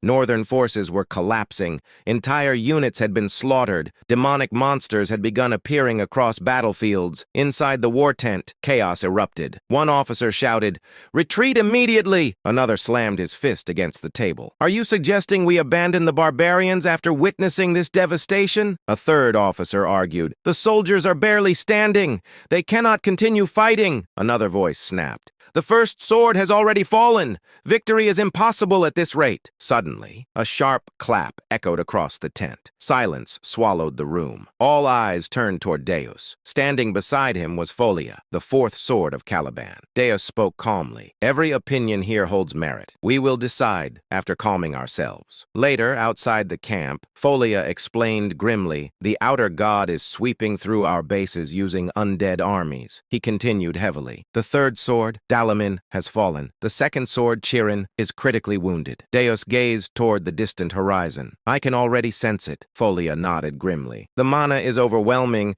distorted, and filled with a strange red aura. Only warriors who reached the realm of 3 opened eyes could perceive such terrifying corruption. Folia frowned. That aura keeps drawing my attention. Perhaps retreat truly is our best option. Suddenly, Deos narrowed his eyes. Smoke. What is that? Across the camp, Alan sat calmly roasting a sweet potato over a small flame. Deos stared in disbelief. That is a sweet potato. Alan looked oddly relaxed, as if war meant nothing. Voices suddenly erupted behind them. A young woman shouted sharply at 2 soldiers, I told you the treatment is complete. I am here to investigate the barbarian ritual. One soldier pleaded. Saving lives should come first. She cut him off coldly. All you can do now is watch over him. Deos looked up suddenly and whispered, The wise master of the blue magic tower. She has arrived. The woman snapped irritably, but suddenly froze. Her eyes locked onto Alan. Deos raised an eyebrow, confused by her sudden silence, but then he realized she wasn't looking at him. She was staring at someone behind him. Pania's trembling voice broke the tense air, and she whispered, Why? Terror flooded her eyes, as if she had seen something that should not exist. Her body subtly shook, and Deos instinctively followed her gaze. Standing there was Alon, the same man who had been casually munching on a sweet potato moments ago. Now he stared back at them. A brief moment passed. Then, Alon greeted calmly, It's been a while, Deputy Tower Master. Pania stiffened and stammered, Yes, hello. Her head lowered like a frightened kitten, all traces of her earlier hysteria completely gone. Alon tilted his head slightly and asked, How have you been? Pania answered nervously, I've been well. Watching her, this woman he had once considered overwhelmingly powerful, cower like a stray cat, Deos felt utterly baffled. Deos wondered silently, Was I simply ignorant all this time? Then Alon turned slightly and asked, Vice Tower Master, may I ask you a favor? He continued calmly, Could you make a potion of Leviathan? Penia immediately bowed her head and said, Yes, of course, absolutely. The Knights of Eclipse froze. Even the Silver Knights, who had only recently been berated by her, stared in disbelief. They knew her personality. runaway, eccentric, explosive, impossible. This was Penaya, the infamous 6th-rank wizard of the Blue Tower, the same Penaya known across the northern expeditions as Hysteric Penia. Whenever the Blue Tower wizards were summoned north, they would endlessly complain about her unbearable temper. It was impossible not to know. And yet, here she was, obedient, more than obedient. She was bending herself to avoid upsetting him. Alon hummed lightly and asked, just to check, do you happen to have or know how to make the elixir of exceptionality? Penia swallowed and replied, I don't have it, but I think I could make it. She hesitated and added weakly, it takes a lot of time, and I have other things to do. Alon replied simply, I really need it. Penia immediately straightened and declared, I'll do it. I promise I will. The knights could not believe what they were witnessing. The Vice Tower Master of the Blue Tower. Following orders like this, even the Blue Tower wizards stared as if witnessing the end of the world. One muttered in disbelief, What the hell? Another whispered, What is this? Am I seeing things? Someone added shakily, Has the Vice Tower Master completely lost it? One wizard said in shock, She refused to make that last time because it was too difficult, and spent weeks complaining. Another asked, Am I seeing this wrong? Did someone cast an illusion spell? Then Alon calmly asked, How much payment will you need? He added casually. However, if it's a bit expensive, the payment might be delayed. The finances haven't been great lately. Penia waved her hands rapidly and blurted, Just give me 1 gold coin. Alon blinked and asked, 1 gold coin? Isn't that too cheap? Penia nodded quickly and insisted, No, it's fine. Yes, it's totally fine. Alon smiled faintly and replied, Well then, I won't refuse such a generous offer. The knights and wizards stared blankly. 2 potions that normally cost hundreds of gold coins, for one. They slowly turned their heads toward Alon. Their eyes were filled with admiration. They would have given him a hat if they had the chance. Trying to escape the overwhelming pressure of the situation, Penia bowed respectfully and exclaimed, Right then, I'll whip up this concoction immediately and serve it piping hot. And like a rocket, she disappeared. Alon blinked and thought quietly, There seems to be some misunderstanding, but at least I got the potions easily. Several hours later, while Deus and his assistant were consulting, an ominous energy crept across the air. The assistant stiffened and asked in shock, Did you feel this energy? Deus slowly stood, his hand naturally reaching for the hilt of his sword. He spoke coldly, We are under attack. Outside, the undead were approaching. Steel clashed against rotting flesh. Despite the knight's strength, the undead received the blades with numb bodies, feeling no pain, continuing forward relentlessly. Suddenly, a voice rang through the battlefield. Penia raised her staff and declared, Ice Shard! Hundreds of undead advancing toward the soldiers froze instantly, cracked and shattered, a magnificent display of magic. But even more than Penia, the true symbols of hope were the 2 master knights, Fiola and Deus. Of the 2, Deus's presence was overwhelming. In an instant, hundreds of undead around him halted, as if time itself had frozen. Then, with a single horizontal sweep of his sword, every frozen undead body was cleanly cut in half. One strike, hundreds of corpses. Hope ignited in the soldiers' eyes. But then, a deafening explosion tore through the battlefield. The outer god descended. For a moment, even the undead halted. Ashen dust filled the air. As it cleared, a massive figure stood revealed. Though dressed as a barbarian, he had long transcended humanity. Massive, blue-skinned, monstrous. Then, a voice echoed. Ultaltus declared, Barbarian! Do not defile the sins of those who do not know honor. The undead rose again. The tide had changed. Before anyone could react, Fiola vanished and reappeared directly before the outer god. As one of the fastest master knights of Caliban, blessed with divine speed, he struck before Ultaltus could respond. His blade pierced the giant's heart, but only the tip entered. Ultaltus looked down and uttered, His contemptuous gaze shifted toward Fiola. He spoke coldly. Barbarians know no honor. The air cracked. He continued, Those who do not uphold honor abandon their very existence. Furthermore, they forsake the nobility of the soul. Fiola's body collapsed. His head separated cleanly from his neck. Yet, Ultaltus continued, There is no honorable death for those who disregard all value. Fiola's headless corpse twitched and rose again. Horror spread. Everyone understood. This battle was lost. Fear consumed the soldiers. Despair gripped the knights and wizards. Even Penia, even Deus. They had sensed it earlier. The being before them was far beyond their expectations. While despair swallowed the battlefield, one man began walking forward, step by step, neither hurried nor slow. He spoke calmly, "O mighty god of duels, Ulthultus," in accordance with the great oath of Calgunius. His face remained calm, as if he had seen this scene countless times. Then he declared, "I, Alon Palatio, in the name of the great oath." The Count of Palatio stepped forward and finished. "Demand a duel of Babylonia." With a smooth swirl of his wrist, Alon raised his arm. A bracelet glowing deep gray illuminated the battlefield, and he stood face to face with a god. The giant's expressionless eyes locked onto Alon.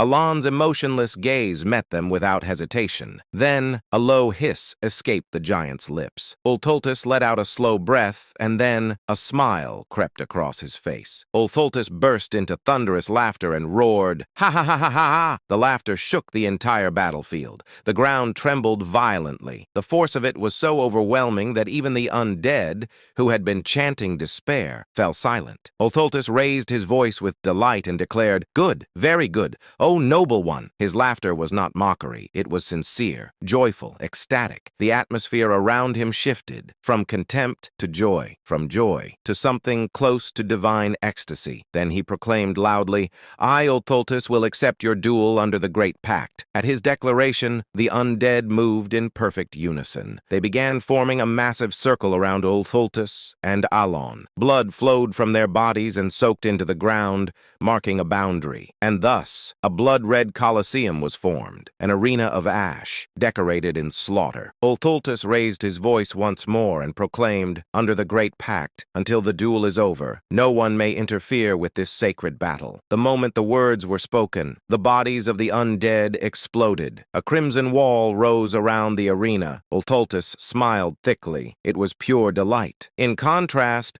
Alon's face remained utterly expressionless. But beneath that mask, he trembled. He whispered under his breath, "I want to go home." Behind the calm facade, terror gripped him desperately. No matter how many times he reminded himself, he had come to the north for this, to kill the outer god Ulthultus. He had prepared everything. From the moment he heard of the god's awakening, everything, all that remained, was execution. And yet, the pressure emanating from Ulthultus far exceeded anything he had imagined. Alon steadied himself and muttered inwardly, "Stay calm." Even after consuming the elixir of exceptionality, meant to stabilize his mental state, his heart pounded violently in his chest. This wasn't just instinctive pressure. Something was wrong, he thought sharply. Why has the manifestation process advanced so much already? All outer gods required time after descending, time to adapt to reality, time to become a wise god. Ulthultus should have been no different, and yet his manifestation had progressed far faster than expected. The closer a god came to becoming a wise god, the stronger it became. Ulthultus tilted his head slightly and asked curiously, but more curious still, "O noble one who bloomed amid savagery, why do you know of our pact, though you are not of this era?" Alon swallowed dryly. He had no luxury to answer. His thoughts spiraled. "Can I do this?" Doubt flooded his mind. Ulthultus was far stronger than anticipated. Even with potions stabilizing his mind, his resolve trembled. But then he forced the negativity away. There was only one path left. He had known that from the beginning. As Alon fell silent, Ulthultus smiled broadly and declared, "If you do not wish to speak, so be it. You have the right. Then let us begin the sacred duel." The giant raised his arm. He proclaimed clearly, "The duel of Babylonia." Ulthultus stepped forward. Each step echoed across ash and blood. Footprints sank into the stained earth. Alon did not move. He simply waited. Ulthultus reached him. The giant raised his massive fist. Still, Alon remained silent, watching. From beyond the arena, murmurs of shock rose from the living.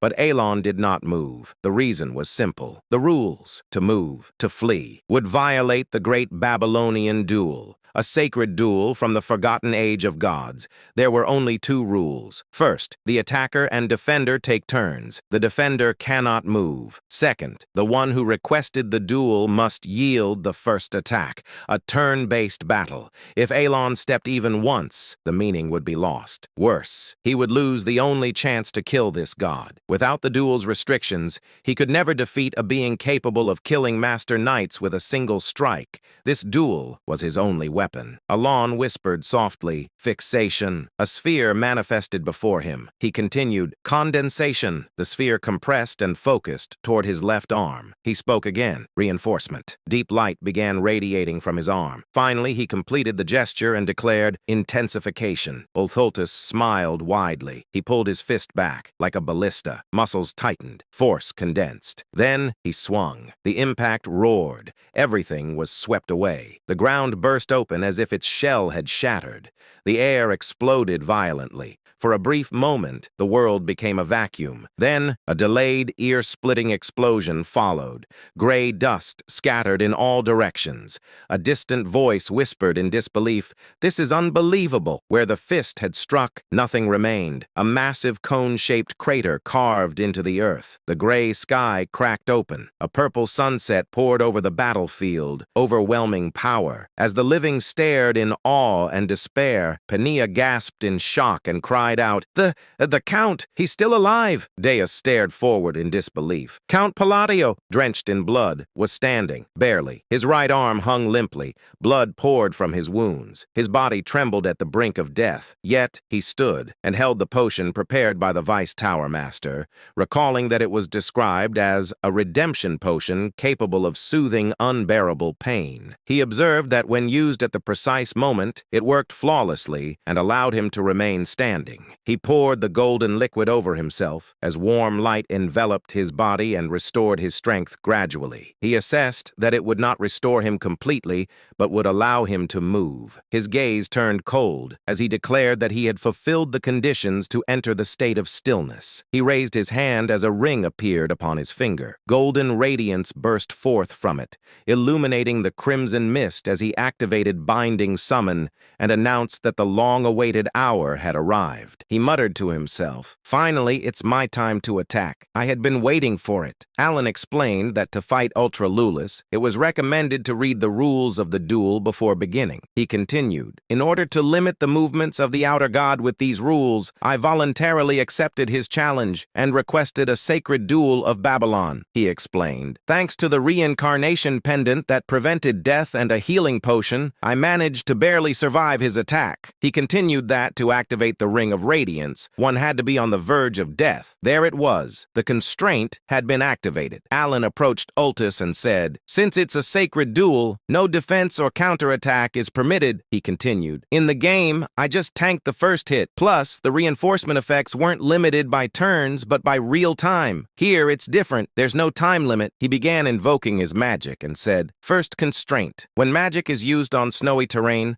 I can twist the rules of this world just a little." A red eye appeared above his head, then a blue one, and he activated diffraction. Magic began to manifest in front of his hand. He continued, "Second constraint. When magic is used at the gates of death, I can twist the rules of this world a little more." He activated Primeral Point. His lightning magic took the shape of a spear, and with condensation he hurled it at Ultus. He added extinction to his magic, and it began to take on a dark aura. He explained, "Third constraint. When fighting against a god, I can twist the rules of this world even further." He activated Silent Front, and his magic grew even stronger. Then came the fourth constraint. When magic is used against the great god of duels, Ultus, the magic intensifies further. Ultus waited with his arms wide, and the spell hit him full on, creating a massive explosion. Alan explained, "I can twist the rules of this world one more time." He said, "For this to work, he has to be wiped out in a single hit," and all fell silent. A silence so profound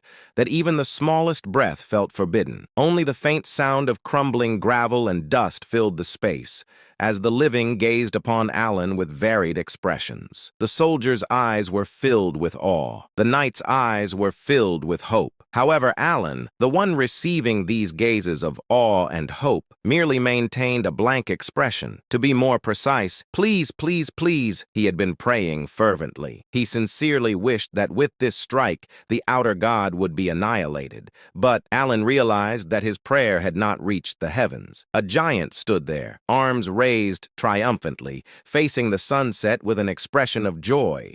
A massive hole pierced through his chest. Impressive. A low voice. The sight of the giant smiling brightly despite his heart being pierced filled both the soldiers and knights with a reverence that transcended fear. But for Alan, it was a feeling of endless despair. He said to himself, "It's over." His attack had indeed succeeded in delivering a direct hit to Ultultus. However, the problem was that it had only destroyed the heart rather than obliterating the entire body. Alan asked himself, was my firepower insufficient? Objectively speaking, for someone who had only recently reached the third tier of magic, the fact that he could even muster this level of firepower was due to various factors. Among them, the constraints had played a significant role. The use of Babylonian phrases and beastly power were clear restrictions, but this time, the constraints he had placed were even more limited. In short, the magic from a moment ago had been Alan's strongest and only trump card at that point in time. Thus, with this attack having failed, Alan's defeat had been inevitable. His attack had indeed destroyed the outer god's heart.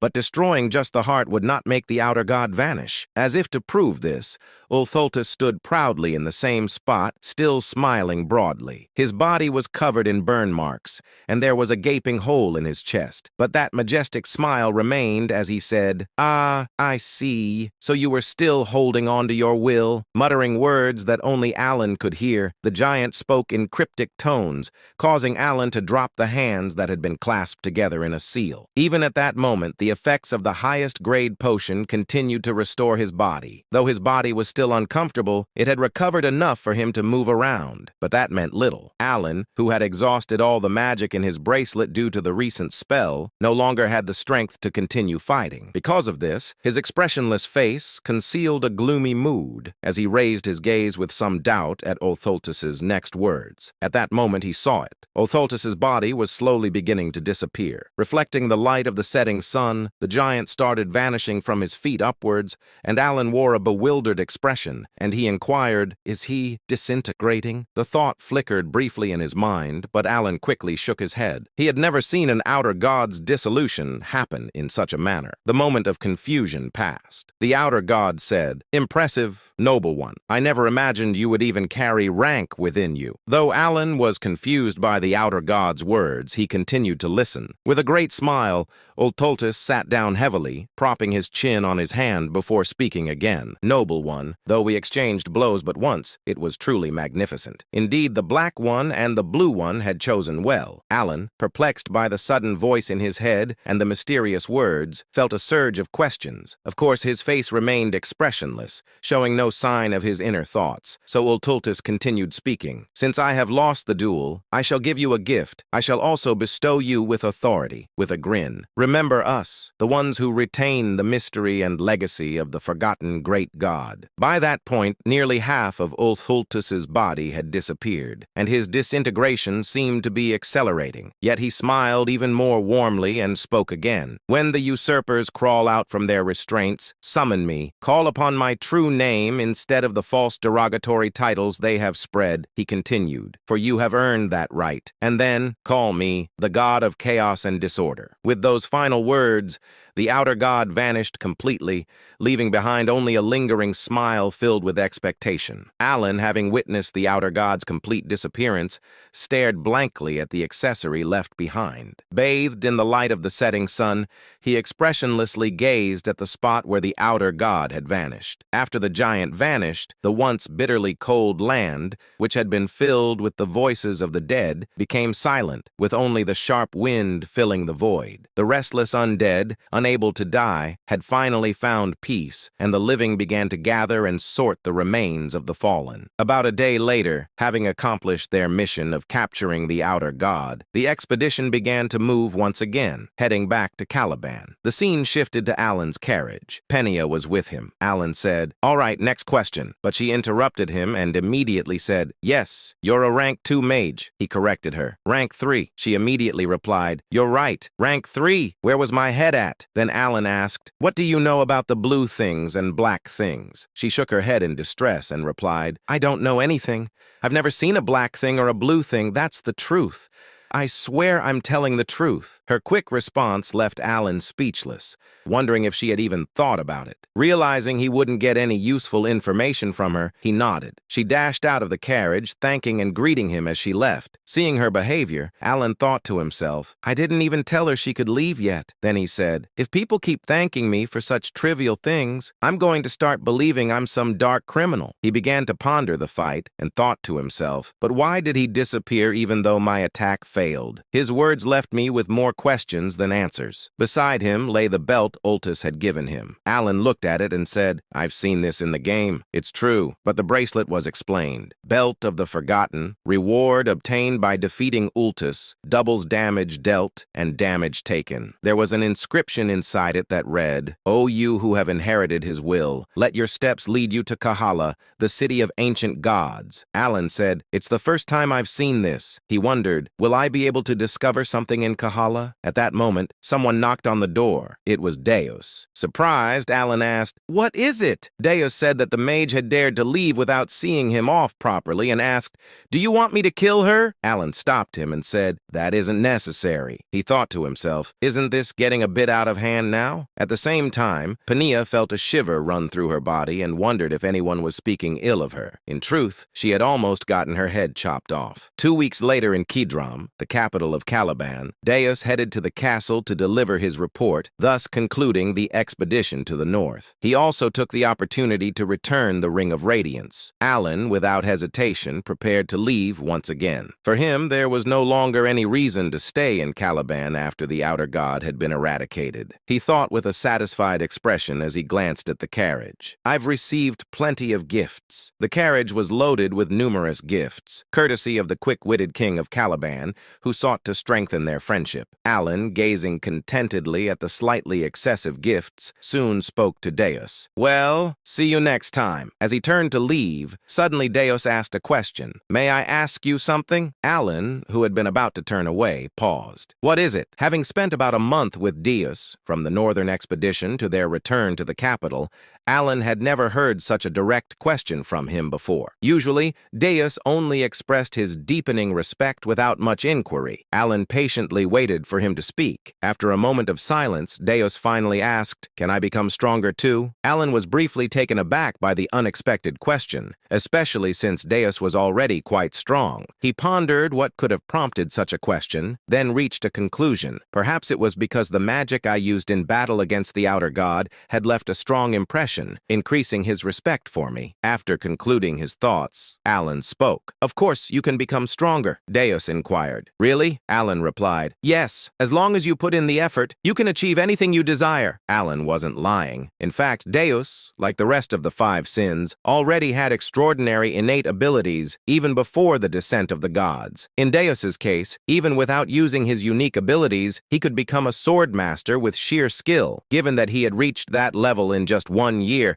it was only a matter of time before he became even stronger. Reflecting on these facts made Alan feel a tinge of envy for the sheer talent standing before him. He added, "So don't worry, then I'll be on my way." But suddenly Deus asked, "Wait, may I ask you one more thing? Why do you always ask instead of command?" Alan, momentarily confused by the question, tried to piece together what Deus might have been getting at. "Did he think there was some hidden motive behind my support?" Alan replied, hoping to convey his sincerity with his parting words. Who would issue orders to family? With that, he said his final farewell to Deus and departed. departed for Asteria in his carriage. Deus was surprised by his words. Inside his carriage, Alan thought to himself, did he still think that my sponsorship had hidden motives? He said, sure, I wanted to prevent the descent of the 5 sins, but I spent all that money out of the pure goodness of my heart. And he finished by exclaiming, what's the point of raising a kid? That evening, Deus was in his room with Alan's gifts and said, I was following him because I felt indebted, but here he is doing me another favor. A moment later, still silent, Deus recalled that moment and instinctively raised his left hand forward. He inquired, back then, it was like this, wasn't it? Just as Alan had done when facing the outer god, Deus extended his middle and ring fingers, releasing a bit of magic to scan the surroundings for any presence. First line of silence. He quietly muttered the words in the empty room, his left hand twitching slightly. Of course, nothing happened, but even though he was alone in the room, mimicking Alan's actions, Deus couldn't help but feel a mixture of slight embarrassment and satisfaction. He adjusted his posture once again, thinking briefly to himself, it would have been nice to have as much talent in magic as he did. Also, remembering Alan's words that he was part of the same family, he felt content. At the same time, Evan asked, my lord, I've noticed you seem to really enjoy sweet potatoes from time to time. Alan responded to Evan's comment while eating sweet potatoes. Indeed, the sweet potatoes were truly delicious. If you enjoyed the video, give it a like, subscribe to the channel, and hit the bell so you don't miss the next episode. About a month later, when Alan finally arrived at Count Palladio's estate, it had been nearly 3 months since his last return, and as he stepped inside, Alan stretched his stiff shoulders and muttered to himself, home, finally. After such a long journey, Alan had only one simple dream in mind, sleep, just a peaceful, uninterrupted nap. Without wasting a second, Alan headed straight toward his room. As he reached the door, he sighed with relief and pushed it open, and then he froze. The smile on his face slowly disappeared, because this was not his bedroom. It was his office, and waiting inside was a mountain of documents stacked so high it looked like a small fortress built entirely out of paperwork. The papers almost seemed alive, silently welcoming him back. Welcome home, Count. Now please finish your work. Alan slowly closed the door, then immediately turned around and walked away as if nothing had happened. He said calmly, I must have opened the wrong door. He took 3 steps, then 5, then 10, and then he suddenly stopped. After a long moment of silence, Alan let out a deep sigh and rubbed his face. Right, who am I kidding? Since the work had to be done sooner or later, Alan turned around and returned to the office like a man walking toward his own execution. After all, this was the tragic fate of an overworked noble. Soon, Alan sat at his desk. One hand was writing, the other was stamping documents. Meanwhile, his soul slowly drifted out of his body from exhaustion. As he stamped another paper, Alan muttered with determination, fine, once I finish this backlog, I'm taking a vacation, no matter what, even if the kingdom collapses. He leaned back in his chair and sighed. When exactly do I get to live my peaceful, noble life? After finally finishing the mountain of work, Alan rewarded himself with a 1-week vacation, and he fully embraced the lifestyle he had always dreamed of, sleeping late, toasting bread in the morning, eating a perfect steak for dinner. This leisurely routine brought him a level of happiness that even powerful magic couldn't match. However, despite the peaceful atmosphere, Alan wasn't completely idle. Even during his vacation, his mind refused to rest, because he knew one thing: otherworldly beings had already appeared once, and if one had descended, then others could appear as well. Now that the 5 great sins had been sealed, the world had unknowingly entered a new stage. Rather than resisting fate, Alan simply accepted the situation. After all, if saving the 5 great sins had created this butterfly effect, then a few otherworldly visitors appearing occasionally was far better than the alternative. At least those beings would show signs before appearing. The 5 great sins, on the other hand, would descend like a bomb with no warning whatsoever. So during the week, Alan quietly gathered information and continued researching magic. Eventually, he clicked his tongue and muttered to himself, looks like I'll need to go to Colony for information. Normally, Alan preferred investigating things personally rather than relying on the information guild. But there was a problem. The location of the ancient god city, Kahara, had not yet been discovered. Alan crossed his arms and thought carefully. If my memory from the game Psychedelia is right, the city should be discovered this year, because in the original story, Kahara was discovered 3 years before the protagonist left the village, and this year just happened to be that exact year. So I just need to wait. Right at that moment, the door opened. Evan stepped inside and immediately frowned.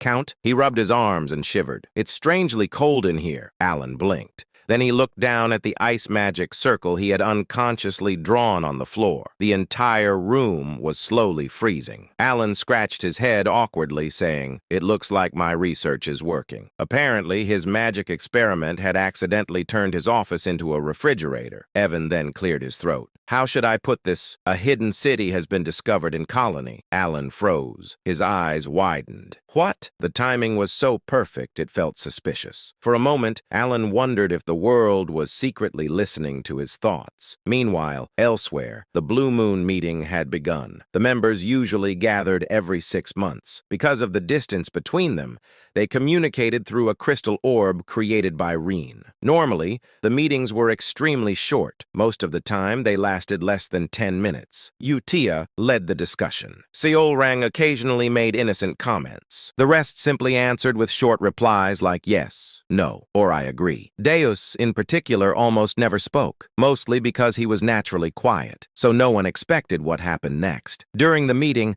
Seol Rang innocently asked, "Oh, I heard a rumor that the Great Moon has left.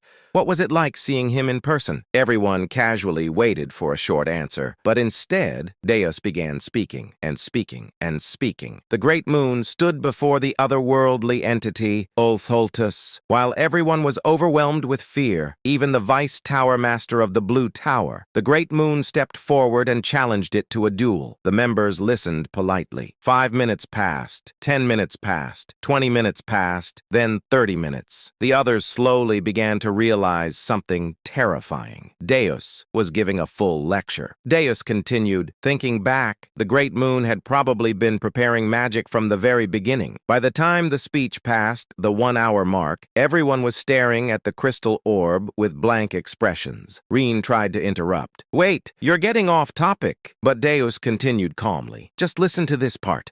I'm telling a story about the Great Moon, aren't I? So where was I? Ah, yes, with Ultultus." Then he restarted the story from an even earlier point. Rene and Seol Rang desperately looked at Utia, silently begging her to stop him, because she was the only one who could. But instead, Utia smiled brightly, saying, "The Great Moon truly is remarkable. Please continue." At that moment, the others realized something. This meeting was not ending anytime soon. As expected, Deus finally finished his story. 2 hours later, the meeting room fell into complete silence. Rhine, Radan, and Seol Rang all engraved a single lesson deep into their hearts. Never ask Deus about the Great Moon again. Deus calmly concluded, "I seem to have talked a little too much. I'll see you all again in 6 months." Utia smiled warmly. "That was very entertaining." And with that, the meeting ended. It was already dawn. Back with Alan, he suddenly found himself standing in front of yet another strange sight. An entire room, completely filled with gift boxes, large boxes, small boxes, shiny boxes, suspiciously expensive-looking boxes. For a moment, Alan just stood there silently, staring at the mountain of gifts like a man who had accidentally walked into the wrong house. Then he slowly turned toward Evan. "Evan, what exactly am I looking at?" Evan stepped forward to inspect one of the boxes.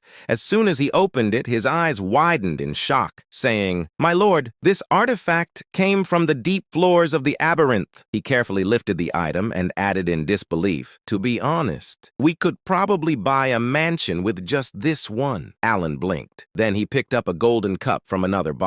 It was ridiculously expensive. In his other hand were several letters that had been delivered along with the gifts. He began reading the names and immediately frowned. He said, "I don't know any of these nobles." The letters were extremely polite and full of praise. Some even sounded suspiciously respectful. Alan slowly nodded to himself. "Ah, I see. The rumors must have spread." Even so, he couldn't hide his amazement. All of this, just because he had one connection with a master knight. He leaned back and let out a small whistle. Amazing. Despite his confusion, something deep inside Alan suddenly awakened. His small business slave mentality. After thinking for a moment, Alan came to a very reasonable conclusion. If people give you things, greetings. You should accept them." He folded the letters neatly and smiled. "To the generous nobles who sent these gifts, thank you." Then he looked at the overflowing boxes and laughed. "Let's just put everything inside the secret chest." A week later, Evan returned with even more gifts. He placed the new boxes down and sighed. "My lord, it doesn't seem like they're going to stop." Alan stared at the growing pile with wide eyes. Then he nodded slowly. He leaned back proudly and thought, "So this is what happens when you know a master knight." He crossed his arms and thought, "Deus must be doing well. Looks like that kid is finally being a good son." He generously decided to forgive Deus for never writing back. What Alan didn't know was that these gifts were actually bribes from nobles hoping he would let them join his faction. But in Alan's mind, they were simply friendly presents. A month later, the gifts were still arriving. At this point, Alan started feeling slightly embarrassed. Looking at a ridiculously luxurious jewel box, he sighed. Maybe I should return the more outrageous ones. At the beginning of summer, as the gifts finally started slowing down, the Grand Assembly began in Teria, the capital of the Asteria Kingdom. Unfortunately for Alan, he was late, which resulted in a very unusual sight.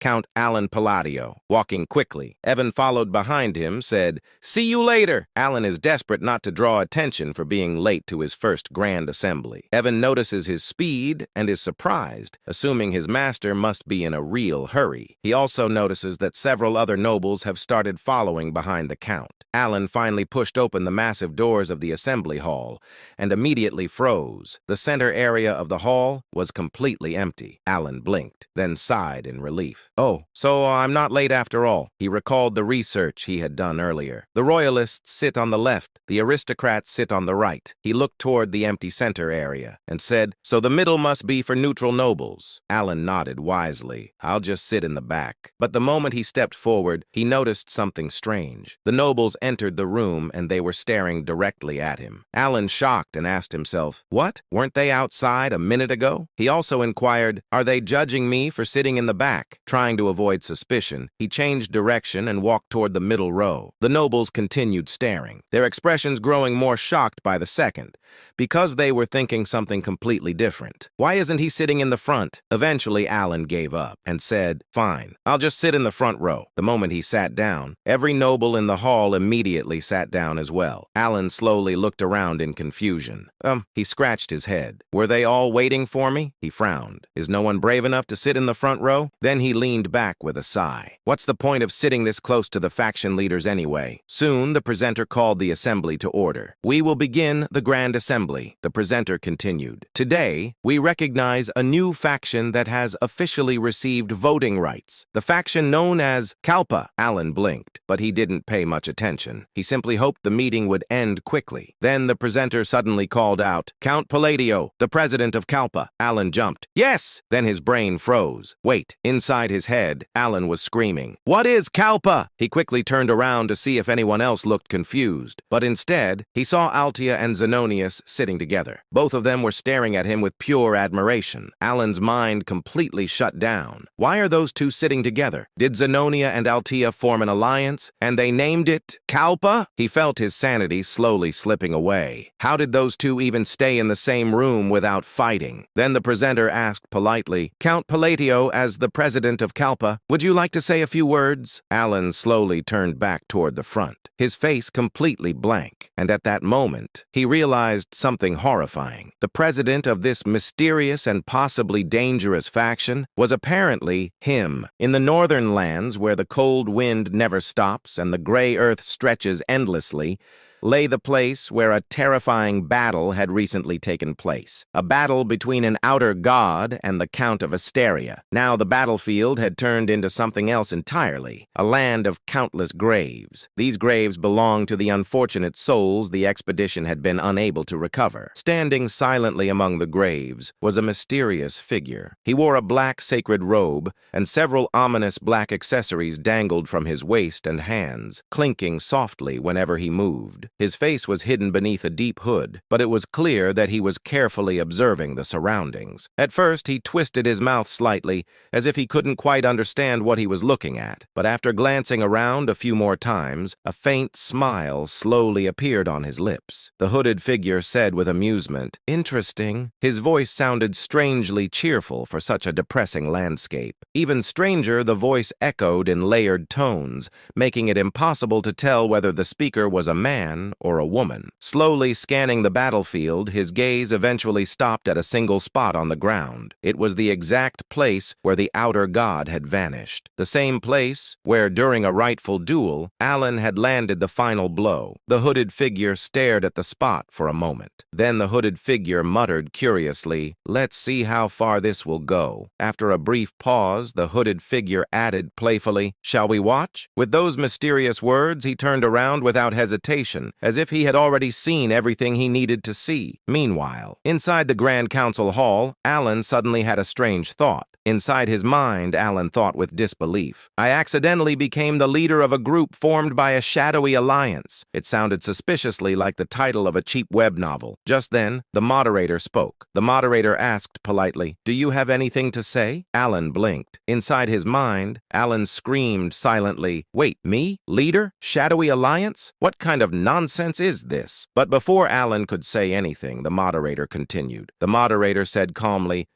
"It seems you have nothing to add, so we will move on." Alan slowly opened his mouth, and then slowly closed it again. His chance to ask questions had already disappeared. Trying to understand what was happening, Alan slowly turned his head toward Duke Altia. Duke Altia nodded confidently. Not just a normal nod, a very meaningful nod. The kind of nod that said, "Yes, everything is going exactly according to your brilliant plan." Alan almost choked. Lady Zenonia. No, now she was officially Countess Zenonia, after inheriting her title following her father's death several months ago, and she was smiling. Not a normal smile. It was the smile of someone who believed she was standing next to a terrifying mastermind. Inside his mind, Alan panicked. Alan thought nervously, "Is this a prank? Did someone spike the wine earlier? Am I hallucinating right now?" As Alan struggled to understand the situation, something suddenly clicked in his mind. Alan whispered quietly to himself, "Ah." Now he understood. He finally realized why the nobles had looked so confused earlier when he sat down, because apparently he had just sat in the leader's seat of a secret faction. Realizing this horrifying truth,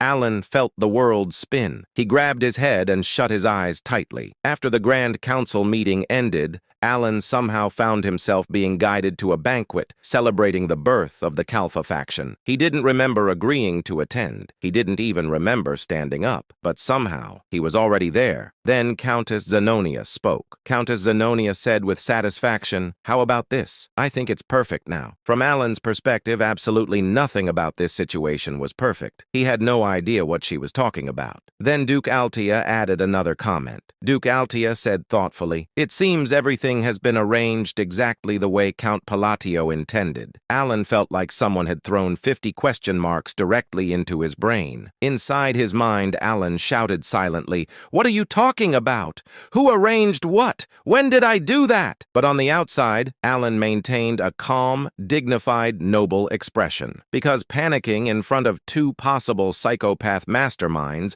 felt like a bad survival strategy. Alan glanced between Duke Altia and Countess Zenonia. Both of them were looking at him with clear expectation. They were waiting for him to speak. Inside his mind, Alan slowly reached a horrifying conclusion. Alan thought nervously, "Do I have a split personality? Did my other personality secretly create this faction while I was sleeping?" Because honestly, that explanation was starting to sound more believable than the current situation. After all, Alan wasn't even close to these two. He had only met Duke Altia once several years ago, and their conversation had been extremely unpleasant. It was during the time when Loria begged for help, and Alan had bluntly rejected the request. Likewise, Alan barely knew Countess Zenonia. They had only met twice, and during their second meeting, Alan had literally ordered her to be thrown out of his manor. Realizing he had been silent for too long, Alan finally spoke. Alan said calmly, "I see." Inside his mind, however, Alan was screaming, but he couldn't ask, "What is going on here?" because it was painfully obvious that these two believed he had planned planned everything. If he suddenly asked what they were talking about, they might conclude that their genius mastermind leader had gone insane, or worse, that he was testing them. So Alan made a decision. For now, he would play along and gather information. Once he understood the misunderstanding, he could fix everything later. However, before he could say anything else, Duke Altea spoke again. Duke Altea said sincerely, "I'm just glad I was able to repay you for saving my life." Alan slowly closed his eyes. Inside his mind, Alan screamed, "When did I save your life?" Despite the chaos in his brain, Alan slowly managed to gather 3 important facts from the conversation. First, apparently, the alliance between Countess Zenonia and Duke Altea had been orchestrated by Alan. Second, the faction called Kalfa had been formed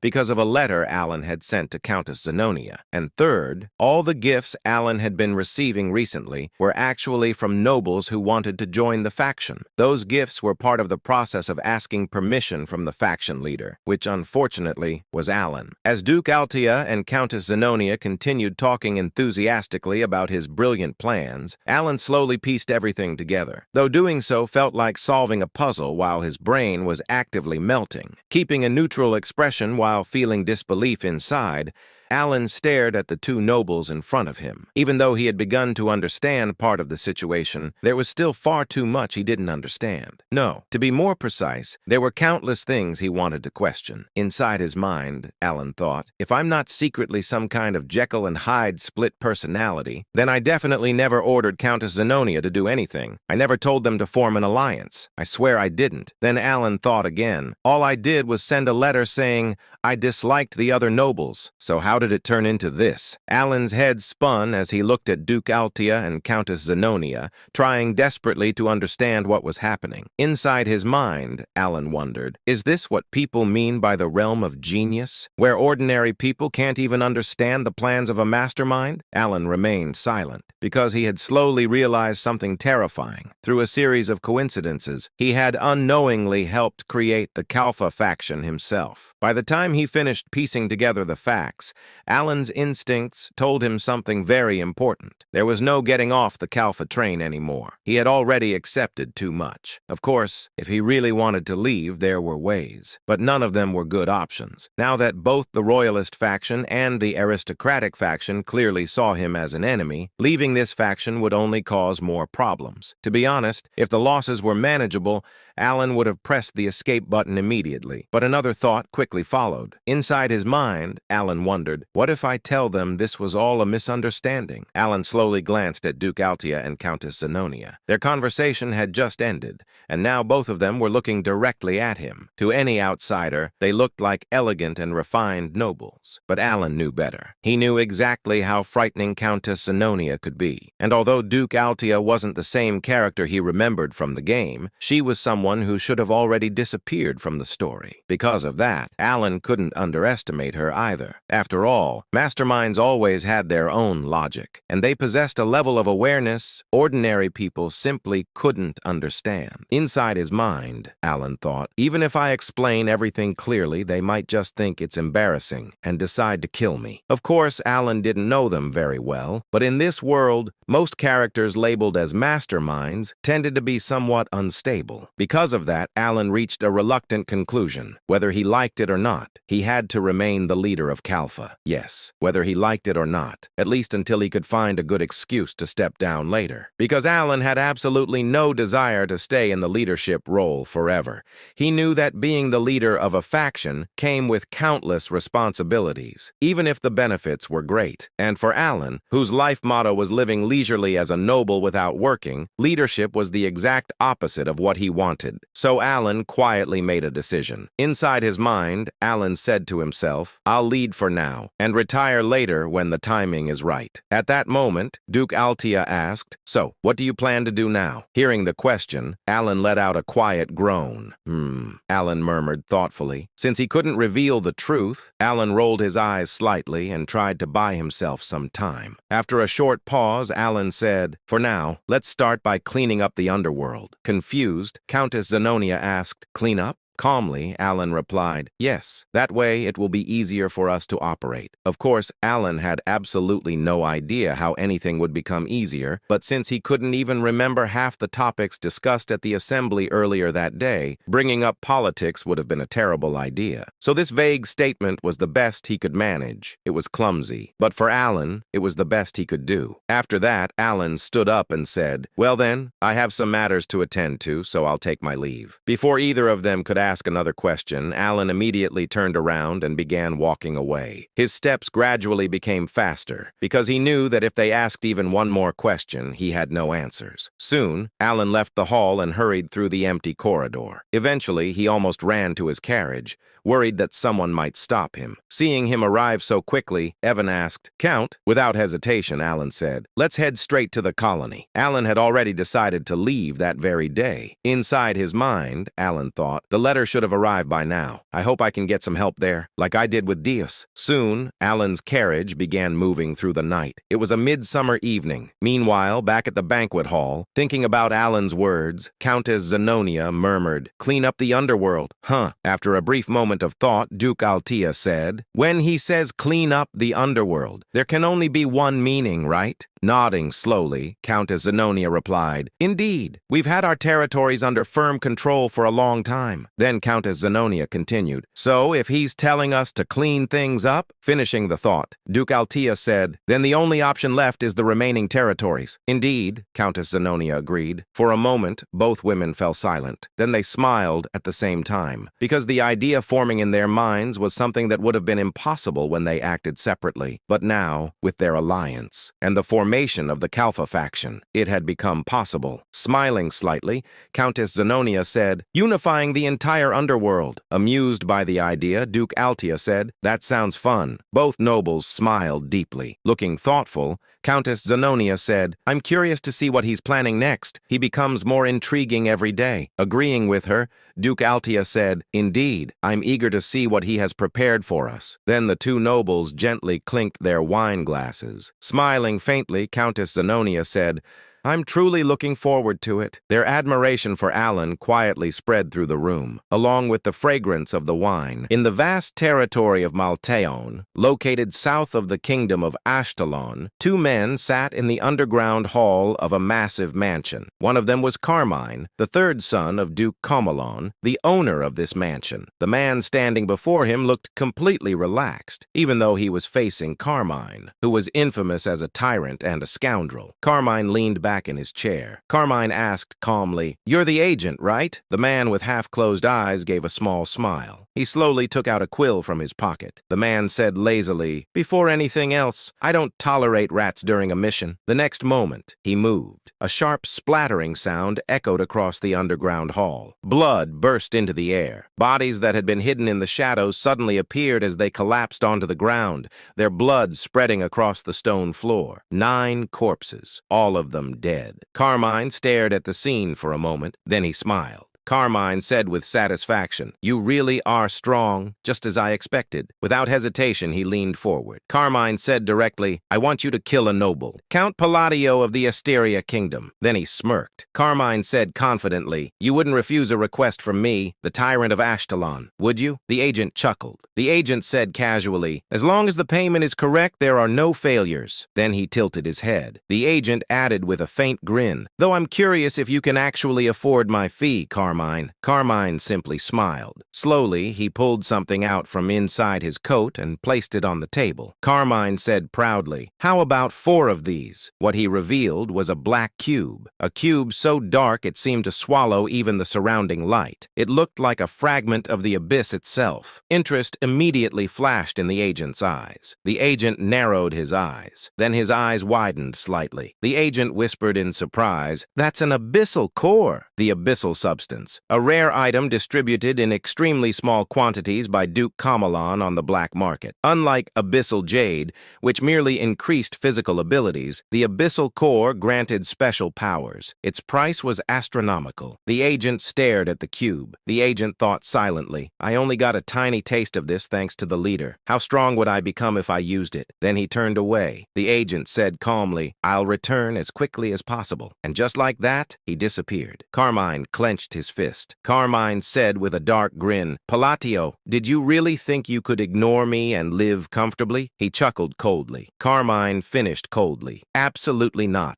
After leaving Carmine, the agent visited another person, Duke Comelon, the head of the nobles in the kingdom of Ashtalon, and the true ruler of the underworld among the allied kingdoms. Standing before the Duke, the agent bowed slightly. The agent asked politely, "Will this be acceptable?" The Duke looked bored. The Duke said coldly, "I was wondering what that useless son of mine was plotting when he stole the abyssal substances." He waved his hand dismissively. The Duke added indifferently, "I heard nothing. Now get lost." The agent blinked. Then he smiled internally. The agent thought happily, "So he's turning a blind eye to this. I hit the jackpot." The agent bowed again. The agent asked politely, "Then shall I send your regards to the leader?" The Duke smirked. The Duke said with a grin, "You came here uninvited and now you want an excuse." He leaned back. The Duke finished lazily, "Do as you please." The agent nodded and left. Moments later, another man appeared. The Duke glanced at him. The Duke asked calmly, "Didn't you say you couldn't exert influence over the kingdom of Asteria?" The man immediately knelt. The man replied respectfully, "Yes, Seeker." Then he added carefully, the man reported, "I heard Kalpa is growing there, centered around Count Palatio." The Duke's eyes turned cold. The Duke said quietly, "It would have been annoying if I had to move personally." The Duke added, "This worked out perfectly." Meanwhile, as Alan was heading south toward the desert city after leaving Teria, someone else was watching the same road. High above the path, the agent observed a distant carriage. The agent narrowed his eyes. The agent said quietly, "Found you, Count Palladio." Inside that carriage was his target. While watching it approach, the agent took out his quill again. The agent thought to himself, "The abyssal core is tempting, but something still bothers me." In truth, killing Count Palatio would be easy. With a single stroke of his quill, the man's life would end. Yet he hesitated. The agent sighed. The agent muttered, "The rules say not to make troublesome enemies if possible." Count Palatio himself wasn't the problem, but someone connected to him was, someone in Caliban, Deus. The agent frowned slightly. The agent thought, he'll definitely take action. The agents weren't afraid of Deus. Each agent possessed power comparable to a swordmaster, but unnecessary enemies were always troublesome, even if the payment was enormous. Still, 4 abyssal cores were far too tempting. The agent licked his lips slightly. The agent whispered with excitement, "How strong would I become if I used them?" He raised his quill. Black ink began to flow into the air. The agent said softly, "Sorry, it's just business." He drew a horizontal line in the air. Then suddenly, something felt wrong. The agent blinked. The agent said slowly, "Wait." He looked down. His right hand was gone, completely gone. For a moment, he simply stared at the empty space. The agent said in confusion, "I feel like I'm missing something important." Then the pain hit. The agent screamed, "Gah!" Before he could even finish screaming, another impact struck him. His body flew through the air and crashed violently into a tree.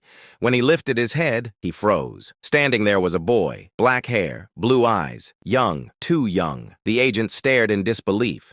The agent tried to speak, but his mouth wouldn't open, not even slightly. Panic filled his eyes. Then the boy smiled brightly. The boy said cheerfully, "How unfortunate." The agent felt a chill. Then, crack, his neck twisted. Once, then twice. The agent died with a confused expression, never understanding what had happened. The boy said calmly, "If your target had been anyone else, you might have survived." He paused, then added softly, the boy said quietly, "But unfortunately for you, it was the Count." And with that, he disappeared.